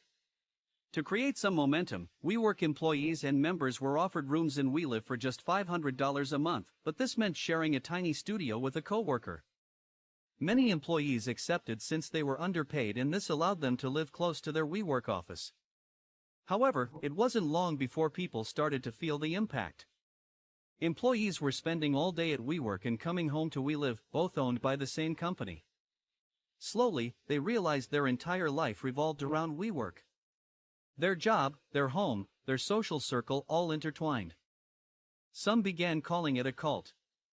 As one employee put it, "I was working in WeWork and living in WeLive. My entire life was being propped up by the We community." And just as cracks were appearing in WeLive, bigger problems loomed ahead. WeWork would soon do the same, starting with office spaces, then expanding into everything else. With fresh investor money, Adam was ready to turn his world domination plans into reality. Their extravagant spending frustrated many WeWork employees, who felt underpaid and undervalued. After closing the deal, Masa asked Adam a question: who wins in a fight, the smart guy or the crazy guy? Masa answered his own question: the crazy guy, who is willing to do whatever it takes. But then he told Adam something surprising: he wasn't being crazy enough. Masa challenged him: whatever your current strategy is, make it 10 times bigger. This wasn't unusual for Masa, earning him the nickname Mr. 10 Times. He was known for telling founders to scale their ambitions by 10, no matter what their current projections were. But in Adam's case, that was wild, because Adam was already one of the most ambitious, over-the-top founders anyone had ever met. To be told by his mentor that he wasn't thinking big enough was shocking. Many believe this moment changed everything for WeWork. For the first time, someone wasn't reining Adam in, they were telling him to be even crazier. Chapter 10: Turn Up the Crazy. With billions in fresh funding from Masa's son, Adam Neumann now had a war chest and a simple directive: think bigger, act crazier. Any pretense of financial restraint was gone. Adam's first mission? Eliminate the competition. He invited the CEO of Industrious, a rival co-working firm, onto a private jet to propose an acquisition. But when Industrious declined, Adam laid out his backup plan: WeWork would approach every Industrious client and offer them a year of free rent to switch. If that didn't work, he'd offer 2 years free. Still no takers? Fine, 3 years, completely free. It was an insane proposition, no competitor could survive that. And everyone knew Adam now had the money to make good on the threat. Industrious was worried but couldn't understand how this made financial sense. They figured Adam was bluffing and walked away. He wasn't bluffing. WeWork launched the aggressive campaign, offering free years of office space to steal customers. Even tiny, one-location competitors were in the crosshairs. By 2017, Adam was either threatening to buy out or crush nearly every rival. In one case, a WeWork employee posed as a potential client touring a competitor's building. Instead of just touring, he scribbled down the names of every tenant. Soon, each was contacted and offered a full year of free rent to jump ship to WeWork. At another competitor's office, Adam sent a steel drum band to perform outside, while loudly advertising WeWork's massive discounts. Adam bragged to investors: "I can obliterate any co-working company I want." The aggression didn't stop there. WeWork also ramped up lawsuits, suing smaller rivals like URWork, WeLabs, and HighWork over their names. Their complaint? The combination of a 2-letter pronoun followed by the word work. It sounded ridiculous. Most of these companies weren't even real threats. The irony wasn't lost: Adam's ruthless business war completely contradicted his public message about community and changing the world. Fueled by Masa's son's billions, WeWork tripled its marketing budget. Hiring exploded, from 50 new employees a week to 100. It took just 1 year to double locations from 100 to 200. They had a ceremonial gong in headquarters they'd strike every time a new office opened, but expansion was so rapid, the constant gonging became a distraction. The downside? Expansion became reckless. WeWork pushed into markets they didn't understand. When opening in Kuala Lumpur, Adam famously asked if it was a city or a country. By now, WeWork had 100,000 members. Adam predicted they'd hit 1 million soon. Masa upped the ante. Why stop at 1 million? Why not 5? Suddenly, everyone inside WeWork was forced to raise targets and projections, whether they made sense or not. For perspective, WeWork generated $400 million in revenue in all of 2016 and still posted a huge loss. But now, Adam demanded that a single region generate over $1 billion. The numbers were pure fantasy. With the relentless expansion, due diligence fell apart. Commissions skyrocketed. Tenants got their first year completely free. And because everyone knew how desperate WeWork was for growth, landlords held all the power. WeWork paid wildly inflated leases. Deals that once made sense now bled cash. They even stopped negotiating for landlords to fund renovations. WeWork paid for them instead. Worst of all, there was no real strategy. Everything felt chaotic. Still, the team was under strict orders: never slow down. There was no time to review or fix the process. WeWork's 2017 goal had been a $500 million profit. Instead, they posted a $1 billion loss. Expenses were rising faster than revenue. But Adam wasn't worried. He insisted the strategy had merely shifted, they were staying in growth mode longer. Revenue was rising, so valuation was too, and that's what mattered. Profit? That could come later, right? While Adam and Masa stayed confident, some early investors grew uneasy. Quietly, they questioned whether Adam was still the right CEO. But removing a founder was messy. Just look at Uber. Venture capitalists wanted to stay founder-friendly. And besides, Adam controlled the votes. No one could really stop him. An internal survey revealed another problem: the community WeWork sold to the world wasn't real. 69% of members admitted they had no friends at WeWork outside their own co-workers. The magic of those early locations, the connections, the energy, was lost in the chaos of expansion. If WeWork wasn't really about community, what was its unique selling point? When asked, Adam replied, "Our valuation and size today are much more based on our energy and spirituality than on any revenue multiple." Still, Adam was determined to reframe WeWork not as a real estate company, but as space as a service, capitalizing on the rise of software as a service, SaaS. In his words, what they were building would be bigger than the iPhone.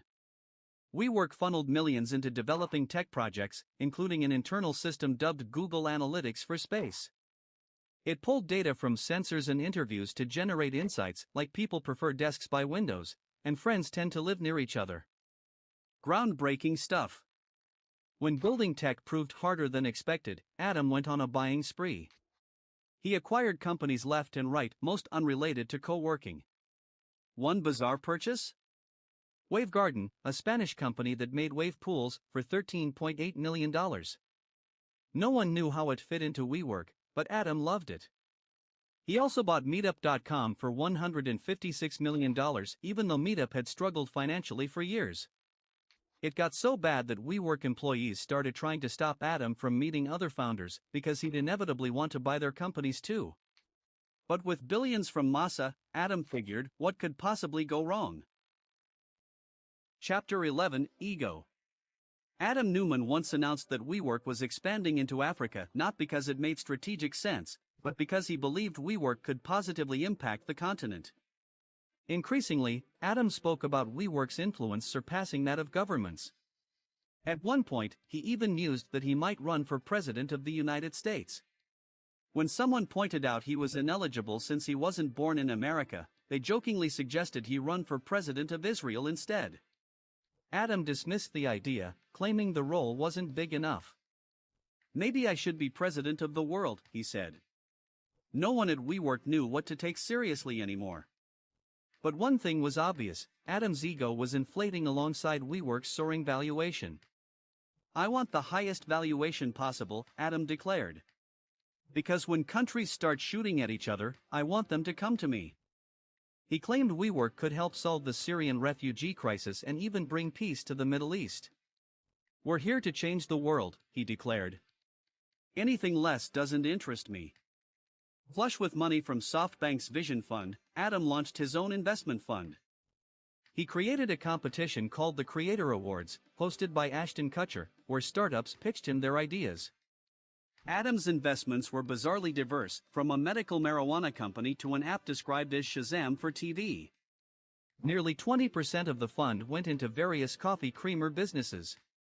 No one really understood how any of it connected to WeWork. When meeting potential investment targets, Adam often asked, "If you're not trying to raise $1 billion, why should I take you seriously?"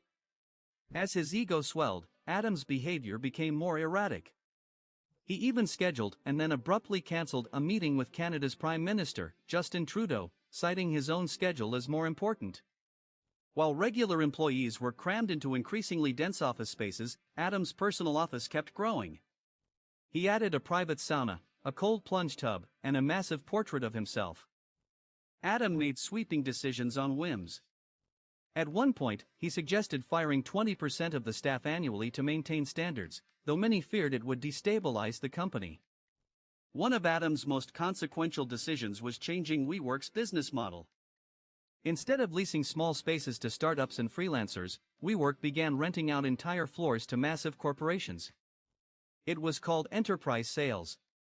Companies like Facebook and Microsoft could sign short-term leases, which boosted revenue quickly but also introduced huge risks. These major clients could walk away anytime. Worse, the strategy killed WeWork's original concept of community. Entire floors were now occupied by single corporations, a far cry from the collaborative energy Adam once sold. To spin it as tech, they branded the program WeOS, a platform for businesses to outsource their real estate needs. One of the first deals was with IBM, which leased an entire WeWork building in 2017. The space had major issues, broken elevators, spotty internet, but surprisingly, the landlord responsible wasn't WeWork. It was Adam himself. He owned the building and had leased it to his own company under terms that freed him from repair obligations. By then, Adam had already collected $12 million in rent from WeWork, a glaring conflict of interest that was never disclosed. Adam kept making risky, self-serving decisions. Some executives urged him to bring in an experienced operator, similar to how Mark Zuckerberg hired Sheryl Sandberg at Facebook. But Adam refused. "I'm both Mark and Sheryl," he insisted. Rebecca, of course, backed him up. "Isn't he amazing? Some people think he's the Messiah." The truth was, Adam's aggressive leadership style worked when WeWork was small. He pushed his team hard, and they exceeded expectations. But now, with thousands of employees, his chaotic management was becoming a liability. Still, many around him stayed silent. Adam's vision was magnetic, and if even half his promises came true, they'd all get rich. Slowly, Adam surrounded himself with yes-men. He even told staff to report anything anyone said about him when he wasn't around, breeding paranoia across the company. One executive compared WeWork's internal politics to Game of Thrones, with Adam pitting leaders against each other. Perhaps Adam's most outrageous move came when he approved the purchase of a $63 million private jet even as he forced employees to fly coach to cut costs. Until then, WeWork rented private planes, but problems arose when Adam was caught smuggling weed in a cereal box on a flight. On another trip, so much marijuana smoke filled the cabin that the crew had to wear oxygen masks. The private jet companies were furious. Adam's solution? Buy his own plane. It was a shocking move for a venture-backed startup, but Adam had control, and what was $63 million when WeWork was valued at $20 billion? As always, Adam got his way. Chapter 12, WeCult. Many of WeWork's employees were fresh out of college. At first, they were thrilled, working long hours, buying into the mission. But soon, the excitement wore off, replaced by burnout from 60-hour weeks. People were working themselves to death, one former employee recalled. But they kept smiling through it, like, "I'm so happy to be here." Deep down, everyone was miserable, no one dared say it. By the end of 2018, WeWork had nearly 10,000 employees, half of whom had been there less than 6 months. Many were terrified to leave. Their social lives revolved around the company, and they feared losing their stock options if they quit before WeWork went public. Worse, they'd sign non-compete clauses, making it hard to find similar jobs elsewhere. Many felt trapped. Then, out of nowhere, Adam announced a company-wide meat ban. Even WeWork's leadership team was blindsided. No one, not even Miguel, knew what it meant. It felt like Adam and Rebecca were just making things up as they went along. They gave no clear explanation. Most assumed it was Rebecca's idea. She was vegan and once claimed, when you eat something, you absorb its energy. If the animal was sad, you're absorbing that. Executives tried spinning the meat ban as an eco-friendly move, ironic, given Adam had just bought a private jet. Some employees had health issues that required meat in their diets, and many questioned why their employer was dictating what they could eat. To make it worse, Adam was spotted eating meat in the office after implementing the ban, another case of blatant hypocrisy. Meanwhile, Adam continued to make grandiose promises. At a WeWork summer camp, he told employees, "There are 150 million orphans in the world. If we do our work right, we could solve that in 2 years." Rebecca chimed in, "and children in abusive situations." Adam then added, "From there, we tackle world hunger. There's no problem we can't solve if we set our minds to it." It was delusional. But some young employees genuinely believed him. One even proposed to his girlfriend at summer camp, saying he wanted to do it surrounded by his extended family. A few months later, that same employee was fired.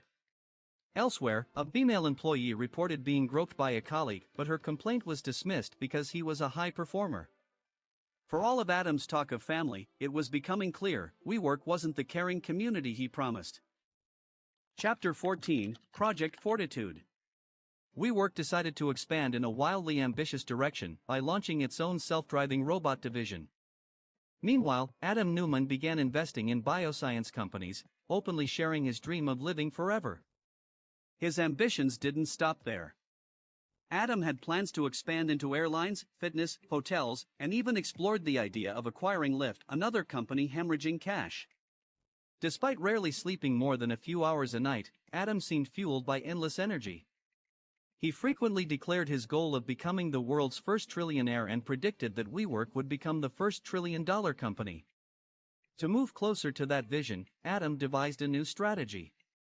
He pointed out that WeWork was still paying rent to landlords, hiring construction companies to build offices, paying management firms for cleaning and security, and giving brokers large commissions for leasing space.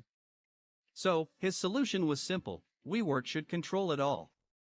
They would vertically integrate, building their own buildings, owning them, leasing them, managing them, and providing all services within them, including design. WeWork would own the entire system and, effectively, become a fully-fledged real estate empire. It was an audacious plan, essentially trying to take over the entire real estate market, but for once, WeWork's executives thought it made sense. If successful, it could truly disrupt the industry. There was one massive problem: WeWork was already losing hundreds of millions of dollars a year just leasing buildings. Buying and owning them outright would cost far more. Adam had previously insisted that WeWork wouldn't buy properties because that would make them a real estate company, something he claimed they weren't.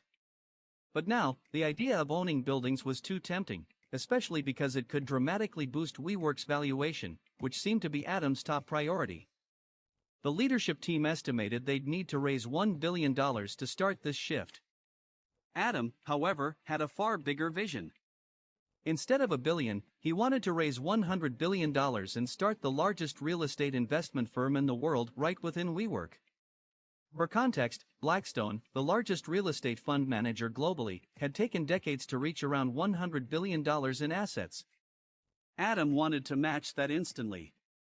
As always, he turned to his go-to source for massive funding, Masa, son of SoftBank. Adam pitched his plan to Masa: WeWork would own, operate, and dominate the entire real estate process. The logic was simple: if WeWork became so big and deeply embedded in the market, it would be too big to fail. In fact, S&P Global Ratings had already warned that $3 billion in commercial mortgage-backed securities could default if WeWork collapsed. Adam's plan was to become so essential that everyone would have to help WeWork survive if things went wrong. Masa loved this kind of thinking. Both men got carried away, feeding off each other's wild visions. Masa quickly jotted down some numbers, projecting that by 2028, WeWork would have 100 million members and generate $500 billion in revenue. The math was loose, but Masa estimated this would make WeWork worth $10 trillion by 2028. For context, at that time, no company in the world was worth even $1 trillion. The entire US stock market was valued around $30 trillion. Yet here they were, casually predicting WeWork would be worth a third of that on its own. Pulling this off would require enormous funding, but Masa was ready. His plan was to buy out most of WeWork's existing shareholders for $10 billion, leaving the company largely in the hands of himself, Adam, and a few other true believers. On top of that, the Vision Fund would invest another $10 billion, making this the largest buyout and investment in a US startup ever. This $20 billion investment would push WeWork's valuation to $47 billion, making it worth more than massive companies like Dell, FedEx, Ford, and Ferrari, despite its relentless losses. For Adam, this meant his 20% stake in WeWork would now be valued at $13 billion, instantly making him one of the richest people in the world. Best of all, this influx of cash meant WeWork could avoid going public and stay private, dodging the scrutiny of public markets. Around this time, Adam officially rebranded the company as the We Company. After all, WeWork's office space business was now just one small piece of the empire. There was WeLive, their residential housing project, WeGrow, the school, and a constant stream of new ideas Adam was dreaming up, fueled by the incoming $20 billion. One concept poster even showed plans for an entire WeCity, a city run entirely by the company. Adam framed these new ventures as signs of growth and limitless potential. But others saw it differently, as a dangerous lack of focus. Steve Jobs, famously, once told his team to choose the top 3 priorities from a list of 10. His message was clear: focus is everything. Adam was doing the opposite, spreading himself thinner with each new idea. But to Adam, this diversification was about selling a bigger vision and driving WeWork's valuation even higher. The more industries they touched, the bigger the story they could sell. By the summer of 2018, Adam and Masa were deep into planning the new $20 billion deal, codenamed Project Fortitude. In Adam's mind, it was already a done deal. He and Masa had a handshake agreement and were aligned. Adam even insisted on unusual terms, demanding that even if he went to jail, SoftBank wouldn't be able to remove him as CEO without paying a massive penalty. However, as SoftBank's team dug into WeWork's financials again, serious concerns resurfaced.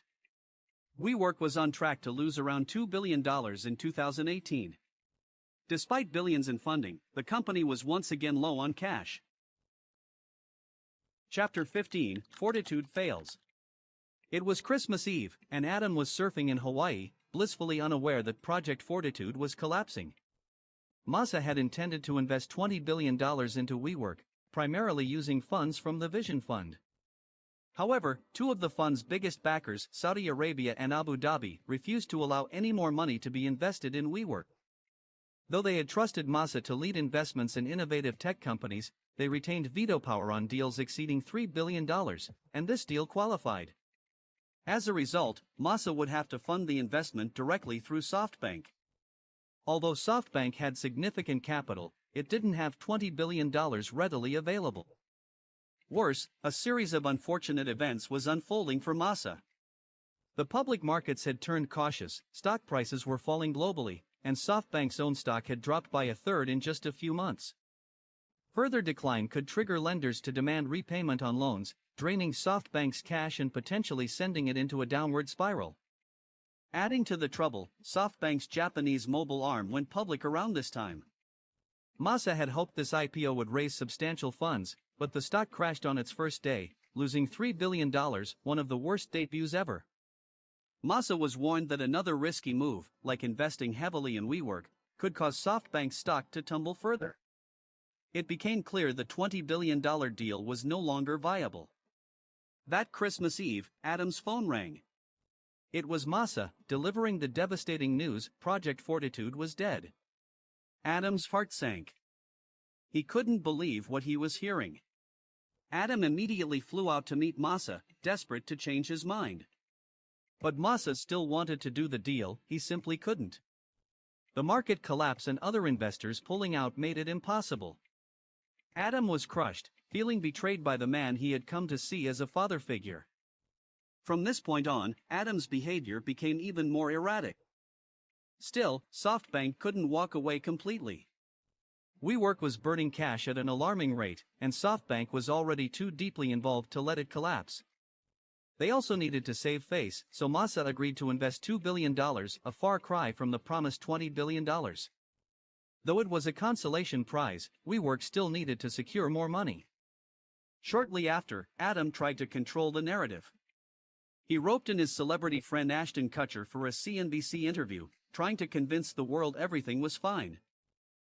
Ashton emphasized that with $10 billion already invested, the idea that SoftBank lacked confidence in WeWork was absurd. "I have confidence in the company," he said. Interestingly, Ashton wasn't even invested in WeWork.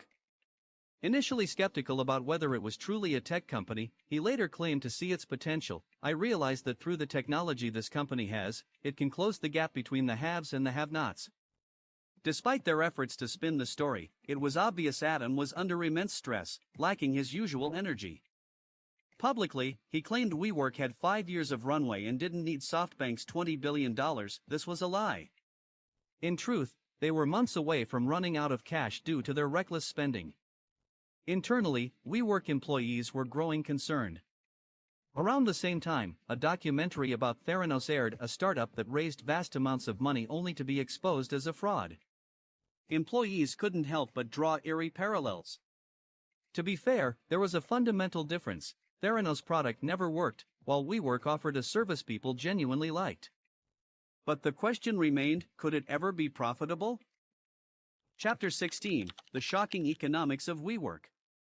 By December, WeWork was opening 79 new locations, more than in its first 6 years combined. By the end of 2018, WeWork had become the largest private tenant in New York City. Typically, larger companies benefit from economies of scale, buying in bulk to reduce costs. Yet WeWork defied this logic. The bigger they grew, the more they spent. Driven by relentless growth targets, the team began wildly overpaying for leases. Waste became rampant. One example was their handling of office furniture. At one point, they bulk ordered orange couches from China to save costs and store for future use. However, when it came time to furnish new offices, they often decided the orange couches no longer fit the aesthetic or color scheme. This led to last-minute purchases of new couches at retail prices, sometimes with costly expedited shipping. Meanwhile, the original couches sat in storage, eventually discarded. Rapid expansion also led to inefficiency. Multiple teams often duplicated efforts, sometimes with 3 different groups working on the same project. While Adam occasionally demanded spending cuts, executives warned this would hurt revenue growth, so budgets remained inflated. One of the biggest drains was WeWork's obsession with portraying itself as a tech company. They hired 1,500 people for tech projects, all on high salaries. But there was no clear strategy, just a mix of scattered, unrelated ideas. For instance, they had a dedicated AI team designing sensors for offices, promising valuable insights into workspace usage. But the results were laughably obvious, like discovering long lines at coffee stations and recommending hiring another barista. Observations anyone could make simply by looking around. By early 2019, WeWork was operating in 27 countries, with 425 locations and over 400,000 members. From the outside, it looked like a thriving success story. Inside, however, the reality was dire. WeWork was set to run out of money before the year's end. No private investor remained capable of providing the massive capital Adam needed. SoftBank pulling back only worsened investor confidence. There was only one option left: going public. Taking WeWork to the stock market meant revealing the company's financials and opening themselves up to scrutiny, something Adam desperately wanted to avoid. But by then, he had no choice. Chapter 17: IPO Madness. WeWork employees were ecstatic. Finally, the company was going public. With stock options in hand, many believed this was their moment to cash out and get rich. Optimism was high. After all, WeWork's valuation had only climbed, and everyone assumed they were on the right track.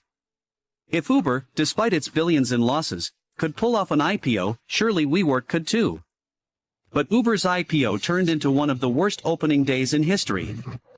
For Masa Son and SoftBank, it was a disaster, proof that public markets weren't tolerating fast-growing, cash-burning companies anymore. Worse, Masa had also heavily invested in Uber.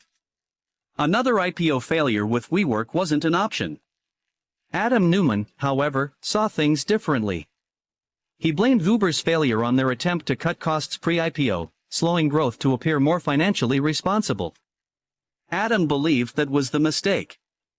So, instead of pulling back, WeWork doubled down. They ramped up expansion, signing leases faster than ever and hiring 100 new employees per week, all to impress potential investors with their aggressive growth. Adam frequently compared WeWork to Amazon, once unprofitable but eventually dominant. Yet, the comparison didn't hold. Amazon's losses were strategic, funding systems that fueled future profits. WeWork's $2 billion loss in 2018, however, showed no clear path to profitability. Still, the IPO was officially on. Banks lined up, eager for a payday. Adam kept them competing until the last moment. Goldman Sachs even pitched a $1 trillion valuation, comparing WeWork's growth to Facebook, conveniently skipping the fact that Facebook was profitable. Some bankers tried to temper expectations, but Adam dismissed them, saying they didn't understand WeWork. Private investors could buy into a story, but public markets demanded transparency, starting with the S-1 filing. WeWork named their S-1 process Project Wingspan. The first hurdle? Adam refused to define WeWork as a real estate company, but no one could explain what it was instead. Adam also wanted to increase his voting power from 10 to 20 votes per share, ensuring absolute control, a move bankers warned against.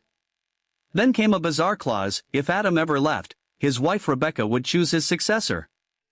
Don't worry, Adam told everyone, Rebecca's right 99% of the time. Rebecca became deeply involved in the S-1. She demanded a dedication page that read, "We dedicate this to the energy of we greater than any one of US, but inside each of US." Everyone begged her to remove it. It made the document sound like a spiritual manifesto rather than a financial report, but she refused. Rebecca obsessed over the aesthetics too, turning the S-1 into a design project. She hired a Vogue photographer and approved every photo herself. Hundreds of thousands were spent making the S-1 beautiful, ironically, to prove WeWork was financially responsible. At one point, Rebecca complained the document had too many numbers and facts. "We've got to tell the story of we," she insisted. She demanded it be printed on recycled paper, but later complained about the texture, delaying the process further. Rebecca even told employees the IPO wasn't about money but about saving the planet. The S-1's mission boldly claimed, "Our mission is to elevate the world's consciousness." But the real nightmare was the financials. Adam had long insisted WeWork was profitable, saying, "I'm bored of businesses that don't turn a profit." But now, the truth had to come out. The standard metric EBITDA made it clear WeWork was bleeding money.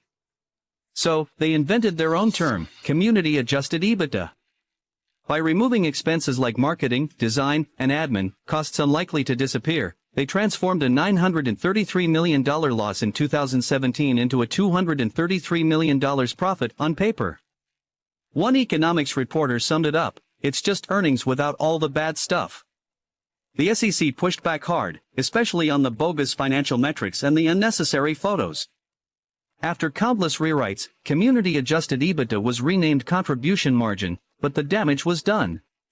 Eventually, the S-1 was released. But no one at WeWork was prepared for what came next. Chapter 18, The IPO Backlash. When WeWork finally released its S-1 filing, the backlash was swift and brutal. The document exposed countless issues buried beneath the company's glossy image. The biggest concern? Adam Neumann's self-dealing. He personally owned buildings that WeWork was leasing, earning $20 million already, with hundreds of millions more expected. Even worse, Adam had trademarked the word "we" and sold those rights to WeWork for $5.9 million. He later claimed he'd donate the money to charity, but the damage was done. It looked like he was cashing in on his own company at every turn. The S1 also revealed just how bad the financials were. WeWork was losing around $3,000 every minute. And while words like community showed up 150 times and Adam 169 times, the phrase office space was mentioned only 9 times, proving once again that the focus was more on vision than reality. For many, this was the first time they'd seen WeWork's real numbers.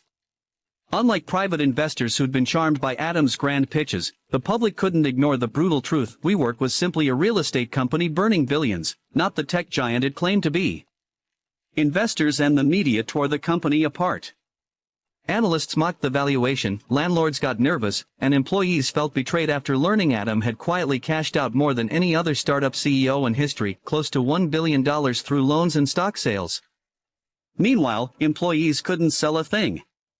Adam had also structured the company so top executives, including himself, paid lower taxes than the rest of the staff.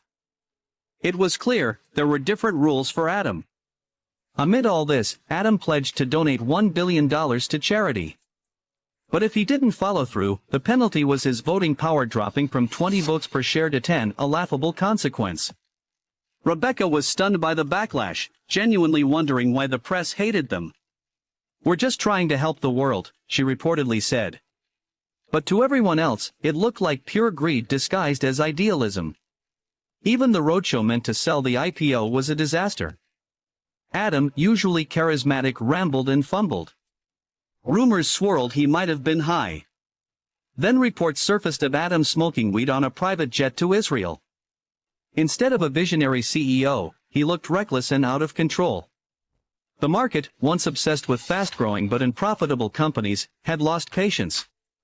Reality set in. WeWork wasn't the next Amazon, it was a collapsing real estate gamble. Renowned entrepreneur Scott Galloway summed it up best: any analyst who says it's worth over $10 billion is lying, stupid, or both. The IPO valuation estimates plummeted from $47 billion to $25 billion, then $20 billion, then $15 billion. The tale of Joe Low. He wielded more spending power than almost anyone on the planet, orchestrating one of history's grandest heists. YOLO brazenly pilfered billions, embroiling himself in one of the largest corruption scandals ever. His journey intertwined with Hollywood royalty like Leonardo DiCaprio, co-producing The Wolf of Wall Street with ill-gotten gains. Yet, behind the glitz, Holo remained an enigma, a man wanted worldwide after absconding with approximately $4.5 billion, one of the most audacious schemes of his 20s. Unlike tied-up assets, his loot was liquid, affording him unmatched financial freedom. This enabled Holo to revel in a life of excess, renowned for lavish casino and nightclub escapades, where he routinely dropped hundreds of thousands on a single night's revelry. Private jets, mansions, and prized Picasso artworks adorned his extravagant lifestyle, akin to a narrative ripped from The Wolf of Wall Street, ironically, a film he bankrolled with stolen funds. How did a small-town Malaysian islander forge ties with Hollywood elites, romance supermodels, and orchestrate one of history's grandest financial deceptions? Welcome to the incredible true saga of Holo. The Joe Low origin story. Joe Low was born in Penang, Malaysia, and was sent to Harrow, a prestigious boarding school in England. He later reflected on this experience as a crucial period for building the foundation of his future. Coming from a wealthy family, Joe was surrounded by classmates from an even higher level of wealth, royal families and oil magnates. While he was the son of a millionaire, many of his peers were heirs to billion-dollar fortunes. Recognizing an opportunity, Joe made it his mission to form friendships with these ultra-wealthy students. To impress them, he invited them to Malaysia, borrowed a 160-foot yacht from a wealthy family friend, and staged it as his own by replacing all the family photos with pictures of himself. He wanted to convince his new social circle that he belonged among them. Joe also positioned himself as someone who could make things happen. He once acquired the letterhead of the Brunei embassy and forged a request to a high-end nightclub in London, posing as a member of Brunei's royal family to secure a VIP table. It worked, granting him and his underage friends access to an elite scene, partying alongside famous athletes and models. This reinforced a key lesson for Joe: appearing powerful and prestigious could open many doors. After Harrow, Joe attended Wharton University in the United States, where he continued crafting his personal brand. He wrote articles on stock market trends for the university newspaper, but instead of conducting his own research, he copied reports from Wall Street analysts and passed them off as his own. Despite having no real experience, he gained a reputation as a skilled stock picker. He also drove a Lexus convertible around campus, which he claimed to have purchased but was actually leasing. When rumors spread that he was Malaysian royalty, he did nothing to correct them. Joe's strategy was simple: infiltrate the right social circles by carefully curating his image. Just as he had done at Harrow, he identified the wealthiest students and pursued friendships with them. His networking skills would later be the key to executing one of the most infamous financial scandals. To solidify his presence, Joe organized an extravagant birthday party, renting out an exclusive nightclub and offering an open bar. His name was prominently displayed on invitations, ensuring that guests associated him with luxury and exclusivity. To those in attendance, it seemed like a lavish event hosted by a young, successful businessman. What they didn't know was that Joe had only put down a deposit and struggled to pay the remaining balance. Despite receiving money from his father, he couldn't afford the full cost of the party and stalled payments for months, eventually negotiating a significant discount. None of this mattered to his guests, they only saw the spectacle, reinforcing Joe's carefully crafted image. Leveraging his growing connections, Joe arranged a tour across the Middle East with the help of his wealthy Arab friends. This allowed him to meet some of the richest families and even minor royals, deepening his understanding of power structures and financial influence. Among his most significant encounters were with executives managing Abu Dhabi's sovereign wealth funds, vast, government-controlled investment pools primarily used to diversify national economies. These funds operated with minimal oversight, making them perfect targets for Joe's future ambitions. Returning to Malaysia after completing his studies, Joe launched his own company, the Winton Group. He told friends that the name symbolized his goal to win tons of money. The business was designed to broker deals between Middle Eastern investors and Malaysian projects. To establish credibility, he secured luxurious office space in the iconic Petronas Towers, funding it with a loan from a local bank. His goal was clear: create the illusion of success to attract real opportunities. With his elite network in place and his company positioned as a major player, Joe was on the verge of making his most significant moves yet. Chapter 2. The first highstone of Joe Loh's best friends from his days at Harrow was Riza Aziz, the stepson of a prominent Malaysian government official, Najib Razak. By the time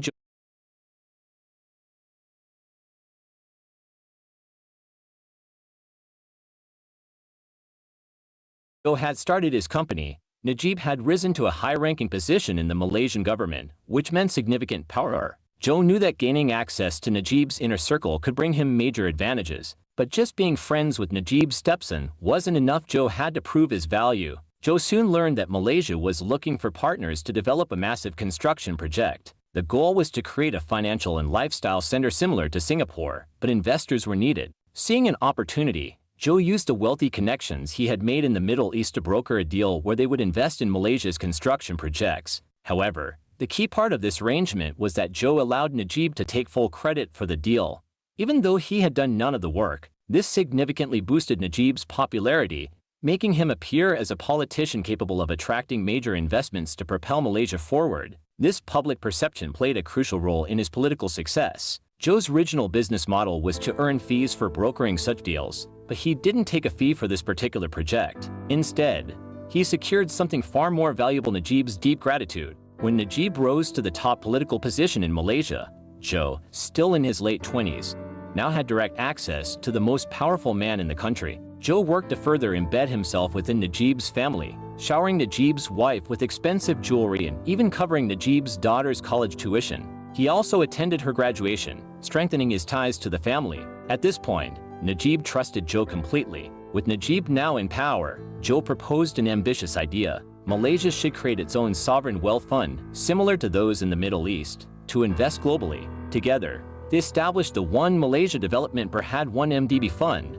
Officially, the fund was designed to boost the country's economy, with plans to invest in green energy, tourism, and job creation. But Joe had another angle. He convinced Najib that part of the fund's money could be used as a political war chest, financing events and initiatives to secure greater public support. Najib saw this as a winning strategy and gave Joe complete control over the fund with little oversight. Officially, Najib was the chairman, while Joe was merely an advisor. In reality, Joe ran everything, surrounding himself with loyal associates who would follow his orders without question. Before long, Joe had arranged the first major investment for the 1MDB fund. Using connections in Saudi Arabia, he secured a joint venture with the oil company Petrosaudi. The plan was for 1MDB to invest $1 billion into the project, essentially the entire fund's capital at the time. With Najib's full trust, Joe received permission to transfer the money from 1MDB's accounts. However, Joe only sent $300 million to the joint venture. The remaining $700 million was redirected to a company called Goodstar Limited,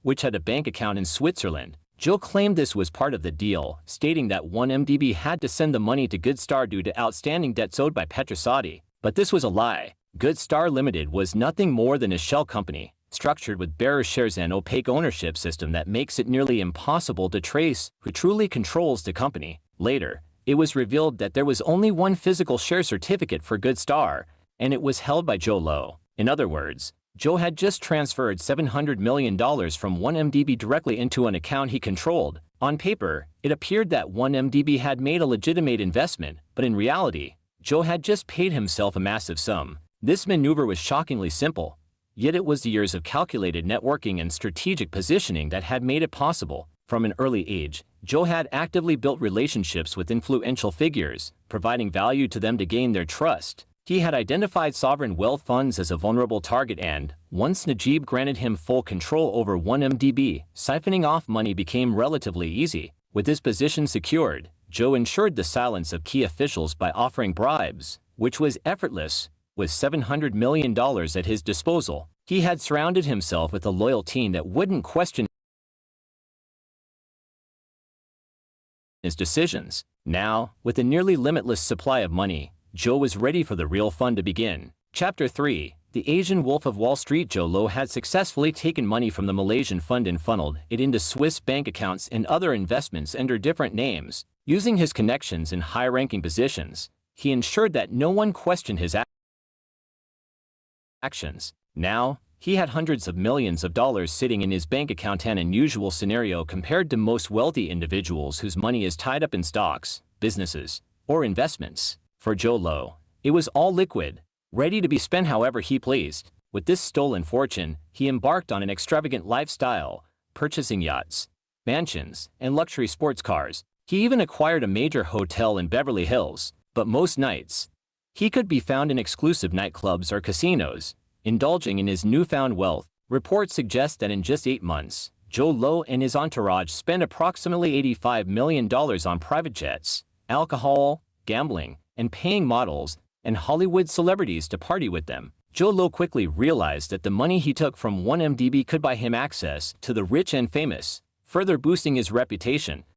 Joe Low wanted to channel some of the money into a legitimate business venture. Fascinated by the Hollywood lifestyle, he decided to break into the film industry. He helped fund a production company called Red Granite Pictures, but, as with 1MDB, he avoided taking an official title to keep his involvement off the books. Instead, he remained the shadowy financier behind the scenes. Around this time, he learned that Leonardo DiCaprio and Martin Scorsese wanted to make The Wolf of Wall Street but struggled to secure the $100 million budget from major Hollywood studios. Studios deemed the project too risky due to its R-rated nature and potentially limited audience. Seizing the opportunity, Joe Low's production company stepped in to finance the film, granting DiCaprio and Scorsese full creative control. As a result, Joe Low's name appeared in the film's credits, further cementing his place in Hollywood. When DiCaprio won a Golden Globe for his role, he even gave Joe Low a shout-out in his acceptance speech. Chapter 4. Goldman Sachs. Kim Leisner was head of Goldman Sachs' Asia division,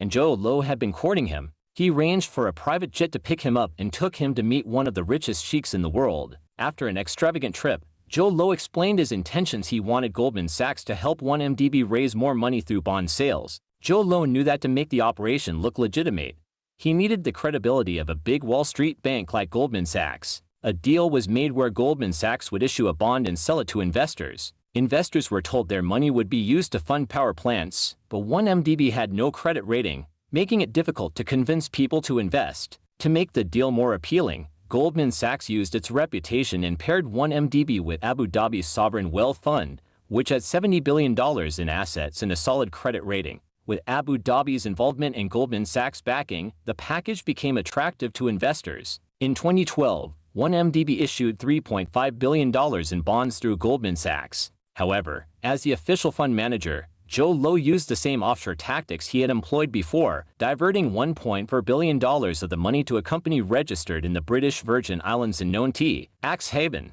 In 2013, 1MDB issued another $3 billion in bonds through Goldman Sachs, and once again, Jho Low funneled a portion of the funds through offshore accounts. Instead of financing power plants as advertised, billions of dollars were siphoned into shell companies under Jho Low's control. Some of the money was used to pay off those who helped orchestrate the scheme, including Tim Leissner from Goldman Sachs, while the rest remained under Jho Low's control. With billions in offshore accounts, Jho Low's extravagant lifestyle continued in check, buying famous artworks, acquiring luxury properties, gambling, and throwing lavish parties. A significant kickback was also sent to Prime Minister Najib Razak to ensure he didn't ask too many questions. Jho Low believed that the money raised from bond sales would also help cover 1MDB's growing financial losses. Goldman Sachs, in turn, received around $600 million in fees and revenue, reportedly about 200 times the standard rate for a deal of this size.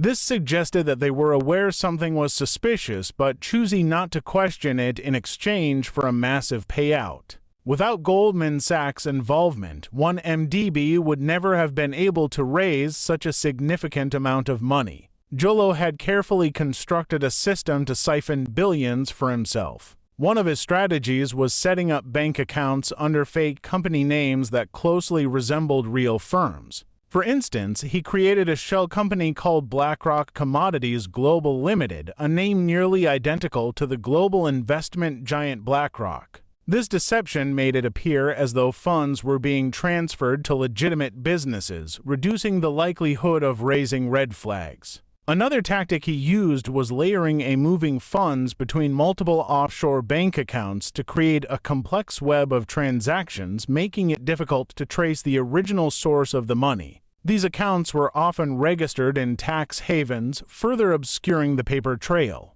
Jho Low also exploited U.S. legal loopholes by transferring money into trust accounts at American law firms, where client confidentiality rules meant the funds faced minimal scrutiny.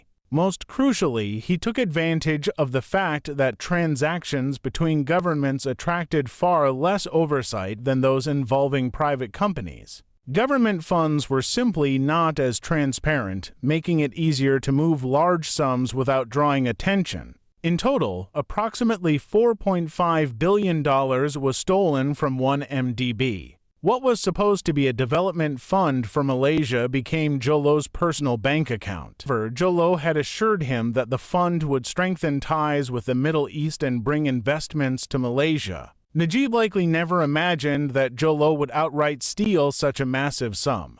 Giving Jho Low complete, unchecked control over a multi-billion-dollar fund was always a risky move. Back in Malaysia, people started asking questions: where was all the money? Why weren't the promised developments materializing? Chapter 5: The Crumbling Empire. Jho Low had the Prime Minister on his side, ensuring his safety. Of course, this allegiance came at a cost. Low was funneling stolen money into Najib Razak's political campaigns, financing extravagant events and charitable donations to boost Najib's public image. Meanwhile, 1MDB continued hemorrhaging funds, sinking billions into debt. In 2015, a whistleblower leaked emails to the press, exposing critical details of Low's financial web and revealing the staggering scale of the fraud. As investigations intensified, the truth about the corruption became undeniable. Outraged, hundreds of thousands of Malaysians took to the streets, demanding Najib's resignation. What if I told you the most luxurious credit card brand in the world is now targeting Gen Z?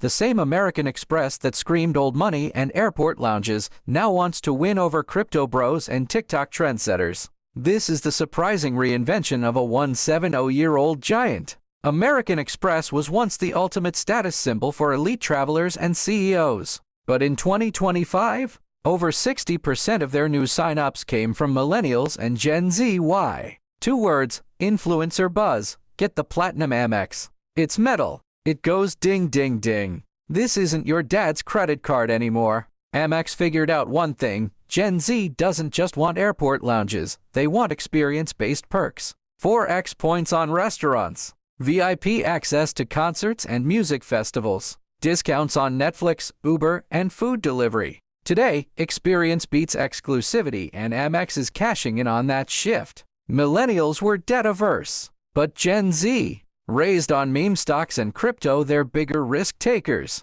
A TransUnion study found that 84% of Gen Z aged 22-24 had a credit card by the end of 2023. That's 23% higher than millennials at the same age. And Amex, they saw the signal and moved. Unlike Visa and MasterCard, American Express runs a closed-loop system. They're the issuer, the processor, and the network. That means they control the full journey from swipe to reward. That gives Amex an edge. They know where you spend, so they reward you for it. Dining? You get for X points. Want to skip the wait list at that fancy NYC restaurant? They bought Reezy for that. In 2024, they acquired more platforms like Tock and RM to dominate the premium dining space. Why is this working? Because Amex rewards make it feel like you're living rich on a budget. Free TSA pre-check, discounts on Uber Eats, festival lounges, and celebrity meet and greets. This strategy is sticky. It keeps Gen Z coming back, even when the Platinum Card's annual fee is nearly $700. And get this, renewal rates are higher than ever. People are loyal because the perks deliver. But Amex isn't alone anymore. Chase, Capital One, and even Discover are now copying the playbook. Chase Sapphire Reserve offers similar perks, and in 2016, it took a major bite out of Amex's luxury pie. Capital One, they're acquiring Discover, building lounges, and going premium fast. The rewards war is on. And what about a recession? Tariffs? Inflation? American Express isn't worried yet. CEO Steve Squeri says their high FICO, low-risk customer base is built to weather storms. Even if the economy dips, these cardholders keep spending. Delinquencies are rising across the industry, but not at Amex. Their Gen Z and millennial customers? They're outperforming the market. American Express isn't just surviving, it's thriving by evolving. From legacy luxury to lifestyle loyalty, they've turned a metal card into a cultural movement. This is how you future-proof a 170-year-old brand. And this is your Breakthrough Biz Breakdown. An autopsy at the heart of Neweg's downfall is a simple truth. They stopped caring about their customers. They didn't take responsibility. They didn't fix broken systems. They didn't act until they were publicly called out, and by then, trust was shattered. Leadership turnover is high. Most executives don't stay long enough to fix anything. Customer loyalty has nosedived. Repeat purchase rates have fallen. Average order values are shrinking. People still want Newegg to succeed, but they just don't trust them with important and expensive tech purchases anymore. Can Newegg come back? In their 2023 investor report, Newegg blamed their decline on conservative consumer spending and high costs. But the real problem is simpler. They forgot the number one rule in business: take care of your customers. Sure, they've cut salaries and tightened budgets, but without rebuilding trust, it won't matter. They might save a few bucks now, but they're bleeding customers, and once loyalty is gone, it's almost impossible to win it back. The saddest part, people miss the old Newegg, the Newegg that gamers and builders trusted, the Newegg that was built for the community. Alright, that's it for today's episode of Breakthrough Biz. Hope you got something valuable out of it. If you did, feel free to like, subscribe, or just stick around. Lots more to come. But zoom out a bit, and the picture changes. Since going public in 2012, Newegg stock has fallen from $99 to less than $1. On employee review sites like Glassdoor, the company barely scrapes 2.3 stars. Former employees complain about bad management, layoffs, low pay, and constant stress. Even the positives are depressing. One review said, "The people are nice because everyone's miserable together." And financially, Newegg started making profits during the pandemic, over $30 million in 2020 and 2021, but it didn't last. By 2022, they were back to losing tens of millions of dollars, and today, they have a dangerously high debt load. According to some estimates, Newegg has a 35% chance of going bankrupt in the next 2 years. What went wrong? The signs of trouble were there for years. Customers started sharing horror stories about Newegg refusing returns, especially for faulty products. One customer sent back a broken motherboard and got accused of damaging it themselves when it arrived at Newegg perfectly fine. Story after story popped up. Bad RAM, busted motherboards, denied returns, and no help from customer service. At first, it seemed like just isolated incidents, but over time, pattern emerged. Newegg wasn't standing by its customers. The breaking point. In 2022, things finally exploded. A popular YouTube channel, Gamers Nexus, returned a brand new, unopened motherboard to Newegg. Newegg denied the return, blaming customer damage again. Problem is, the box was never even opened. Gamers Nexus exposed everything. Newegg was reselling previously returned and broken items as new. Their video went viral, getting over 1.5 million views and unleashing a flood of customer complaints.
While other companies push robots and AI, Starbucks is doubling down on human touch. This year, the chain asked employees to scribble messages or doodles on single-use cups and brought back ceramic mugs for customers who want to hang out, a callback to when Starbucks cafes were cozy third spaces, not just pickup spots for mobile orders. And on Wednesday, CEO Brian Niccol, the former Chipotle CEO who's been driving these changes, told investors that the chain tried removing labor from stores, but has found that equipment and tech alone don't solve the customer experience problem. People do. Why the change? Starbucks was struggling with slipping sales before Niccol, its fourth CEO in 3 years, came on board, and in 2024, attempted to course correct with an affordable pairings menu and the Siren Craft system, a series of operational and tech updates designed to speed up beverage prep. It also began testing increased headcounts, a program Niccol has since rolled out to 3K of its 36,000 stores. Other new changes include pausing deployment of the Siren Craft system, a new dress code that calls for dark, solid clothes underneath Starbucks green aprons to create a sense of familiarity, per the brand. Expanding freshly baked offerings, which it tested in UK stores. Will this work? Niccol admitted that, yes, humans cost more, but he's banking on some growth to come with the investment. Interestingly, many of Starbucks' negative online reviews relate to the impact of mobile ordering on its cafes. For example, inventory issues, increased wait times, frustrated staff. The delicate balance between human staff and tech is one that's playing out across many fast food and fast casual chains. Sales increase when customers get in and out quickly, and companies including Starbucks have found technology can decrease wait times. But the real boon is often not replacing humans, but pivoting them to customer-centric tasks. BTW, Chipotle recently revealed it's trying a novel strategy, asking employees to smile and say thank you. In a world racing toward automation, Starbucks is making a bold bet, not on machines, but on meaningful moments. By reinvesting in people and the personal touches that once defined the brand, It's hoping to brew more than just coffee. It's aiming to bring back connection. Whether this human-first approach will spark a full turnaround remains to be seen. But one thing's clear in the battle between speed and soul: Starbucks is choosing the latter. If you enjoy business insights like this, subscribe to Breakthrough Biz, where we decode the strategies behind today's biggest brands. New shorts every week. See you in the next one. Inheritance is tricky. It's personal, sensitive, and almost never discussed openly. But the great wealth transfer is coming whether we talk about it or not, and it's too important for investors like you and me to ignore. Over the next decade, tens of trillions of dollars will flow from older generations into younger hands, reshaping markets and rewriting the rules of investing. I see the recent market volatility not as a reason to sit back, but as an opportunity, a rare chance to pick up great companies at cheaper prices and position myself for the long term. Whether you're lucky enough to expect an inheritance or not, you'll want to read on. After all, you don't have to inherit wealth to profit from where all that money is going. Part 1. Welcome to the Great Wealth Transfer. Yep, the world is headed for a tectonic, once-in-history shift in global capital. Over the coming 2 decades, tens of trillions of dollars will be passed down from the silent generation and the baby boomer generation to their loved ones in the Gen X, Millennial, and Gen Z crowds.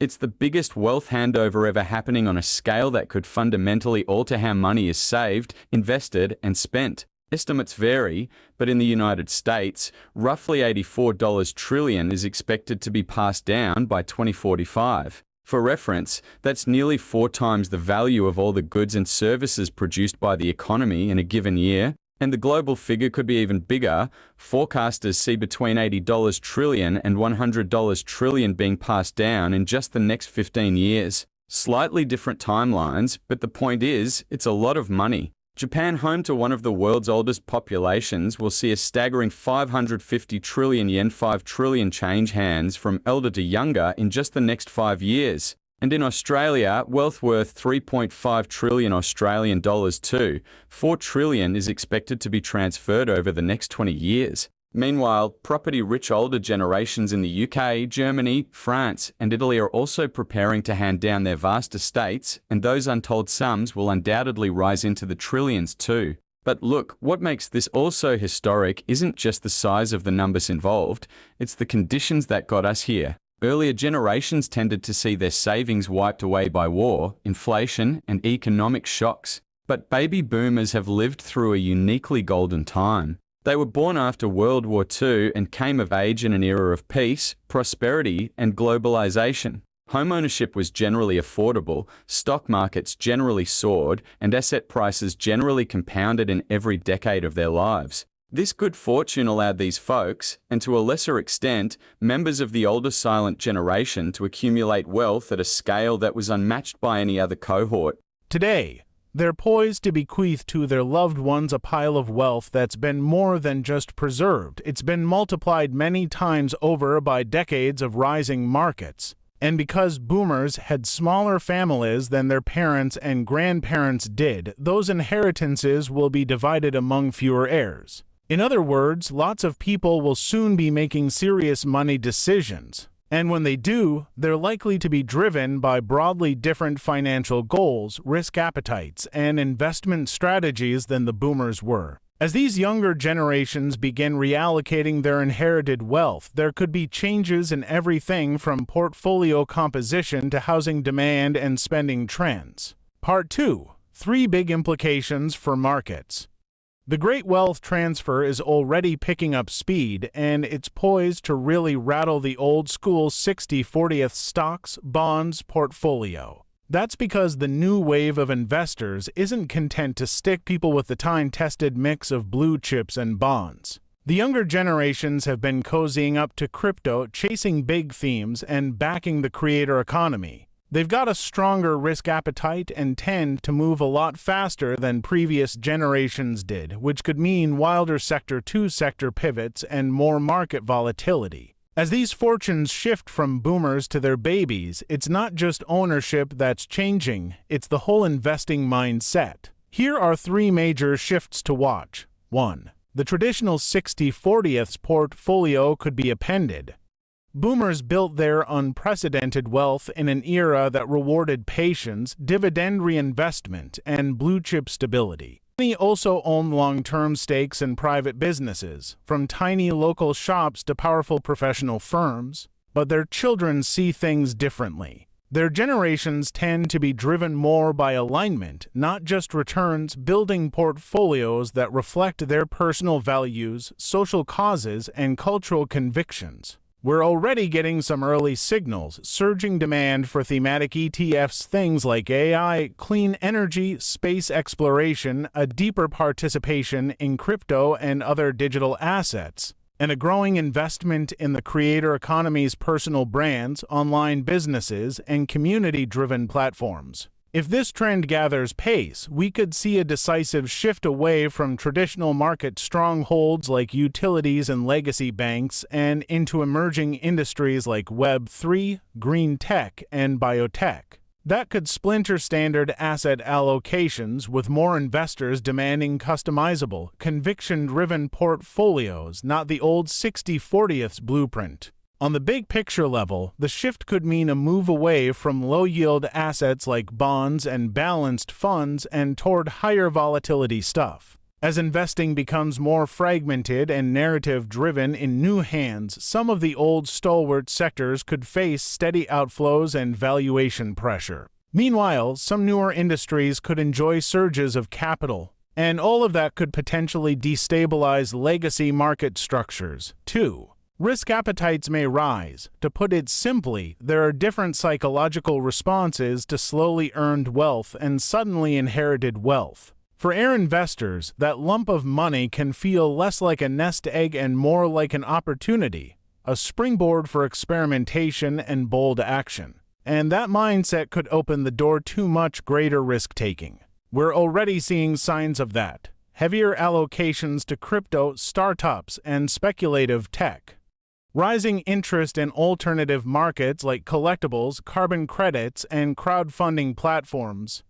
And shorter holding periods tied more to cultural trends than to long-term fundamentals. If this behavior scales up, the entire character of markets could shift. Sentiment-driven capital would gain influence, not just from meme stock speculative traders, but through fast, viral, emotionally charged TikTok-style investing.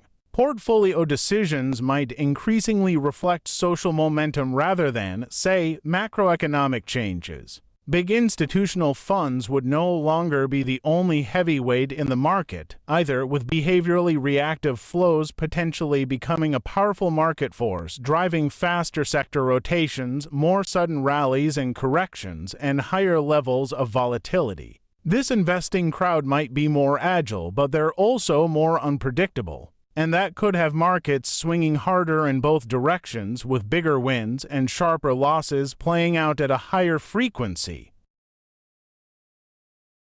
3. Volatility could be the new norm. If portfolios continue moving toward of the moment, social media-influenced investment decisions, and if shorter time horizons become the norm, volatility could rise across the board. Already, we've had glimpses, the seemingly endless GameStop saga, the flash-in-the-pan NFT boom, and any number of viral crypto rallies. Now, as wealth flows into portfolios driven by cultural narratives, mission alignment, or influencer sentiment, the markets could see faster boom and bust cycles across things like AI, crypto, or biotech. Bigger inflows and outflows based on headlines or hype, not fundamentals. Traditional valuation models under strain as pricing detaches from earnings and latches onto story or social engagement.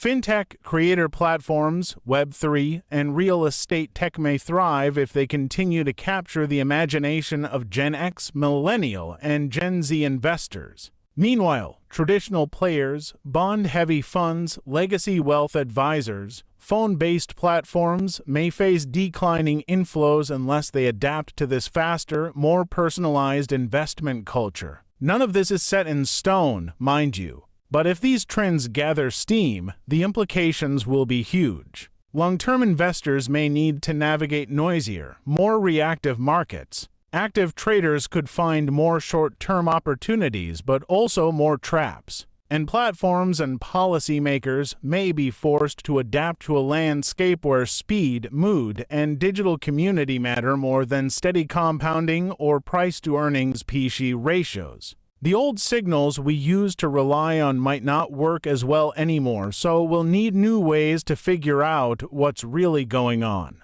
Part 3. How to invest. You can position yourself for the great wealth transfer by targeting industries like fintech, crypto tech, real estate tech, private equity, and death care. A mix of ETFs and individual standout stocks, including some of the ones I'll list here, could help you capitalize on the big trends and back clear long-term winners. I've structured this investment mix around how entire industries are likely to be impacted by generational change. Within that framework, I also diversified across behavior types. Some investments appeal to DIY retail traders, others to passive institutional investors, and some ride the influence of social media-driven ideas. The approach blends ETFs and single stocks. ETFs will give you broad exposure to a slow-moving theme without betting it all on one horse. Individual stocks, meanwhile, will allow you to place a bigger stake on standout companies. That balance can keep you exposed to overall growth themes while managing your risk. Just a quick note, you don't need to buy or short everything listed here. Instead, pick the assets where you have the highest conviction, the ones that resonate most with your outlook and risk appetite. Companies like Robinhood and Safi have built entire models around mobile-first, user-friendly trading experiences that fit with their digital sensibilities. And then there's Coinbase, which has positioned itself as the gateway into the crypto economy with trusted custody and trading services for retail and institutional players. A few legacy finance firms like Charles Schwab also look well positioned here. Studies suggest that around 86% of heirs fire their parents' financial advisors, so companies that actually empower self-directed investing could be major winners.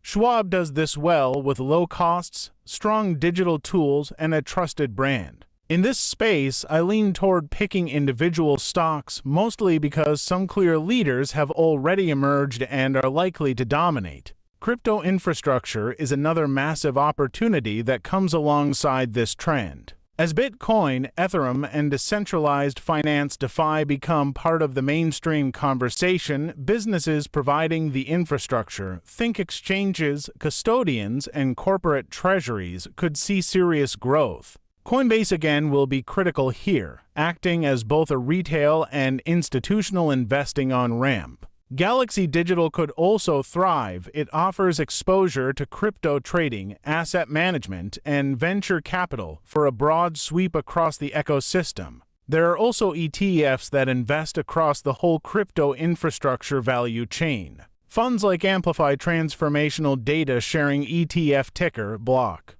Expense ratio 0.76%, VanEck Digital Transformation ETF DAP. 0.51%, and Fidelity Crypto Industry and Digital Payments ETF FDIG. 0.4% create a diversified exposure to the broader infrastructure network, including exchanges, miners, and blockchain technology firms. These ETFs can be a good alternative if you want to capture the fundamental growth of the industry while smoothing out some of the single stock volatility. Real estate-linked stocks could also be coming into their own, with billions of dollars in property being transferred from one generation to the next. Platforms that streamline home buying, home selling, and real estate management are going to have brand new curb appeal. Zillow is already the king of online home browsing, having ripped up the old-school listing model with faster, cheaper, simpler sales. But don't stop at the market's tech offerings. The quiet giant here is high-end real estate investment trusts REITs. Heirs won't just get cash, after all. They'll be taking possession of luxury. That means serious value will be tied up at the top end of the market. And REITs like Equity Residential, with its grip on high-end urban apartments, and Avalon Bay Communities, with its focus on affluent metro corridors, are perfectly positioned to soak up this wave. If you're looking to grab the upside of the real estate reshuffle, you'll want a smart mix: direct stock picks for growth, diversified premium REITs for durability. Deathcare is admittedly an uncomfortable but critical field to watch. The demographic trends here are unavoidable. As the boomers continue to age, the need for funeral services, estate planning, and related industries grows. And two big players are worth noting in the funeral and cemetery space: Service Corp International and Carriage Services. In industries like these, where certain companies dominate and benefit from scale, it makes sense to grab shares in the market's leaders. Listed private equity companies are bound to see a boom too, as retail investors look to gain exposure to the alluring world of private markets without having to cough up millions of dollars. Firms like Blackstone and KKR have been expanding their retail-friendly products, offering access to alternative investments that younger generations increasingly crave. To piggyback on this growth, you could invest in Blackstone or KKR directly, invest in their private equity assets, or go for an ETF like the Invesco Global Listed Private Equity ETF PSP 1.79%. Part 4. Evolve your strategy. In a market full of fast-moving themes where trends can go viral overnight, momentum investing could become one of the market's most powerful strategies. Momentum investing sets aside the desire to invest purely on long-term fundamentals, instead focusing on what's already working, finding stocks or sectors with strong price trends and riding those moves until they shift. This strategy fits the new market mindset perfectly. After all, with sentiment driving so much capital, assets that do catch fire, like an AI stock after a big breakthrough or the whole crypto market after a regulatory green light, tend to rise quickly and dramatically. Momentum strategies can help you adapt and stay nimble, grabbing the upside without having to predict the whole future. Another smart way to think about positioning is to use a barbell strategy. On one end of it, you can stack those high-growth, higher-risk investments like fintechs, crypto infrastructure, and thematic tech plays. And on the other, you can load up your more stable, long-term baits like real estate, infrastructure-backed REITs, and those dreary but steady deathcare leaders. That way, you get the potentially explosive upside of trend-driven momentum, along with the cushion of those more predictable plays. Here's what the strategy could look like in a portfolio. Remember, the great wealth transfer isn't all about who gets the money, it's also about how that money reshapes the future. And you don't need to inherit piles of money to benefit from this shakeup. You just need to see where the capital is going and get there first.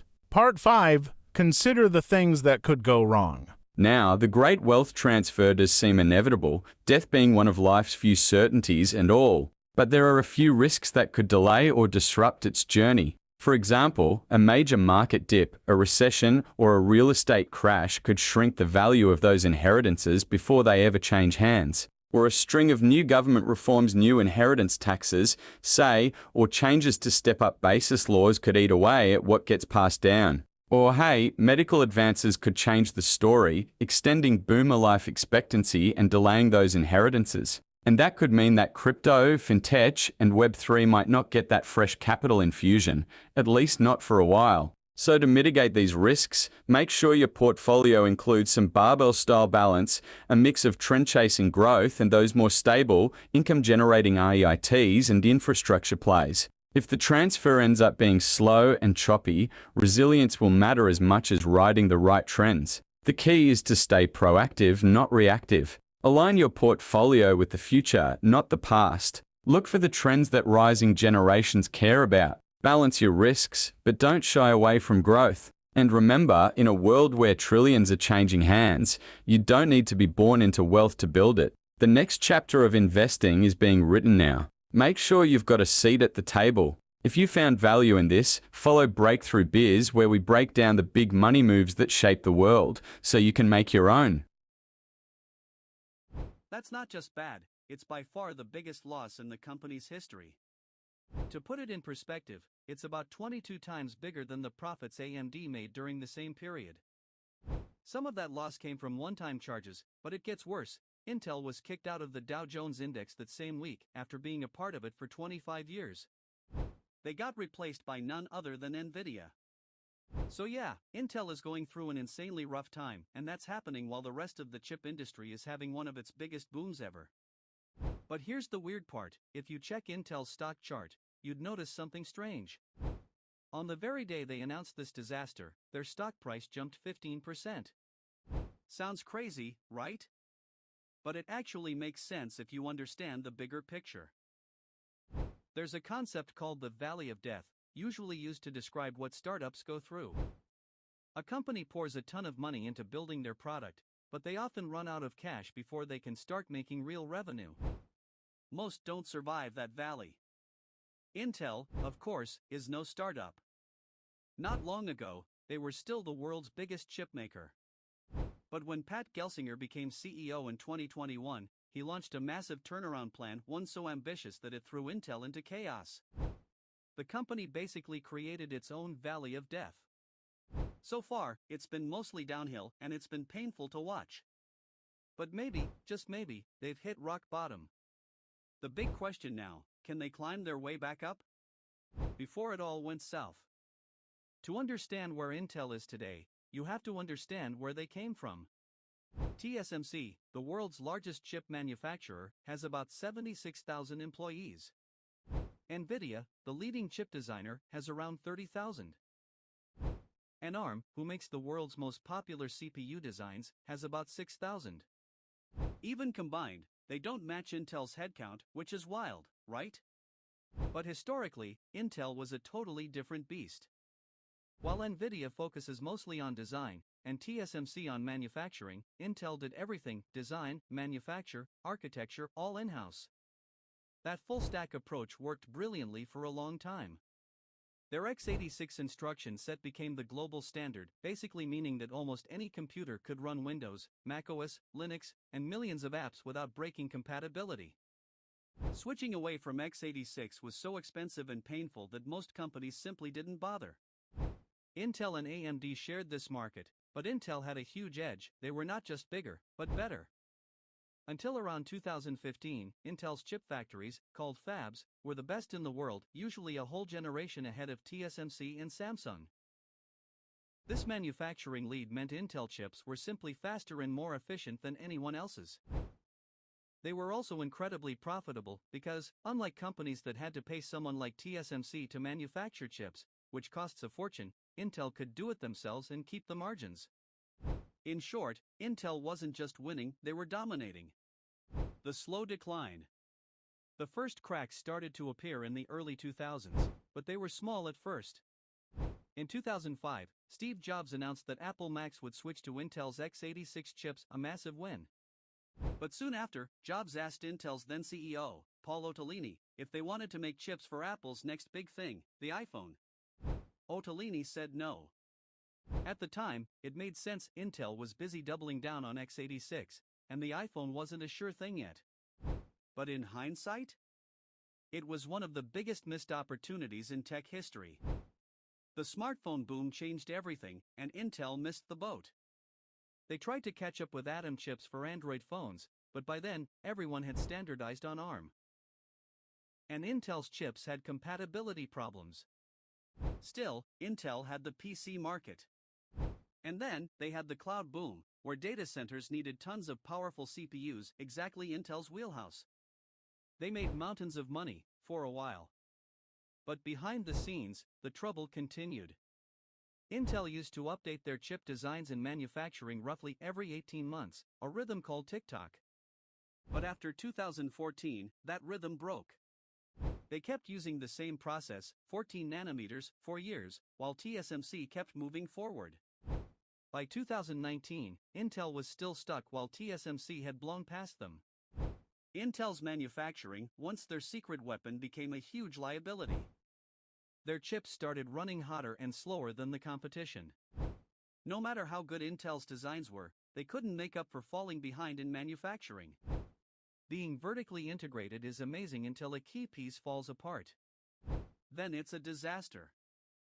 The crash.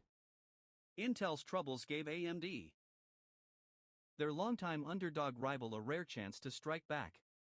And AMD took full advantage. Meanwhile, computing itself was shifting.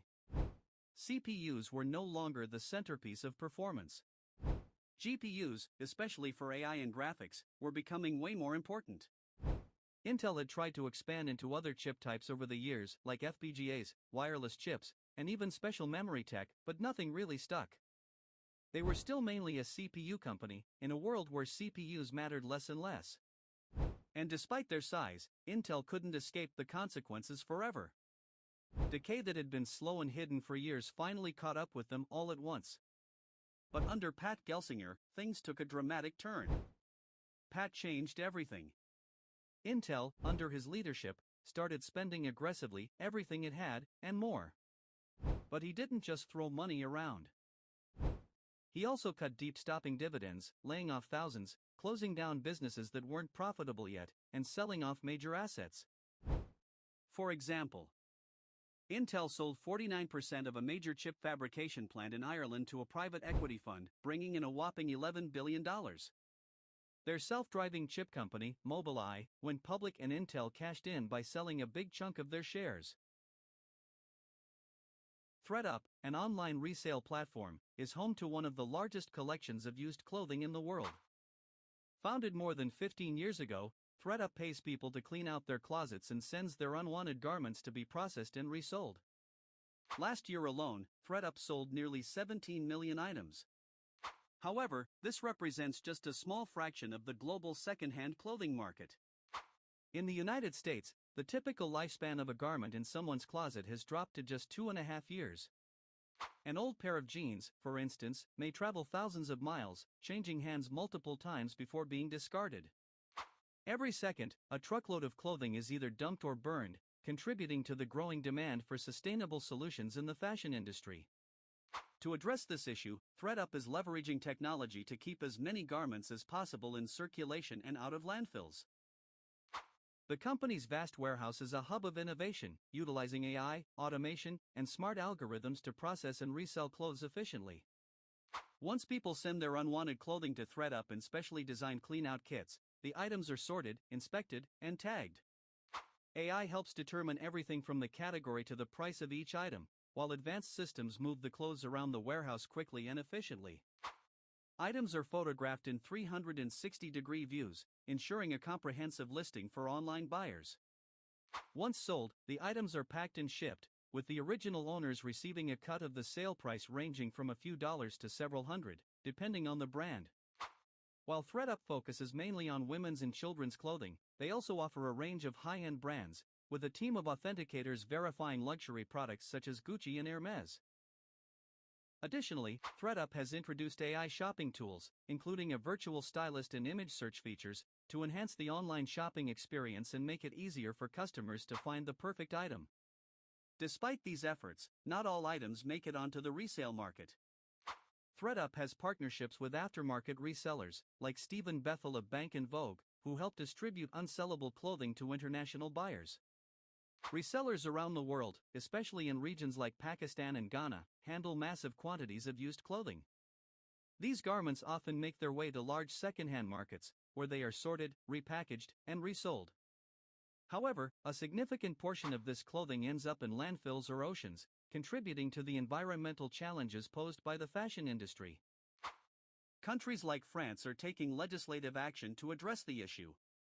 France's Extended Producer Responsibility (EPR) laws force clothing brands to take responsibility for the waste they create, resulting in a significant increase in textile recycling.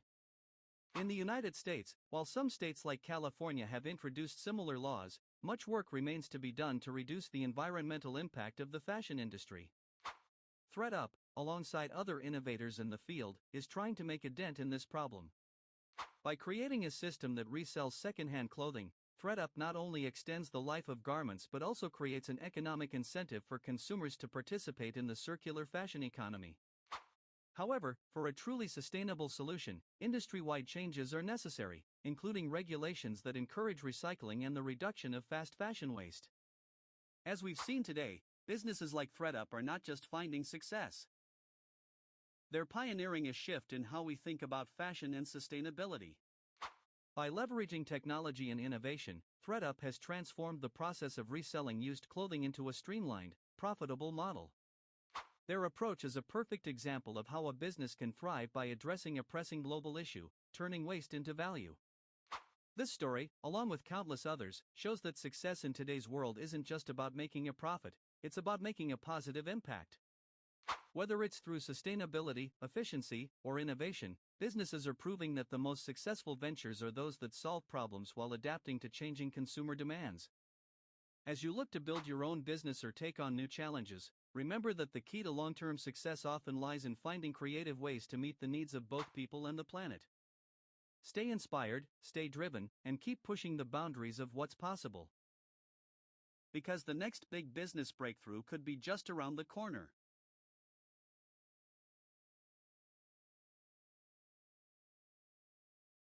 In March 2025, BYD dropped a potentially game-changing announcement that caught the attention of the entire automotive world. They unveiled a new technology that claims to charge an electric vehicle almost as quickly as it takes to fill up a gas-powered car, 250 miles of range in just 5 minutes. Fast forward less than 2 weeks, and BYD reported a stunning $107 billion in annual sales for 2024, a 29% increase from the previous year, outpacing even Tesla. BYD's stock soared by over 40% in 2025, setting new records. The company's success isn't just in their electric vehicles, EVs, they're also selling hybrids, putting them in the ranks of the world's top 10 automakers, surpassing giants like Nissan, Honda, and Ford. This announcement from BYD signals that the Chinese EV maker is more than just a low-cost competitor, it's an innovative force to be reckoned with, and it's pushing the boundaries of what's possible with EV technology. But while the concept of a 5-minute charge sounds revolutionary, experts remain cautiously skeptical, pointing out that the tech behind it is still unproven in real-world conditions. Nevertheless, BYD's track record speaks for itself. They've been quietly making giant leaps in the EV space, and now with 25,000 patents and a massive engineering team, they're shifting from being a low-cost leader to a true innovator. The competition is fierce, and BYD's move is just the beginning. With rapid advancements, we can expect even more breakthroughs in the near future. It's clear that the Chinese EV market, led by companies like BYD, is leaving global rivals scrambling to keep up. The stakes are higher than ever as the race for the future of electric vehicles heats up. What's next for BYD? The announcement of this game-changing technology is just the tip of the iceberg. Expect more surprises ahead, and as always, stay tuned to see how this electrifying story unfolds.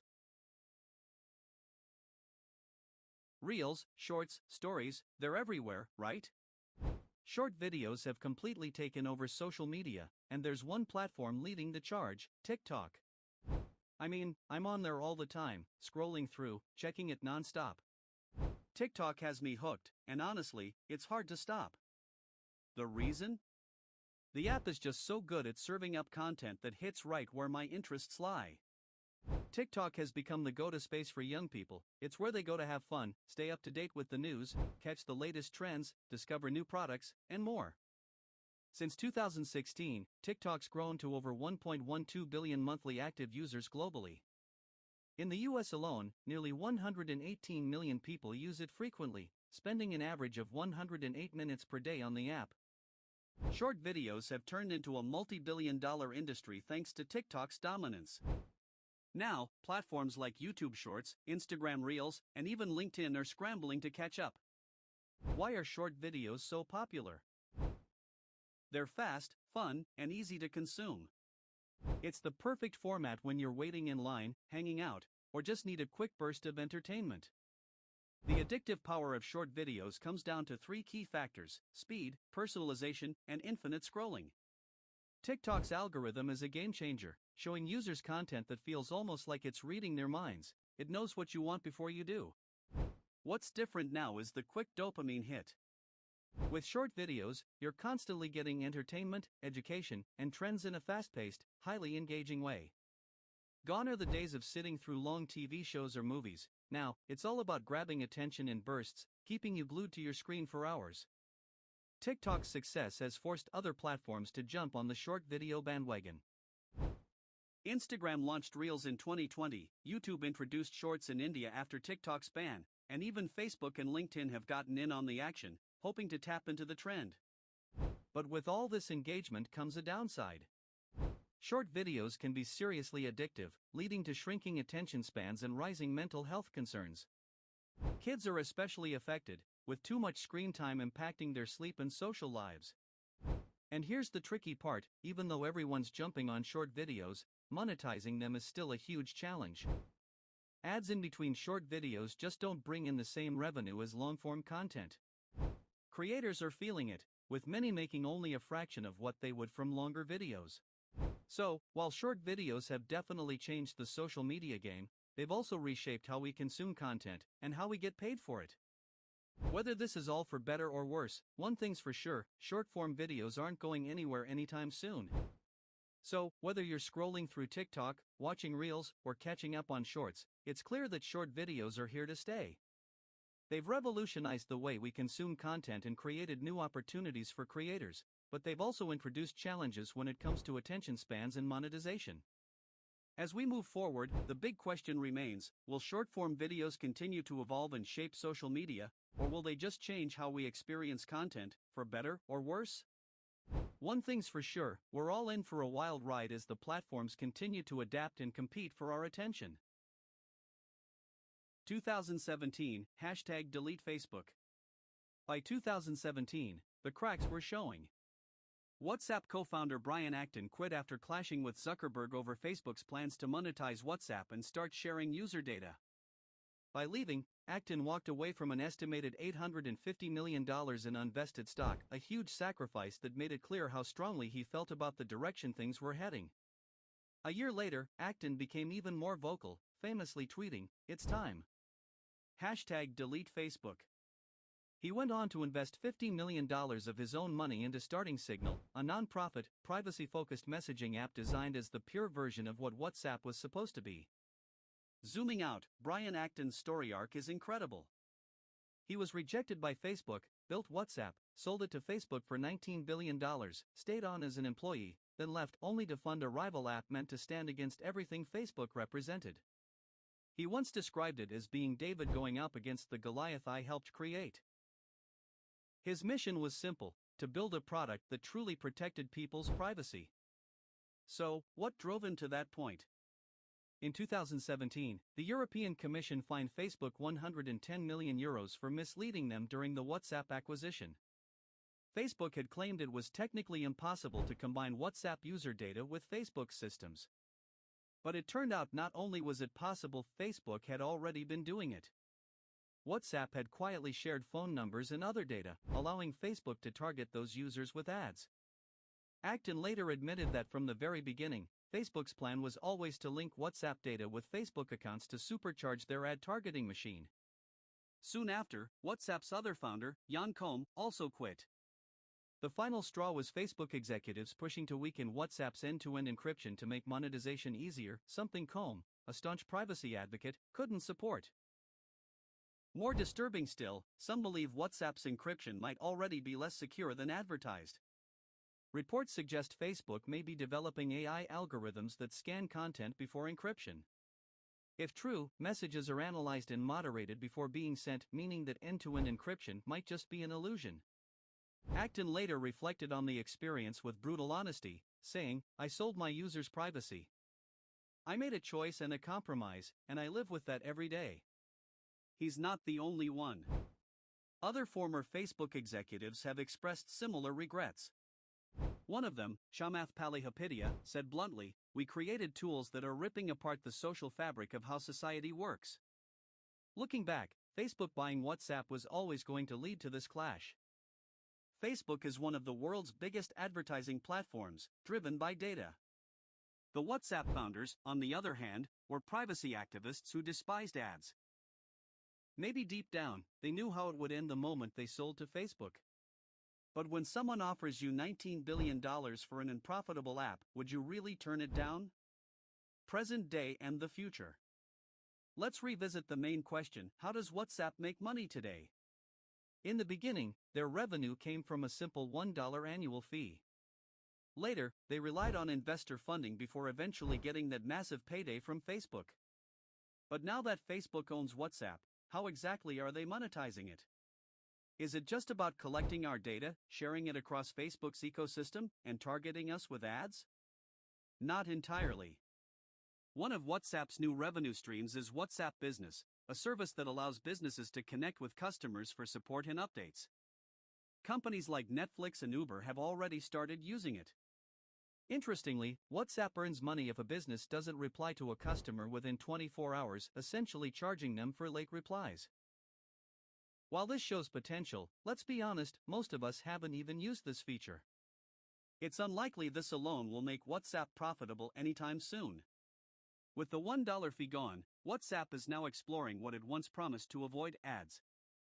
In fact, a spokesperson confirmed plans to introduce ads in the status section, ironic, considering WhatsApp's old blog post proudly claimed, "We don't sell ads."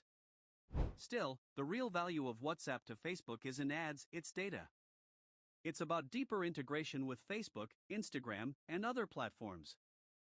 In 2021, this sparked huge privacy concerns when Apple's new rules forced WhatsApp to disclose the kind of data they collect and share. The list was extensive: your phone number, profile photo, name, status, login activity, contact list, purchase history, device info, IP address, location, and more. Initially, users had to accept this by February 8 or lose access to WhatsApp. Later, after backlash, they pushed the deadline to May 15. But the policy didn't change, just the deadline.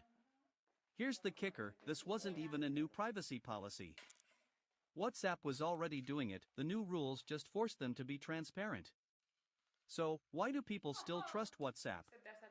The truth is, they don't. But most people simply don't care enough about privacy to switch.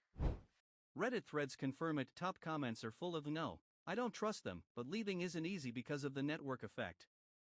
One user put it best: "By the time Facebook bought WhatsApp, everyone I knew was already using it, even for work. It's so embedded into our lives that you're forced to pick between privacy or staying connected."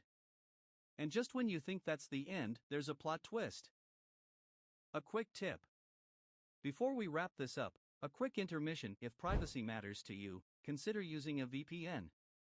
It keeps your internet activity private from your ISP and advertisers. Now, back to WhatsApp.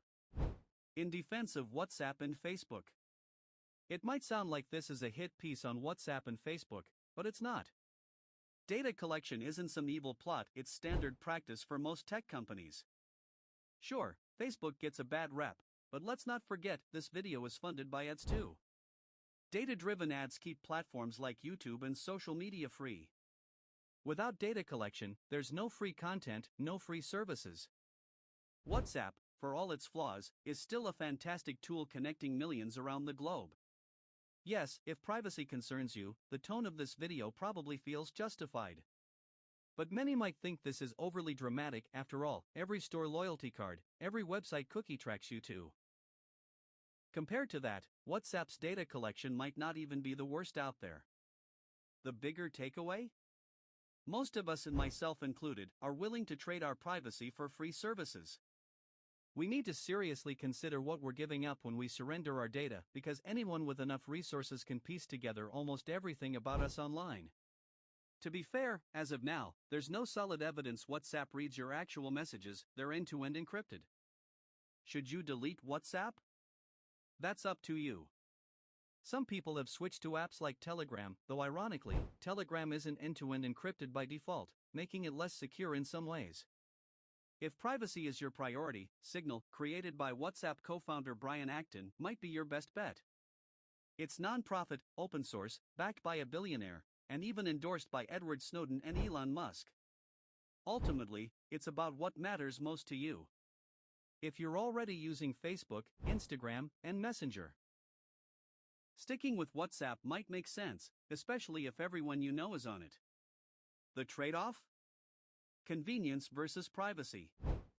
For many, targeted ads aren't that bad if it means keeping free access to these tools. Whatever you decide, the key is to be aware of what data you're sharing, because the more connected our lives become, the more important that knowledge is. And remember, if you're not paying for the product, you are the product. If you're not paying for the product, you are the product. You're being programmed. How does WhatsApp make money? What started as a simple business question led me down a much darker rabbit hole, one that impacts every single one of us. But to understand it, we need to rewind a bit. It's 2009. The iPhone had recently revolutionized the phone industry, and people were starting to grasp the idea of smartphone apps. Facebook was booming, and around this time, a guy named Brian Acton applied for a job there. He got rejected. But instead of dwelling on it, he tweeted that he was looking forward to his next adventure. That adventure came a few months later when Brian and his friend Jan Koum had an idea for their own app, WhatsApp. At first, it was meant to be a simple status update tool. But once they added private messaging, things took off. It gained popularity fast, mainly because, back then, texting was still expensive, while WhatsApp offered instant global messaging completely free. The money problem. Free apps typically make money in one of three ways: ads, in-app purchases, or by selling user data. But WhatsApp's founders hated ads. They'd left their previous jobs at Yahoo largely because of disagreements over the aggressive use of advertising. They even posted a blog explaining why they despised ads. So that option was off the table. They didn't want to clutter the app with paid features either. Their goal was simple: create a great product people actually wanted to use. Selling user data? That wasn't an option either. Both founders were strong privacy advocates. For a while, they survived off seed funding from a few wealthy Yahoo friends, keeping expenses as low as possible. The team worked off cheap IKEA tables and wore blankets for warmth, a far cry from the flashy Silicon Valley startup stereotype. They were frugal and focused purely on building the product. But as the app grew and features like photo messaging were added, WhatsApp needed more money to pay for servers and grow the team. That's when they introduced a $1 fee. In some countries, you paid up front to download the app. In others, it was free for a year, then $1 annually after that. What's interesting is that even this tiny fee wasn't always enforced. If someone didn't pay, WhatsApp often let them use the app anyway. It felt more like a voluntary donation. But surprisingly, it worked. Enough people paid that WhatsApp stayed afloat because really, $1 a year was a bargain for what the app offered. The business model. Here's the thing about tech companies: you don't have to be profitable to be valuable. If you have millions of users, investors see potential. And that's exactly what happened. Investors started lining up, offering money. But the founders were cautious. They didn't want anyone pushing them to monetize the app or compare with a catch: no promise the user experience with ads. Eventually, the growth was too big to ignore. Top investment firms, like Sequoia Capital, offered millions, with a catch: no interference. WhatsApp got the funding, and the investors agreed not to change anything. This became their strategy. Rather than squeezing more money out of users, they focused on making the app better, which attracted even more users and, in turn, more investors. The cycle kept repeating. WhatsApp benefited massively from the network effect. The more people who used it, the more useful it became. By refusing to plaster the app with ads or paid features, they grew faster. Users invited their friends, family, everyone they knew. But there was one glaring flaw: you can't rely on investor money forever. Sooner or later, someone's going to ask, where's the profit? Unless you sell. The acquisition. In 2014, Facebook bought WhatsApp for $19 billion in cash and stock. The world was stunned. Why would Facebook pay that kind of money for a